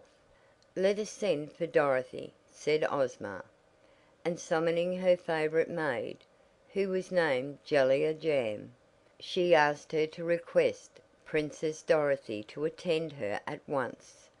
So a few moments later Dorothy entered Ozma's room, and greeted her and the Wizard and Tik Tok with the same gentle smile and simple manner that had won for the little girl the love of every one she met. "Did you want to see me, Ozma?" she asked. "Yes, dear. I am puzzled how to act, and I want your advice." "I don't believe it's worth much," replied Dorothy, "but I'll do the best I can. What is it all about, Ozma?" "You all know," said the girl ruler, addressing her three friends, "what a serious thing it is to admit any mortals into this fairyland of Oz. It is true I have invited several mortals to make their home here, and all of them have proved true and loyal subjects. Indeed, no one of you three was a native of Oz. Dorothy and the Wizard came here from the United States, and Tik Tok came from the land of Ev. But of course he is not a mortal. Shaggy is another American, and he is the cause of all my worry, for our dear Shaggy will not return here, and desert the new friends he has found in his recent adventures, because he believes they need his services." "Shaggy Man was always kind-hearted," remarked Dorothy. "But who are these new friends he has found?" "One is his brother, who for many years has been a prisoner of the Gnome King, our old enemy Raggedo. This brother seems a kindly, honest fellow, but he has done nothing to entitle him to a home in the Land of Oz." "Who else?" asked Dorothy. "I have told you about Betsy Bobbin, the little girl who was shipwrecked, in much the same way you once were, and has since been following the Shaggy Man in his search for his lost brother. You remember her, do you not?" "Oh, yes!" exclaimed Dorothy. "I've often watched her and Hank in the magic picture, you know. She's a dear little girl, and old Hank is a darling. Where are they now?" "Look and see," replied Ozma, with a smile at her friend's enthusiasm. Dorothy turned to the picture, which showed Betsy and Hank, with Shaggy and his brother, trudging along the rocky paths of a barren country. "Seems to me," she said, musingly, "that they're a good way from any place to sleep, or any nice things to eat." "You are right," said Tik Tok. "I have been in that country, and it is a wilderness." "It is the country of the Gnomes," explained the Wizard, "who are so mischievous that no one cares to live near them.